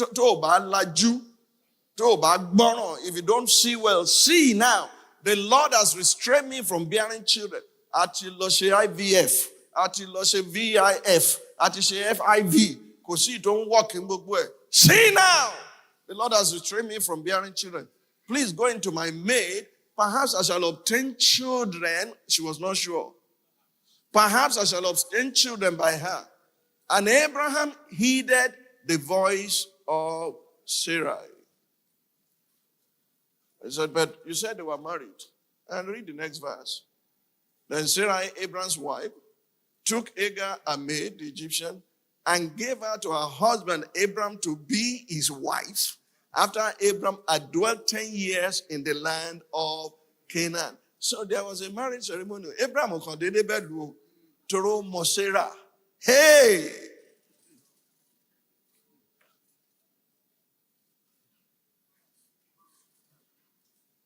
Sarai took the forbidden fruit, ate it, and gave it to her husband, and she ate. He ate too. Hello? Pam! Just one time. Hagar was pregnant. What an amazing time we just had in the presence of God. I hope you are richly blessed. My heartfelt desire is that you may light up your word with the illumination you have just received. May the immeasurable grace of God empower you to act on what you've heard and to walk in the revealed counsel of God. Always remember that it takes a transformed life to transform a family, a society, or a nation. So let God do his work in you so that he can do his work through you. And as you proceed on this journey of destiny, remember that our ultimate destination is God. I pray that God's footprint will become your pathway and that your path will be as a shining light that shines brighter and brighter to a perfect day. Till we meet again next week, remain sandwiched between the peace of God and the God of peace. Have an amazing week. Bye for now. Shalom.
What we do not understand, we will stigmatize. What you can see is the remaining of the tanker that exploded. The suspect equally confessed.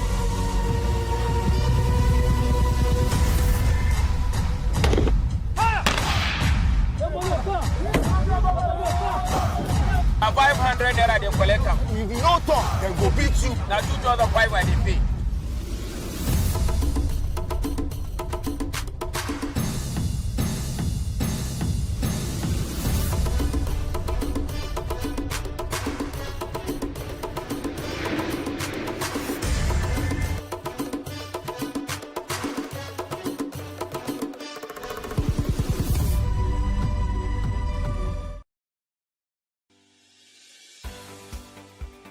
Businesses in Africa can be very challenging. In Nigeria, it is particularly intimidating, and successful builders have learned how to navigate a hostile environment to unlock opportunities. But one major challenge businesses face is how to filter through the noise and identify where their ideal customers exist. Get insight and practical steps from industry players and captains of industries. Hear success stories to help you make informed decisions as you scale your business in Nigeria. Watch Business Insights at this time on Plus TV Africa. Nigeria's Niger Delta region, from where the black gold fuels Africa's largest economy, where the lines between wealth and poverty has never been thinner. Conflicts, poverty, insecurity, and environmental challenges daily confront the region. How can the Niger Delta story be changed for the better? Join Mamude Akuga at 9 p.m. every Friday evening on Plus TV Africa as he probes deep in search of solutions. Inside the Niger Delta with Mamude Akuga, the authentic voice of Nigeria's oil-rich region.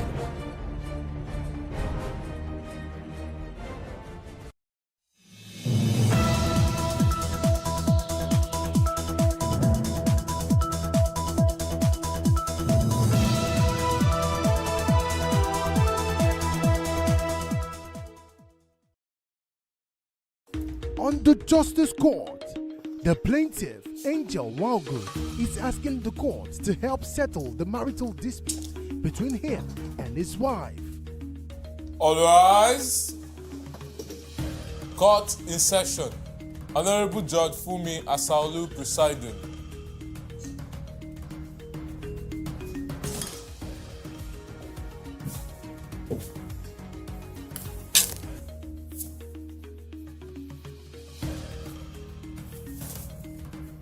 Please be seated. Your Honor, this case is between Angel versus Blessing Nwagu. Parties sworn on oath. Thank you, Aki. You're welcome, Your Honor. So, Angel. Yes, ma'am, my lord. You're the one that brought Blessing to court. Yes, ma'am, my lord. Okay, can you tell me your husband and wife? Yes, my lord. So tell me what's going on. My lord, the issue happened since 2 years ago now. That I lost my business, where I'm doing my business burned fire. So I lost all my business, all my goods that are worth of millions of money. So I'm able to take care of my family, my wife and my children and others upkeeping. So my wife decided to take my children and go to her mother's side. How many children do you have? I have 3 children.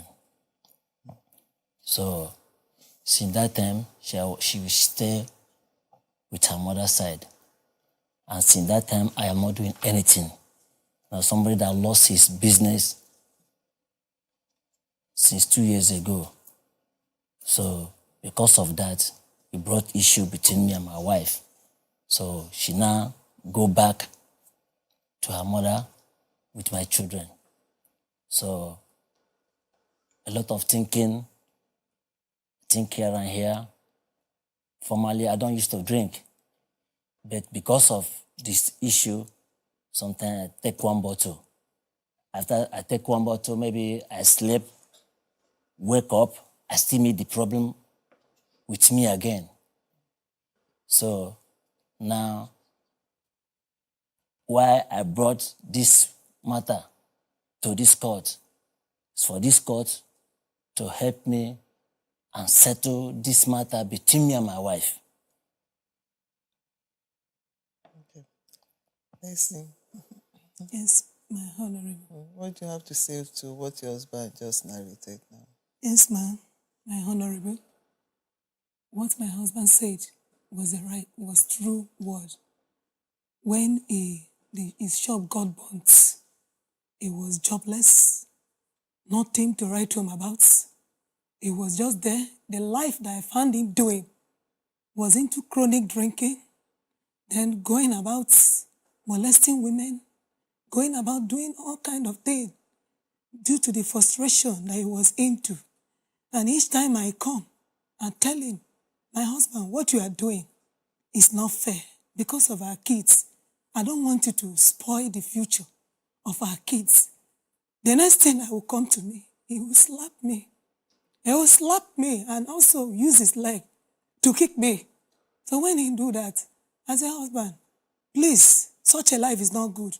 But when he keep coming, I will just run with 3 of my kids so that he will not injure me.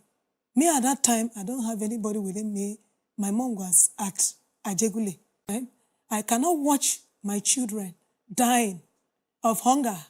I have no choice than to move from house to house in search of begging so that my children could see something to eat. Since my husband was not ready to help, he's supposed to be doing all these things I was doing. But I swallowed the shame. I went street to street. Even if they like, they call me name. They used to call me name, but I was not bothered. But so far, my children will see something eating. That was what I was after, which we succeeded. They ate. As for the school, I was believing that one day, God will see this family through, and my children will go to school again. So when I keep begging, that was a life I find myself. Keep begging, keep begging, keep begging. A thought just came within me that, why don't I beg, gather money, so that I will be hawking, going around, doing any petty something I can do. So I thought of it. I said, yes, that would be good. Since it will be bringing something that my family, can sustain a living. I begged, gathered the money. I went into pure water and biscuits, hawking. The reason why I went hawking was instead of for me to go into prostitution, I rather go and hawk. I hawk around town with my little baby. I hawk around town. The other ones, I drop them around. Presently, I'm still with my husband when this scene was going on. When it keep going on, the only life I find from my husband, he will come with 1 bottle, from 1 bottle to 2 bottles, from 2 bottles, the thing keep on increasing to a chronic level. He become a chronic drunkard. And it didn't end there. He will just be going about. If he didn't find my husband in Baba Ijebu spots, you will find him hanging around with babes. Any babes you see, anything under skirts, he move around. Each time I see it, I cry. I say, oh God, what a life. Does that mean this jobless attitude has turned you into a chronic women chaser and also a drunkard? If I tell him, he will give me another slap. I said, why are you giving me slap? He said, I don't have any mouth to tell him what to do. So I left him going about finding what I and my children will eat, what we will eat. Not on one fateful day, I came back home. When I came back home with my pure water basin, for me to go in and freshen up, then find something for my children to eat, only to hear a voice, take it easy, take it easy, take it easy. I was like, what are they taking easy? Let me go inside and check what is taking easy in my room. Oh, my honorable judge, what I saw, oh, I cannot bear it. I saw my husband on women's body on my matrimonial bed. I said, what an insult. My husband has defied my home, defied my bed, defied all that we had together. He defied it. I said, my God, what have they done to you? What have they done to you that make you so? My honorable justice, I cannot bear what I saw. So when I was like, I went to the ladies, I was like, fighting them, what are you doing in my room? What are you doing in my room? The next thing, he still commanded them to come and fight me. So they came, fought me in my own matrimonial room, on my own matrimonial bed, sharing what I and my husband have together. So when they beat me finish, I just picked my things, my basin. I was like regretting why I came back home to come and see such a mess. Within me, I say, this man is a mess. He's really a public mess. Really a public disgrace to my own matrimonial home. He gave me no choice. My honorable, I have no choice than to call home. I call all his people to lay this complaint to them that what I'm seeing is unbearable. I cannot bear it any longer. They were like telling me that I should hold on, I should cool down, that the matter was this. I said, this one is not matter of cool down. I wish you people would be here to see what I'm passing through. It's not until when I die. That's when you people will know that I am in pain. Then the one that pissed me off again, thinking that this man will change. He did not change. He still repeated the attitude that he repeated, the one that I caught him when I came back from my pure water side. He still repeated it. This time around was bunch of women bunch of women surrounded in my room. When I came, Jesus, I shouted, Jesus, what a life. I said, okay, I cannot bear this again. Let me go. Marriage is not do and die. Instead, I would die in this marriage. I'd rather go alive with my innocent kids than know anything of such. I don't want them to suffer this thing that I'm suffering. So what I did, my honorable justice, I have no choice than to pick my little Lord I have, my wares, my luggages, with my kids that God blessed me with. I ran away for my life. I ran away before the life will swallow me. My honorable justice, that was what transpired between me and my husband that brought about the divorce. It's over 2 years. Thank you, ma. Thank you. The plaintiff, Angel Wangu, claims that he found himself taking solace in the green bottles after he lost his business to a fire incident 2 years ago, and he has not been able to rise to his responsibilities. The defendant, Blessing Wangu, alleges that in addition to being a drunkard, her husband also started being a chronic womanizer and a wife beater. She claims that she has had to move out of her matrimonial home due to domestic violence. Judge Fumi wades into this matter. Angel, everything she said is the truth. Yes, ma'am. Are you still engaged in that manner of lifestyle? I've You changed still drink? I've changed my life, ma'am. Do you still drink? No, ma'am. I stopped. When did you stop? I stopped it since last year. Since last year? Yes, ma'am. And she's aware you stopped drinking now? Yes, ma'am, my lord. So what do you do for a living now? Ma, as of now, I'm not doing anything. Only go to the market and find somewhere or anybody that will buy anything, maybe a little thing that they put for me. Where do you live right now? I stay at Ajambadi. What kind of apartment? As a room and parlor. Who is paying the rent there? I'm the one. How much are you paying for rent there? I pay 100,000. When is your tenancy due? Ma? When will your tenancy, when will you be required to pay another money? Since I have this issue of my shop getting burning fire, so I owed my landlord about 2 years. So he gave me quick notice because of I did not meet up to pay the rent. But along the line, I had to rally around to friends, to relations, to gather money, and anywhere I can gather money. I paid 1 year. Then he canceled the quick notice. Then asked me, he now give me time to pay the remaining one. Up to when? Huh? You said he gave you time. Till what? Yes, till he when? gave me time since that last year. As I have paid 1 year, gave me time from now till April. To pay the remaining 1 year? Yeah. Have you paid out of that remaining 1 year now? I never paid the remaining one. You've gone through a lot of emotional stress. Yes. But all in all, he's apologetic over it. Do you understand? Because looking at the statement he wrote here, he is regretting everything. And he wish it never happened. And in fact, his main reason for being here, let me read it out to you. I want peace between me and her. Do you understand? He wants to make peace between the two of you. When was the last time you saw him before today? It has been long ago. It's just when I had a call through the court justice that we have a meeting, we have case between us. That was when we met. All this while I've been away with him, with my husband, with my mother. And so it was that fateful day that we were asked to come and table the matter between. And after you left her that day, the two of you didn't get in touch again until today? Until today. You didn't call her?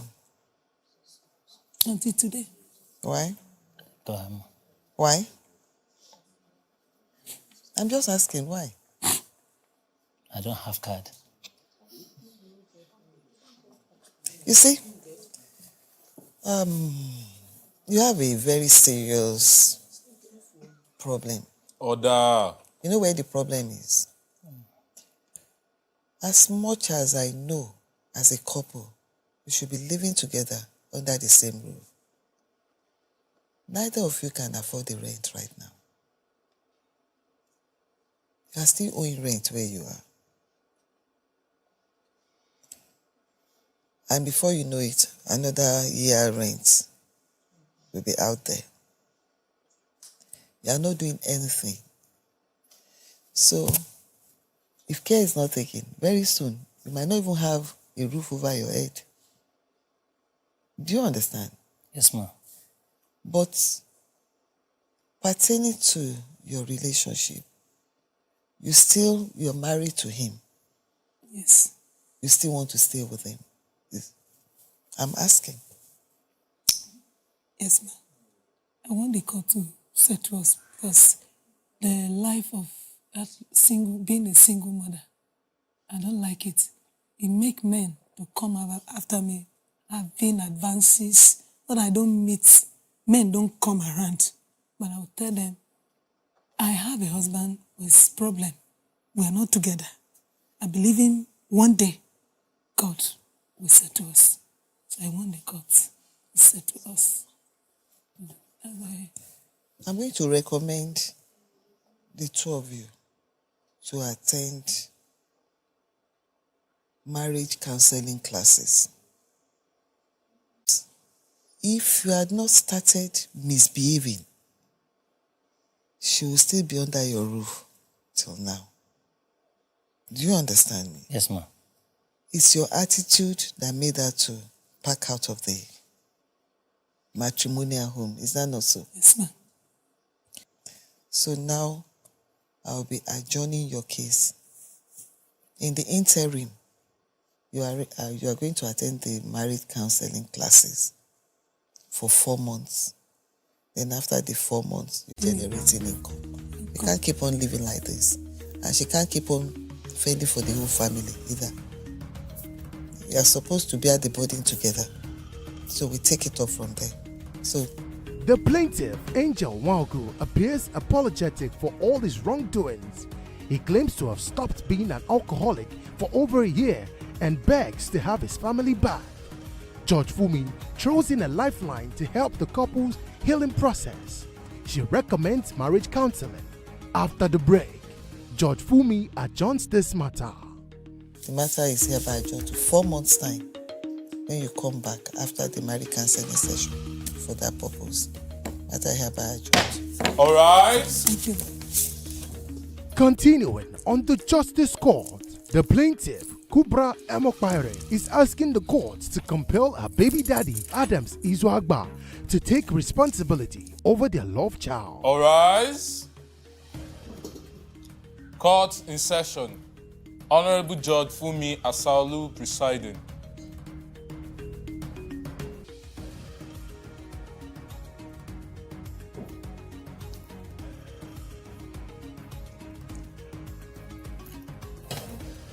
Please be seated.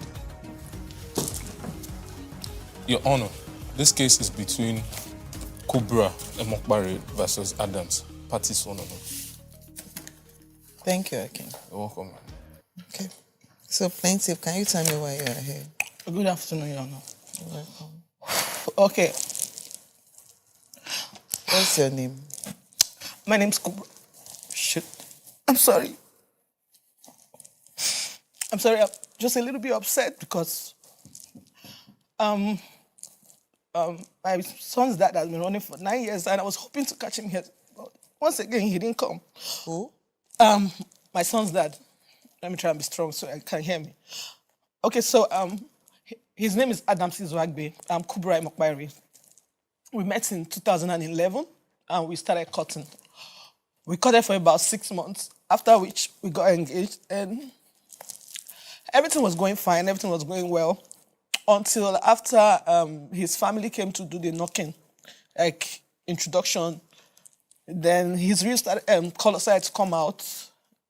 Although a lot of people used to tell me that he's a womanizer, he's this, is that, but I didn't see that part of him when we started dating.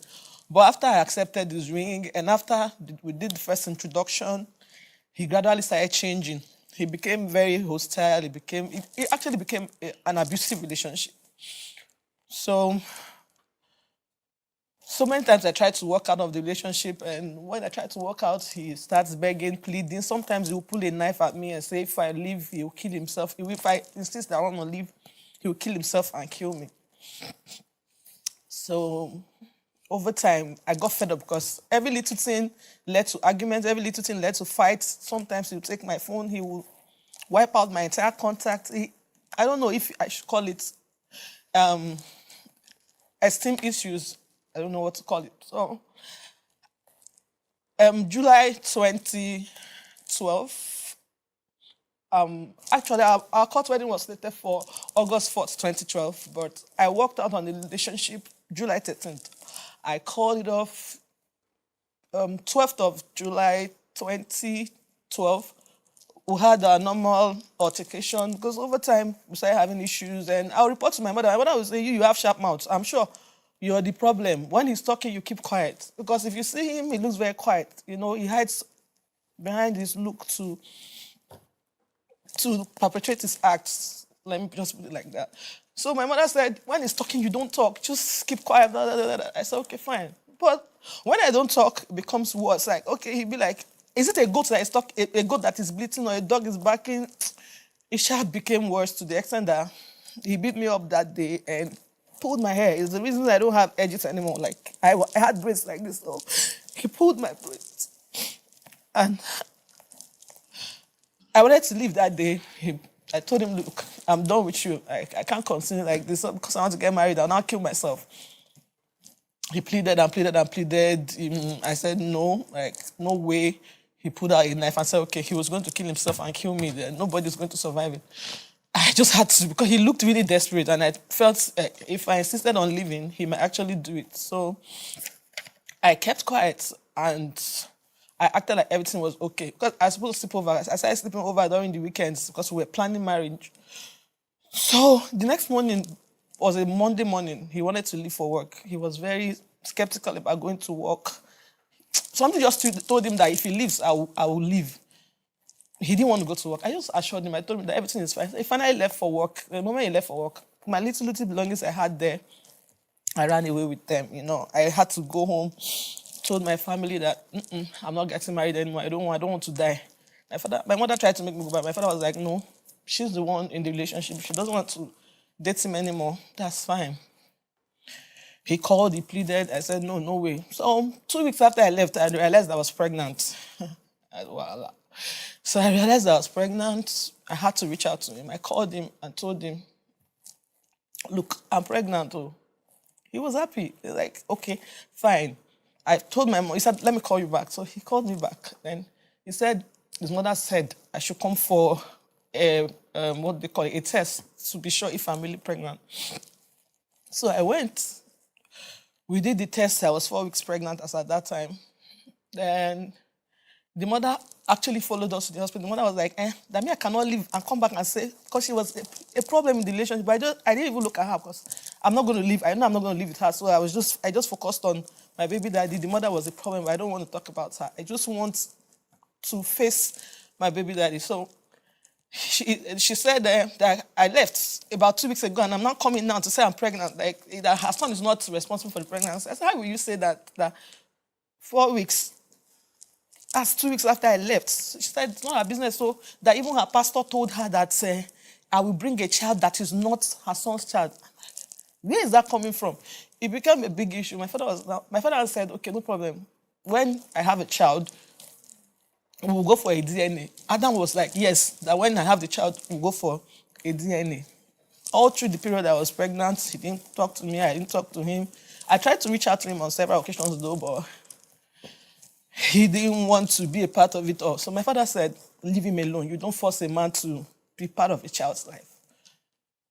So I left him alone. I had my child on the 1st of April, 2013. On the 1st of April, 2013, and I reached out to him. I even thought that the arrival of the baby would even soften him up, but no, I was wrong. So I reached out to him. I told him, I just put to bed, we need to name the child. And if you even come and see this child, the child looks just exactly like you. He said he has told me that his mother said, that his mother's prophet said, he's not the father of the child. So your mother's prophet said, okay, no problem. Let's go for a DNA. Make yourself available for a DNA. I've been running after him for almost 9 years now, because my son will be 9 in April. I've been pursuing him for almost 9 years now to come and get the DNA done so that he can be taking responsibility for the child. He has refused so many times. I've tried to reach out. Even I tried to drag him down here. Once again, he didn't come. I want to plead with the court to get him to come and do the DNA test, come and take responsibility for his child. I'll refrain from saying anything right now until I listen to his own side of the story. You know where he stays? Yes, ma'am. You have his address and everything. I can get it. You can get it, okay. The second issue I have here right now is you are ready to conduct a DNA test. I've been ready for forever. Okay then. The plaintiff said the defendant has been elusive and is not present in court. Judge Fumi adjourns this matter. So for now, I adjourn this matter. Matter hereby adjourned. All rise.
Or 0909 040 8408, or send an email to marketing@PlusTvAfrica.com.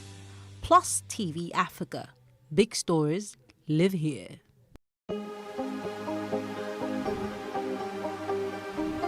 Seize it for upcoming artists to blow in Nigeria.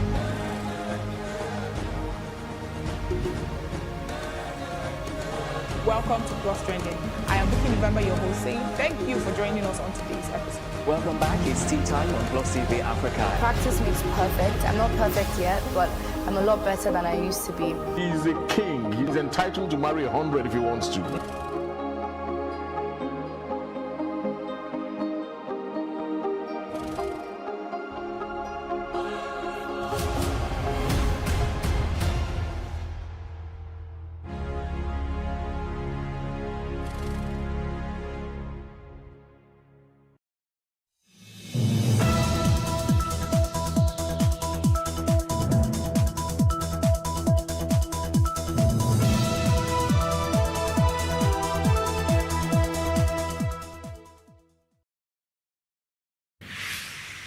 "60 Minutes with Angela" starts right now.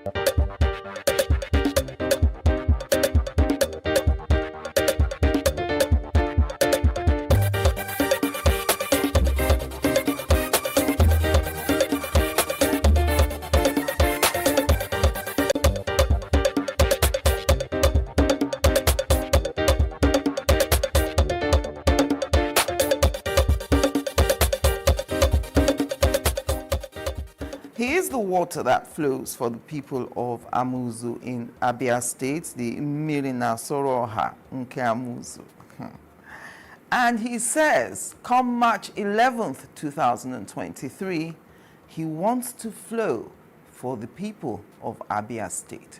My guest today has been a former deputy governor of his state, Abia State, that's from 1999 to 2003, and a senator representing Abia South Senatorial District since June 2007. Today, the Senate Minority Leader, Chairman of the South.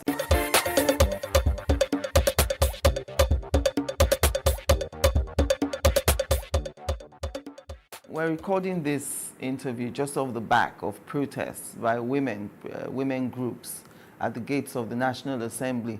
I want to put you on the spot. How did you vote in the matter of gender bills to curb discrimination against women? I voted positively for the gender bills. I was also at the gate with the women. I went to show solidarity with them. And I told them also that there's a way that they could also do pressure on the National Assembly. The votes are recorded. Each person and how you vote is also recorded. And all they have to do is to apply. Is it available to the public? It is a public document because the record of our voting is also part of the Hansard of the House. And so they can apply for it and it will be released to them and then you can know how each member voted. Then they can now target those people and then the community can ask you, why did you vote this way? Yes. When we sent you to the National Assembly to protect our rights. Why do you think that bill failed? I think it's a combination of our traditional mores, where in certain parts of this country, women are not given appropriate such rights. You're supposed to be, stay behind. But then, to the bulk of voters, they also are the nurturers of our civilization and the people that actually make things happen. And there's this statistic that shows that those countries that the women are their prime ministers and their presidents did much better during the pandemic time than all the other countries. In other words, we cannot just push away half of this country and say they do not matter in leadership. Were you surprised that both houses voted against the bill? No, I wasn't. Because as we were talking to our colleagues from the feelers that I got, I was not surprised that we were going to. What kind of feelers? What were they telling you? Did you want to give these women rights? They will now be over Sabi or... The Constitution says you shouldn't discriminate against anybody. Yes. And then you want us to discriminate against the men. Because if you say, you set out a certain percentage, and we told them that there is something called affirmative action. And affirmative action was used to try to cure those type of things. And so it is not discrimination in that sense. So do you support the idea of conceding the presidency to the Southeast, the region you... And it is the old traditional ways. The 5 states that make up the geopolitical zone cannot seem to unite behind one man from one state of the 5. For instance, if you ask an Anambra man if the Ebonyi... Where that it was Obasanjo, there was Obasanjo there was Bola Ige, there was Ufalaye, there was so many other times. So the rest of extraction. Southeast... Kingsley Moghalu was from the Southeast. He didn't garner much votes from the Southeast region. So, I don't know the quantum of votes that Moralu got and the distribution and spread. You know, we don't have that idea. The Southeast, they always want to go with the preponderance of opinion for that person that we give them a level playing ground, that we see them as equal partners in what, and will overwhelmingly do so. Yes. But you proudly displayed your PDP flag today. Why isn't the party conceding the presidential ticket to the Southeast? Rather, they've decided to leave it open to all zones. And the Southeast has been faithfully, loyally sticking with the PDP all these years. There are ongoing consultations within the party, but I doubt whether a party will take such a decision. Usually, what you do within a party is that you consult, and there's a preponderance that shifts to one side. We will now galvanize everybody if everybody is towing that line. And I think that we are having those kind of conversations. Yes, we are having the conversation.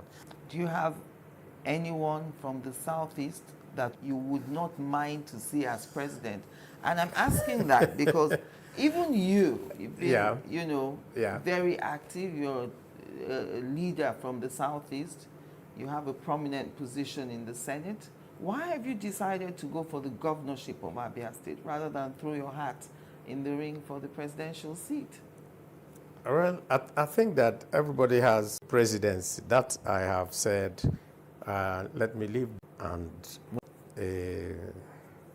Bavaria of Nigeria, Barcelona of Nigeria, you know, that all those areas in the world where even as their areas were being suppressed, burst out in economic management that you just could not ignore. Join us again after the break.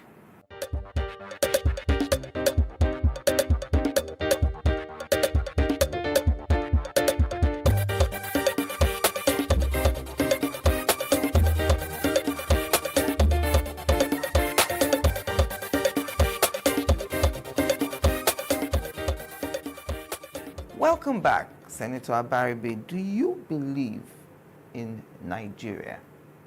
One Nigeria? I believe in Nigeria, a Nigeria that gives equal opportunities to everyone, a Nigeria that sees every citizen of Nigeria as having the same rights like everybody. I believe in a Nigeria that gives a level playing ground to all. I believe in a Nigeria that you can live anywhere in Nigeria and feel safe. I believe in that Nigeria. What has happened over the years is that the concept of Nigeria has been twisted to have some people as first class and some other people as second class citizens. And it is these inequalities and the treatment of people that has made some people decide that they don't want to be part of Nigeria again. And we're telling them, no, these things can be resolved. And that one man's proclivities or idiosyncrasies should not be what we use to judge everybody. This is in Nigeria. I grew up in Nigeria. Your education was in Nigeria? My education was in Nigeria. I was actually educated through Nigerian scholarship and bursary. I have worked in Nigeria. I'm a senator of the Federal Republic of Nigeria. So when the question now comes, do you believe in Nigeria? It now seems to me like what you're trying to elicit is something else. It's no longer what happened in Nigeria. You know? No, I'm asking that because, you know, your critics, they say you are not a bridge builder. They call you an IPOB man. You say, and I'm quoting you now, I am a supporter of the cries of our people against injustice. I stand with my people. So That's why I'm asking, straight up. Yeah, Do so- you support IPOB? Do you support their violent, hateful rhetoric? No, I didn't support violence in any way, and I have always said that you cannot treat people in different ways and expect that they will keep quiet. They will naturally react. And it's so clear that we don't need to debate it. But to go beyond that, to say because I stand with my people saying we're not being treated well, we need to get a different, in quote. Yes. Now, just as, and this continued, and when the matter of Nnamdi Kanu and IPOB came out, it took the federal government just a day to go to court and get a court order saying that this is a terrorist organization. And we now ask the question, several years have passed. You're finding it so difficult to designate those who are carrying AK-47, rocket-propelled grenades and all that, and massacring people and wiping out villages and all that. And you just don't want to designate them as terrorists. But for these ones who are flag waving and running around and saying they want to recreate Biafra, you're very, very quick to designate them as a terrorist organization. So it is this uneven treatment that is leading these young people to think that they don't have a stake in this country. That is what, I mean, we started this in I think it was 2016 when that whole thing, until recently. Then I said, okay, we're going to designate them as terrorists. But you could see my colleagues the other day were saying, even these people designated as terrorists, what has happened? Why is it that the carnage continues? Yes. Why is it that these killings continue unabated? And that's why you probably said government may crush agitation, but they won't be able to crush ideology. And you spoke of Biafra of the mind and Biafra of the land. Yeah, they're two different things. Yes. A Biafra of the mind is what the late Ojukwu also espoused at the end of the Civil War when he came out and came back to Nigeria. In other words, turn our own place into a place that will be, it will take care of all of us, it will take care of it will take care of all the unemployment, it will take care of physical development, it will take care of our infrastructure, take care of our education, and of course, help to move us into the new age of information technology. And we said that it is the education that you give to your people that will get them to compete in the 21st century. That is what I meant. That I think that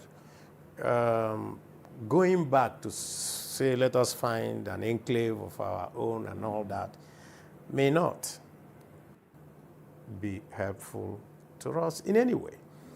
And that's how I now encapsulated that. Yeah.